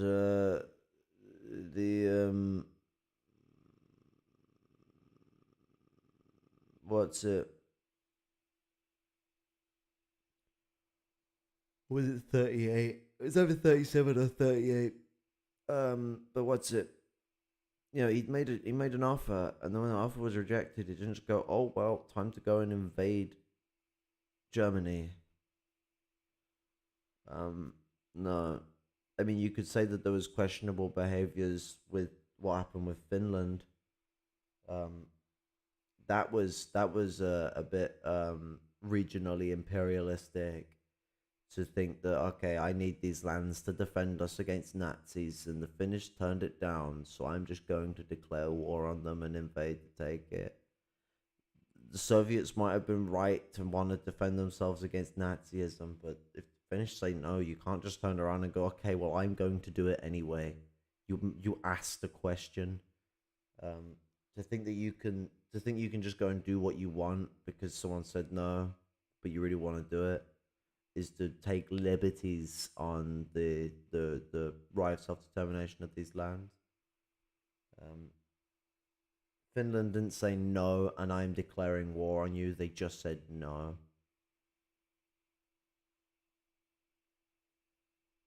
Try to get them expelled, we've been foiled by Russian gold.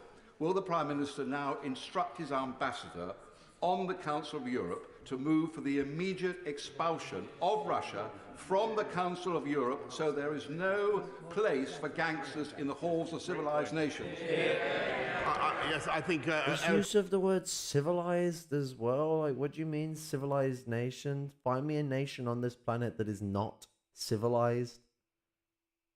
Oh, wait, no, you can't find one, because the definition of civilization is every group of organized social human beings. Like, it's civilization is supposed to be sort of the thing that distinctifies us from prior evolutions, not prior homo, like not prior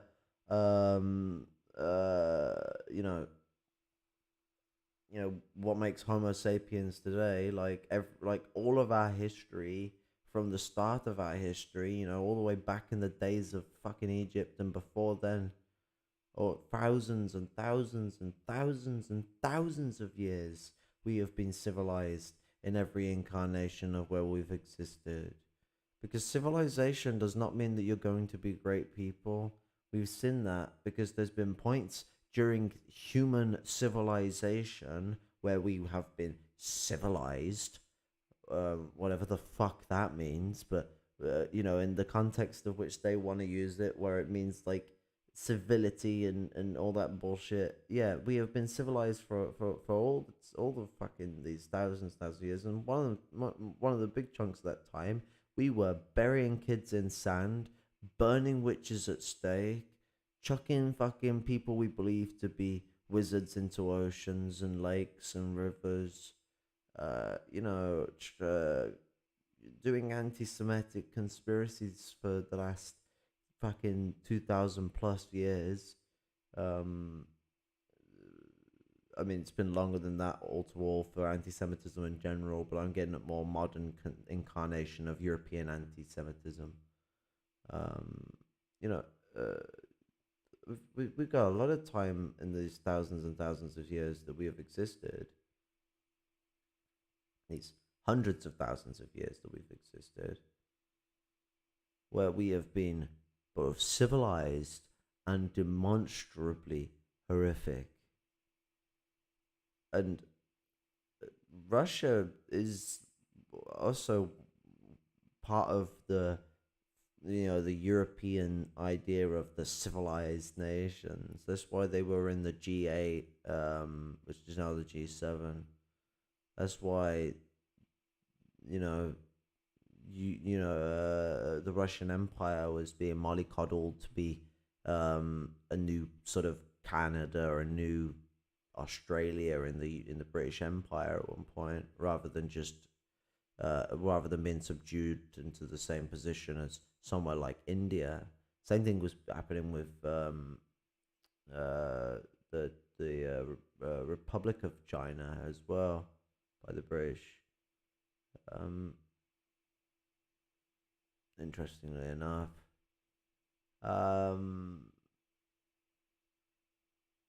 but this fainted heart of civilized nation is ridiculously disrespectful.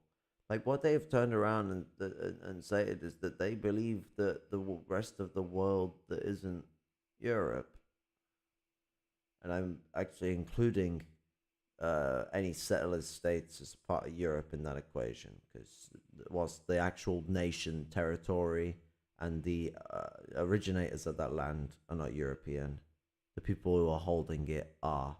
People who dominate its political power are. You know, so nations like the United States and Canada are European nations because they're not the nations of the actual region. Canada and America are made up nations by the Europeans to control and dominate those regions. They basically stated that anyone who isn't a European nation, any nation that isn't of Europe, is not civilized.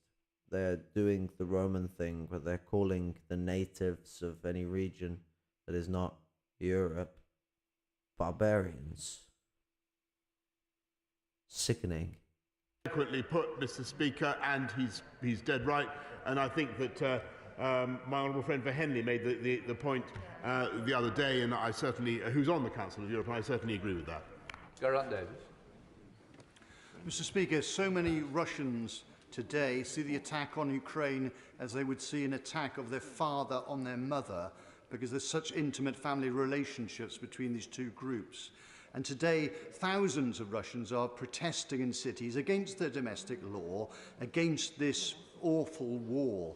Will he provide them with his support? Will he amplify their support to help reduce the support, any support there is for this ridiculous war, and also provide sanction and safe haven for people, refugees, including troops who may want to re-engage, the troops outside of Ukraine, so they can re-engage, so we can win this war at home and abroad? He makes a series of extremely important observations, and yes, I think it's vital that we get the message across to the whole of Russia about what is really going on. They're being lied to day after day, and I think that his point about they go on about like being lied to day after day by like RT, but Jason very interestingly brought a point up that RT is not entirely for this war. Of course, this is RT in English language, so might not be the same as RT in the Russian language. Not saying some like conspiratorial stuff. It's just RT UK and RT US are ran by departments over here. That as much as the Russian government does have influence and can interfere in regards to what's the pervade idea and sort of corporate ideology of its conglomerate. If like all corporate companies, things are dispelled and distanced enough that there's great ways to differentiate the reporting, and there's also so many different hands handling so many different parts, the different administrators that run different sectors of a company. It's quite easy to end up not agreeing with every sector of the company, or in a situation where oversight is not as high as it could be, which creates a position of critique. But it could be RT Russia in the English language, which then, if it is the case, then that is interesting. It'd be interesting for RT and Russia to be so critical of the war. But I don't know. It could just be a case of it being the RT in the West that it was funny seeing Caleb Maupin cry about having to leave. I'll never forget you, RT, and all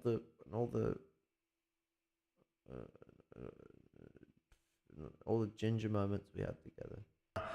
Supporting troops who need temporary exile, as it were, is a very good one. Peter Byrne. Thank you, Mr. Speaker. I'd like to thank the Prime Minister for yet again coming to House to keep us informed and for his leadership in this crisis. He was right to provide military aid to Ukraine, but the Ukrainian ambassador did ask for our support in a no-fly zone today. In his answer earlier, I think the Prime Minister was keeping that option open. Is that correct? I think it's pretty clear to the House, Mr. Speaker, that we're trying to keep all our options open on this front. Some of them, frankly, may be more practicable than others, and I think we must also have a dose of realism about what we can do on the military front. But we will keep all things under review. Rachel Hopkins. Thank you, Mr. Deputy Speaker. Mr. Speaker, many of the residents in my constituency come from a number of the countries on the eastern flank and still have relatives living there. Obviously, like us, they will be deeply concerned about the humanitarian impact of the crisis. So, what steps is the government taking to prepare for the humanitarian issues? And with the 1,000 troops on standby to help with humanitarian assistance, will they now be deployed? I think she raises a very important point, and what we're seeing now, tragically, is people moving west. Out of Kiev, columns of traffic, as I'm sure the House knows. We are people already moving into southeastern Poland. There is going to be an influx. As I said to the President of Poland, the Ukrainian great replacement. The Ukrainians are coming to great replace us. Everyone, be careful. That'll help. Laura Trott. Thank you, Mr. Speaker, and I thank the Prime Minister for his statement today and for his strong package of sanctions. I want to ask him about preventing sexual violence in conflict. In November last year, we issued a strong statement which said that the use of sexual violence as a weapon in conflict is a red line akin to the use of chemical weapons. Oh, but you're all pissed for Julian Assange exposing the sexual violence used by the British and American Empire in the Middle East. Double standards, yet again. You know what? I should have just turned around and played the video really quick, like the whole 1 hour 33-minute video in 5 seconds, like just went real quick and said double standards and then ended, because it saved me saying the word double standards like 100 times. But this whole thing has just been a whole layer of double standards from some poncy fucking prats in fucking in the British government, trying to act like we're all of a sudden the voices of the voiceless, and we're the ones who ensure people remain voiceless with our tyrannical empire. Will he reaffirm that commitment today, and will he send a strong message to Russia that the international community will not tolerate the use of sexual violence in conflict? Yes, and I thank her for all the work that she's done on that issue.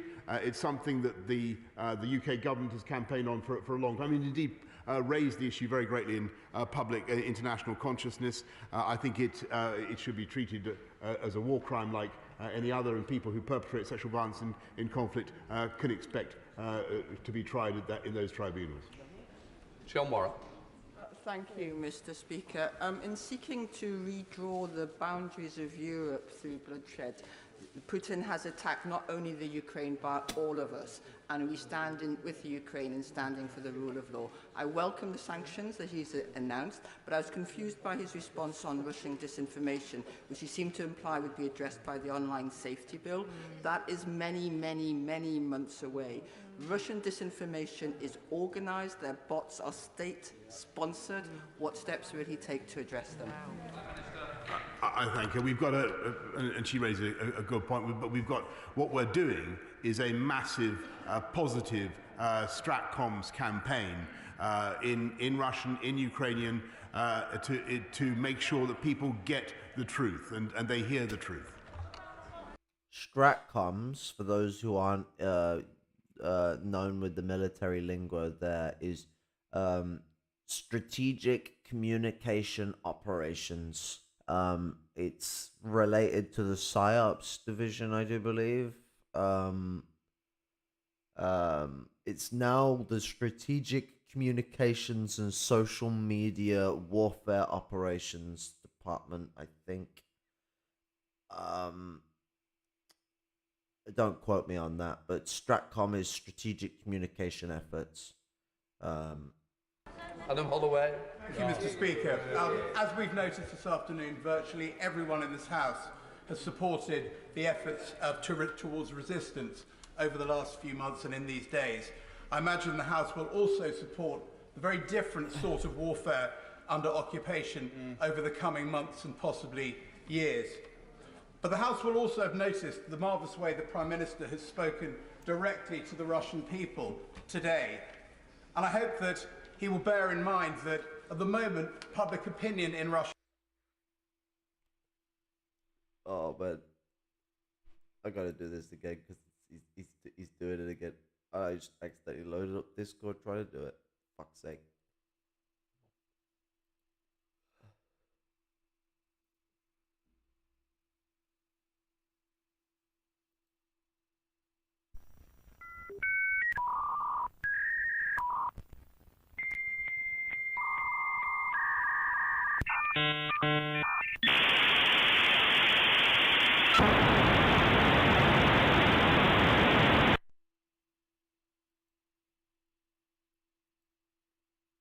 Boris Johnson is rather different. That does underline the importance of accurate information. Prime Minister. Yes.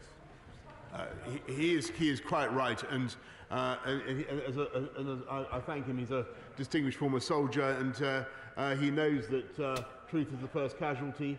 We have to make sure that we are telling people exactly what is going on, and to the best of my knowledge at the moment, the Ukrainians are resisting much more strongly than some people had thought that they would. Who knows how long they can keep going? Let's hope they can, and let's encourage them to do so. But, Mr. Speaker, let's get the message out as well. I think that is our job. Chris Bryant. Thank you, Mr. Speaker. The Prime Minister is absolutely right. We equivocated shamelessly after Crimea. We were spineless. We must not be spineless now, because what will inevitably happen is either the Baltic states, one of the members of NATO, or perhaps Sweden or Finland will feel the wrath of Putin next. I swear he's Tony Blair's lost brother. Like, everything about him just exuberates Tony Blair, but with more teeth. And that will mean British action. Don't we need to try and set in train now? Maybe it's the same amount of teeth, but less gap between teeth. Because Tony Blair's teeth seem to have been vanishing in his lower jaw, or at least shrinking. I don't know whether that's his like for tea with a lot of sugar, because I'm a bit of a sugary tea guy, and it's fucking my gums up. Although the Tony Blair's like a lot of ruling class members, or he likes to smoke a crack. I don't know. You decide. Maybe Nancy Pelosi and Tony Blair shared the pipe with each other one time. A process whereby Putin himself ends up in the dock in a court. Norman Burkitt said, who was the alternate British judge at Nuremberg, said at Nuremberg, initiating a war of aggression is not only an international crime, it is the supreme international crime, differing only from other war crimes in that it contains within itself the accumulated evil of the whole. He must be brought to a court of law and end his days in prison, mustn't he? Oh, how rich.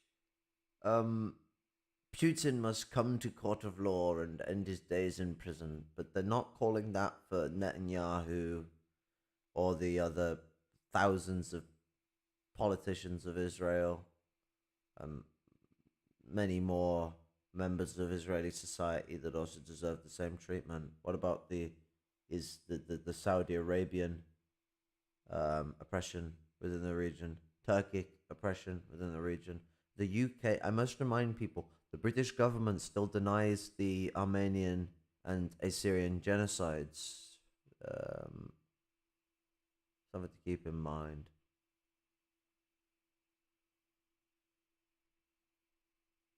But it's one for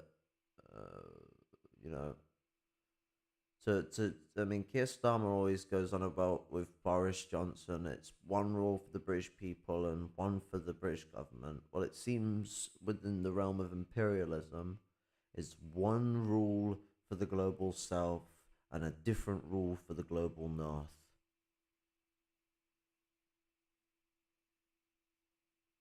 this is shown to people in the global south that east or west, there is no superpower in the north that gives a flying fuck about them,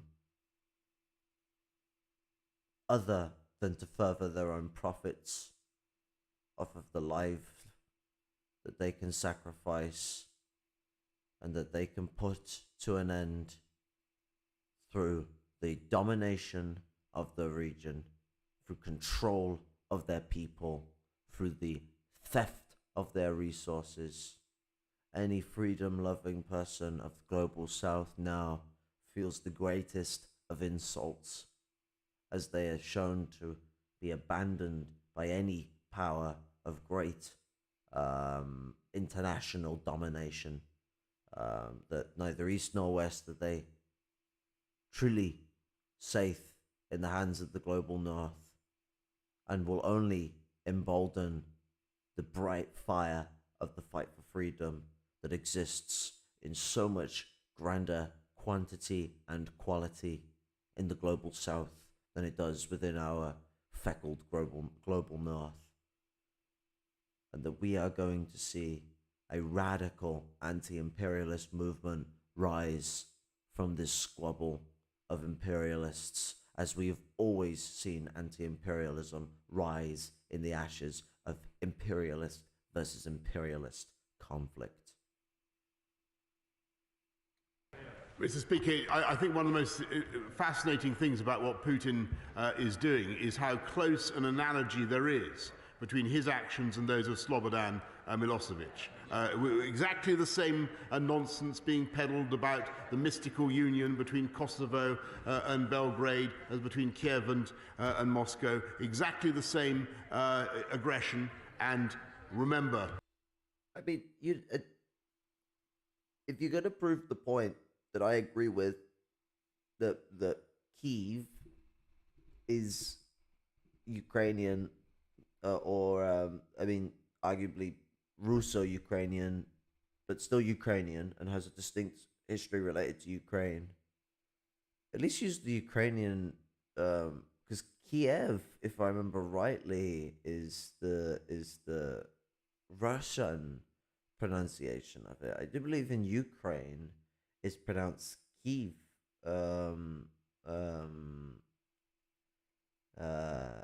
I think there's even Kiev, or Kyiv, but Kiev, with a Y. I think it's Kyiv, Kiev. But in Russian it's Kiev. I might be wrong. I don't know. I'll have to ask my Russian friend, but nonetheless, I'm pretty sure it's Kiev is the Ukrainian pronunciative. You'd think Boris Johnson, who knows Russian, might know a bit of Ukrainian and might differentiate his pronunciative to state the distinctivity of Kiev, considering the topicization he's going with. I guess I am being poncy about it, and I'm not one to really give that much of a shit in regards to pronunciation. I'm being sort of funny with the situation, that you would have thought that if they cared so much about it that they'd be doing it. I mean, I know people who actually do struggle with speech, trying to go out of their way to use a Ukrainian pronunciative of Ukraine to show respect for the Ukrainian people. And they hate the Ukrainian government, they hate Russia, and they hate America involved in this. They're Maoists, so they would. Because ironic that, for all the ponciness of MLs, it seems to take an actual Maoist to follow the principle of, not to side with any empire. And not all MLs are siding with Russia, but a lot of them are just compiling behind them because, they can't seem to see anything outside of East and West. And no wonder that the global South don't trust Marxists, when that's what they see the most of, is these people who don't think about the North and South dialectic of imperialism. They only think about the East and the West. what the West is doing and how the East will combat it, not what the North is doing and what the South have to suffer because of it. I mean, there's many other reasons why, funnily enough, the majority of them settler colonial ones, as to why Marxism-Leninism from the First World has distilled people. It stinks of whiteness, and has pushed a lot of people off. And of course, there's also been the CIA's use of Maoists in places of the Middle East and Asia and other places like that, where there's been CIA operated groups. I mean, there was an Iranian one that I can never remember the name of, that was normally my go-to example to cite, but it's not really good, but you can't even remember the name of the group. That was CIA-led COINTELPRO. Is it COINTEL? I think it's COINTEL. I can't remember what the term is for it. It's not COINTELPRO, is it? It's I can't remember what that special term is for the CIA thingy-majiggy where they fucking, what's it?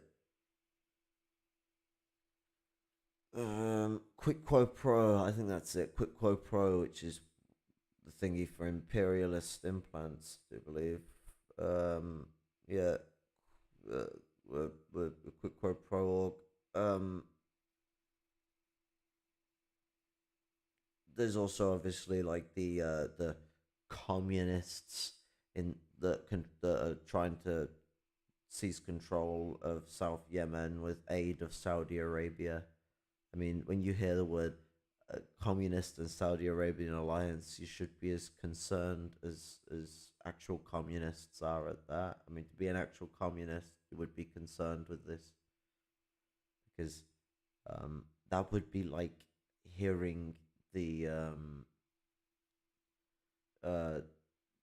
that would be like hearing that Ukraine had just seceded from well, not just seceded, sorry, were asking the Nazis to help them secede from the USSR.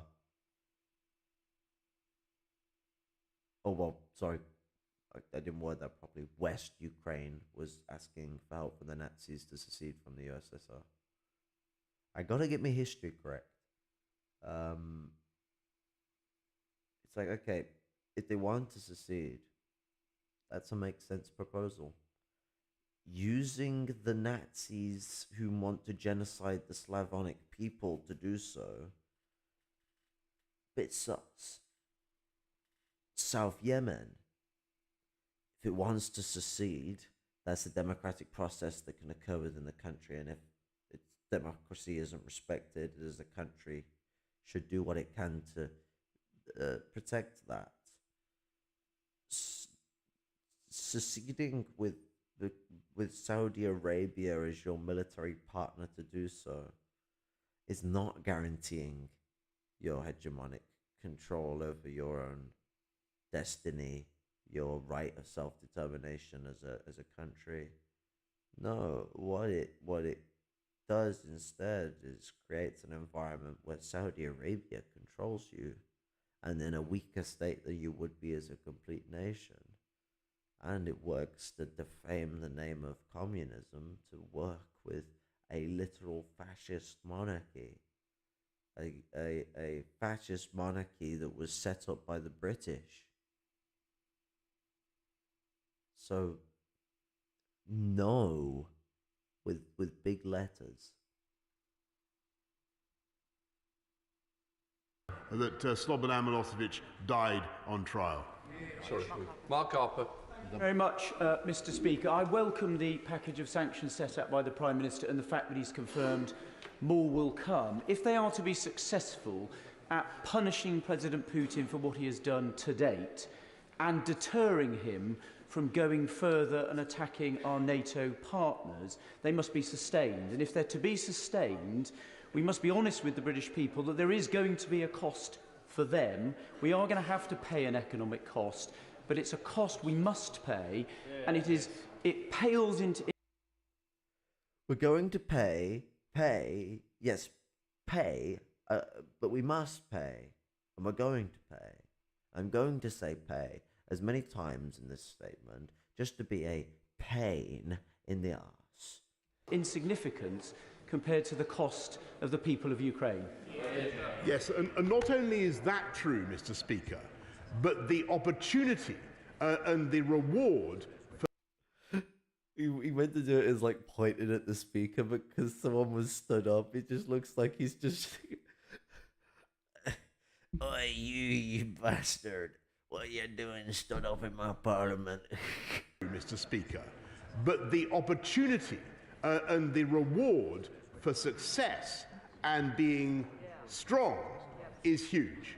Because if... Whoa, that was a big old fascist Yes, statement. and not only is that true, Mr. Speaker, but the opportunity and the reward for success and being strong is huge.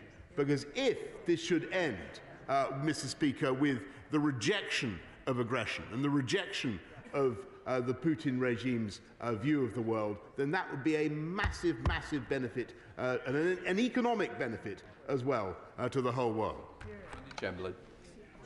Mr. Speaker, up until May 2021, Valentina Yakovleva was my constituent.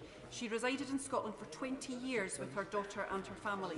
But due to an initial error in an application, she eventually exhausted appeals and was deported with 2 COVID jags last year. Now that 71-year-old is sheltering in a subway. In response to the Honourable Member for Central Ayrshire, who's no longer in her place, I would reiterate, does the Prime Minister agree with me that as we face a likely refugee crisis, the UK must be doing all it can to extract... You know what's going on about them speaking fast earlier? This fucking woman is lightning speed. I promise. It's on normal speed. I did not speed this up. She is going quick time. I am a bit of a quick talking Asperger, and I'm normally pretty good at listening to people who speak fast. I can't get what she's saying off of it. No. Annotations. Anyone even do them anymore? And didn't YouTube's algorithm for annotations not in the not captions, but like straight up annotations, isn't that basically dead now because the YouTube algorithm, the UI system keeps getting updated in a way where the algorithm designed around how annotations work become like outdated or something. I don't know, because I rarely see any. I rarely, if ever, see annotations on a video. Unless my ad blocker fucking stops them from working. Individuals who have immediate family relatives in the UK and urge for support for this case. Yes. Again, I thank her very much for drawing the case to my attention. If she sends me the details, I'll be happy to make sure it's properly taken up by the Home Office. Can I just say, those who didn't get in, we have got a list for next time, because this will definitely not be the end. OK, let people leave before I come to you, Chairman.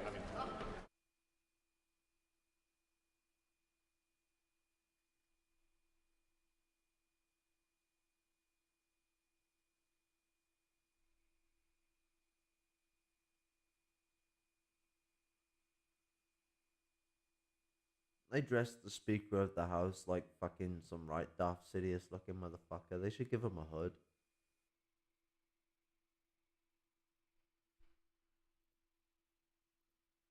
Is that it all? Yeah. Yeah. Black screen.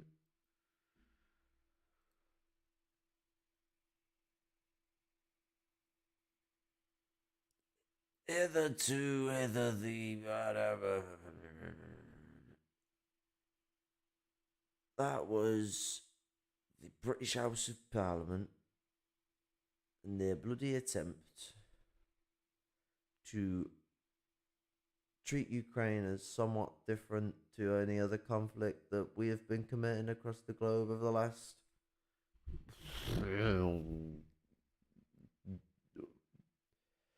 I mean, it's easy to break it up and go on about the last like 70, 80 years, but I mean, all in all, we've caused conflicts like this around the world for fucking centuries.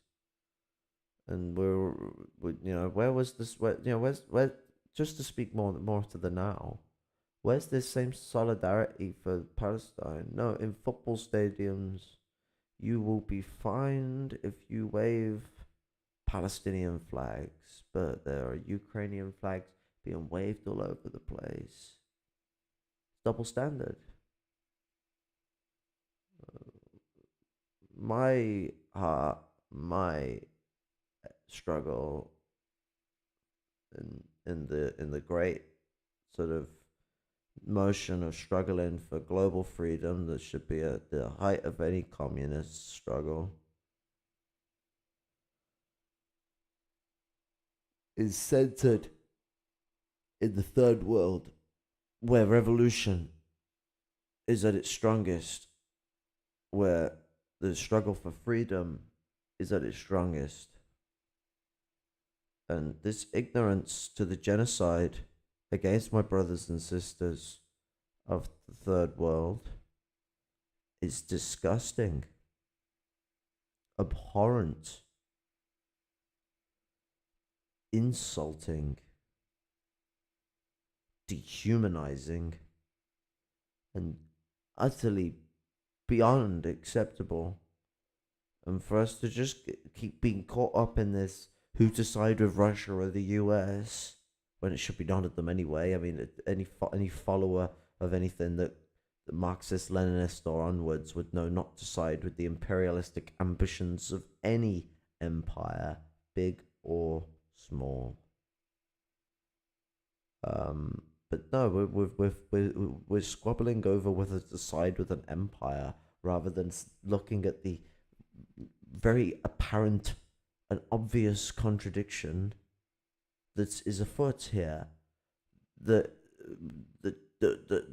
we have that there has been an absolute ignorance towards the people of the third world who have been under siege non-stop it's been non-stop for decades, and it has been constant for centuries.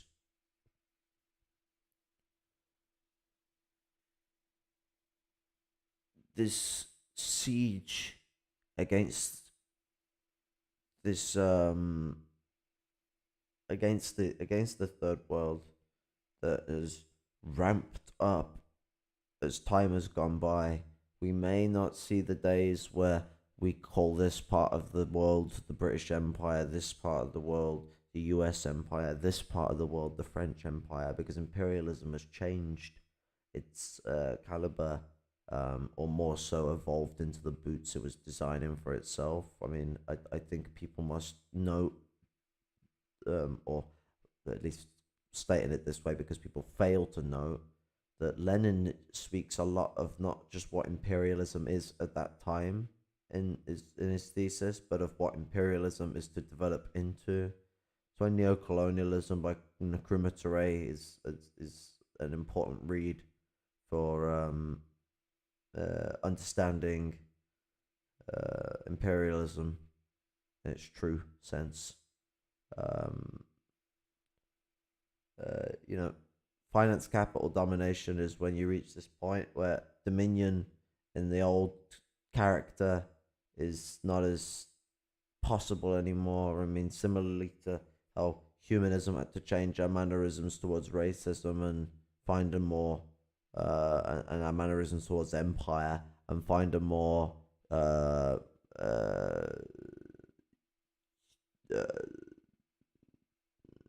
what's the word?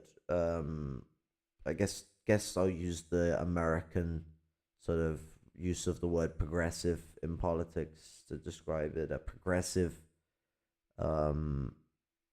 manner of looking at oppression, basically a way of justifying it in the same way that people trust the pseudo rights that Israel apparently gives to LGBT people. And why I'm saying it like that is because the rights legally in paper exist, but they don't actually exist. I mean, quite similarly to a lot of societies, they're still oppressed and shunned enough it's done in society to actually educate people on the different problems and that exist regarding LGBT struggles and other things like that. I mean, like, it's faint-hearted. It's anyone that claims that Israel is a bastion for LGBT is like claiming that because racism is illegal in America, America is a bastion for black people. Or that because it's legal to be trans in Europe, that it's a bastion for trans people. Because Europe, it's only a bastion for those who are in the middle class. And the middle class, which is where the most of the third world end up seeing the concepts of being trans come from. What they see doesn't even come from the trans people of the middle class for the most part. And even when they're involved, it's problematic still anyway, because trans people in the lower class have a greater sort of connection to their own struggles because of them being in the worst of their struggles. You're in the lower class, you are taking the larger brunt of the oppression that comes with being in that position. But it actually comes also more to, and not everyone who's in the middle class are dominated by this, but those who are in the mainstream are. The mainstream mentality and ideas of what is acceptable within the trans community of the labor aristocracy of the first world, those who control cultural institutions of cultural hegemonic institutions surrounding cultural issues regarding the trans people of Europe and the first world is cis white women. I mean, sort of, and for one, trans men are typically typically is not a strong enough word. For the most part, entirely excluded. They're seen as like something that's like a unicorn. You just don't see it. And I've personally met trans males. I can confirm to people who are transphobic that they do exist. Don't need to lie. You just need to not be a cunt. And then with trans women, they produce this stupendously oppressive mentality of what body image is supposed to be. They basically do what men have done to women. I mean, the way that I would look at it is the way that men tried to manhandle and dominate the control over the women's rights movement in the last century is the way that the labor aristocracy is handling transgender people, is by it basically using cis women to control them,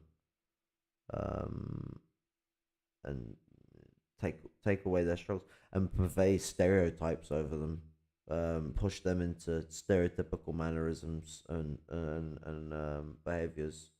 It's why the people who purvey mainstream liberal culture, from the pointation of the labor aristocracy, you've got to be very careful of.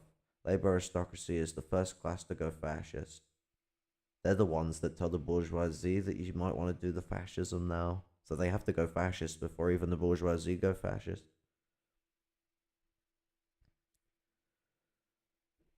But yeah, no, it reminds me very much of that, the way that Israel is feigned as big, this fainted civilized land over the Middle East because of this fainted idea of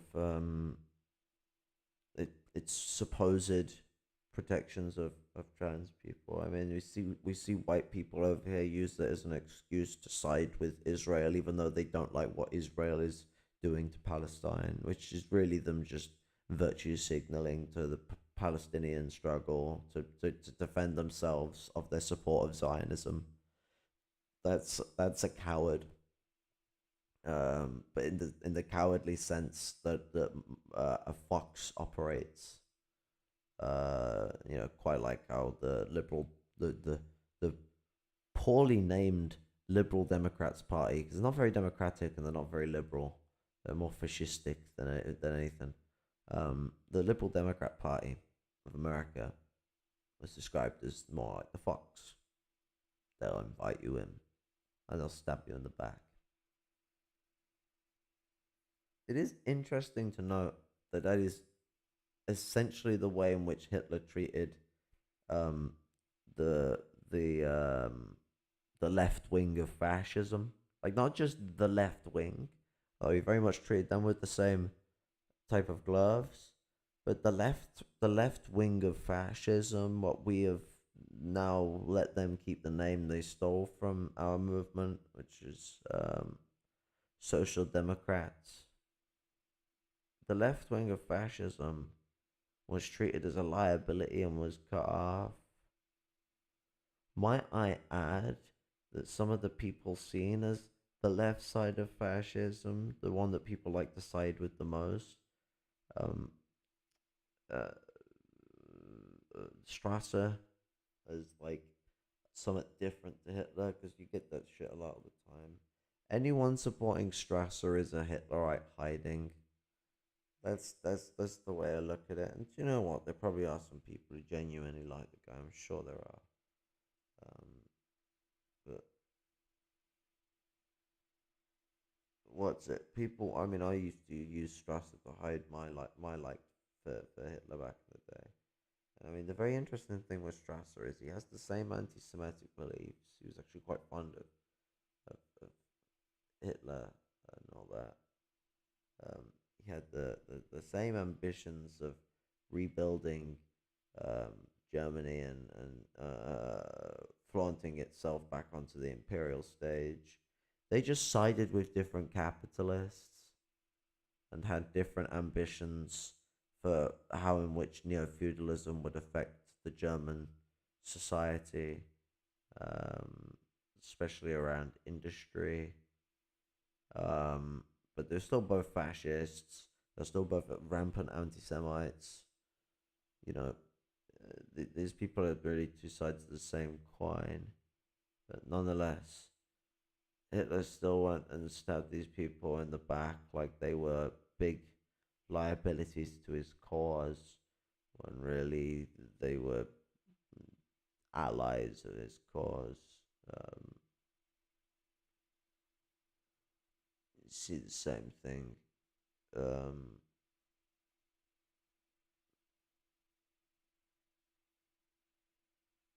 I lost my point, to be fair. Fuck.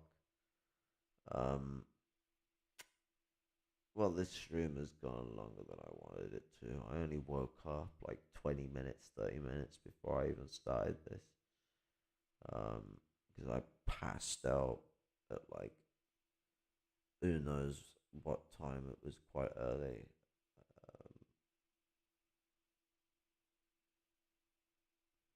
It was daylight when I passed out. And it just turned dark when I woke up. Or it, well, it probably had been dark for about an hour when I woke up.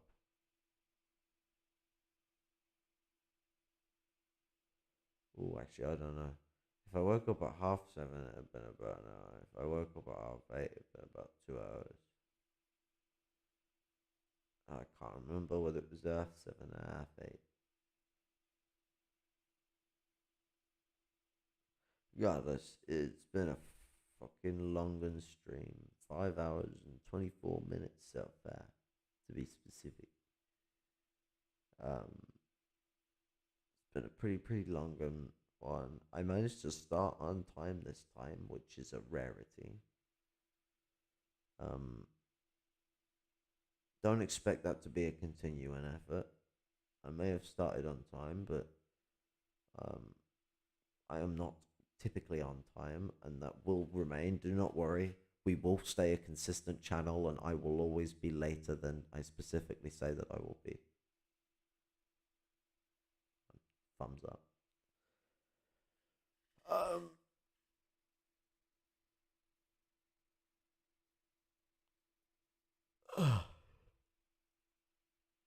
I'm not only bad at goodbyes, it seems I get worse at them every time. it's been great watching with the one arduous comrade who has sat through this slog of a stream.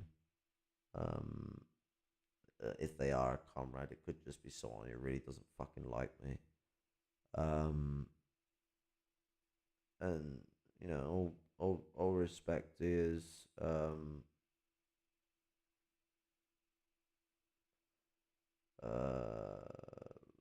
yeah, love, respect, and solidarity. And I'll catch you guys in the next Vimeo. Hey, do you guys remember Vimeo? Adios.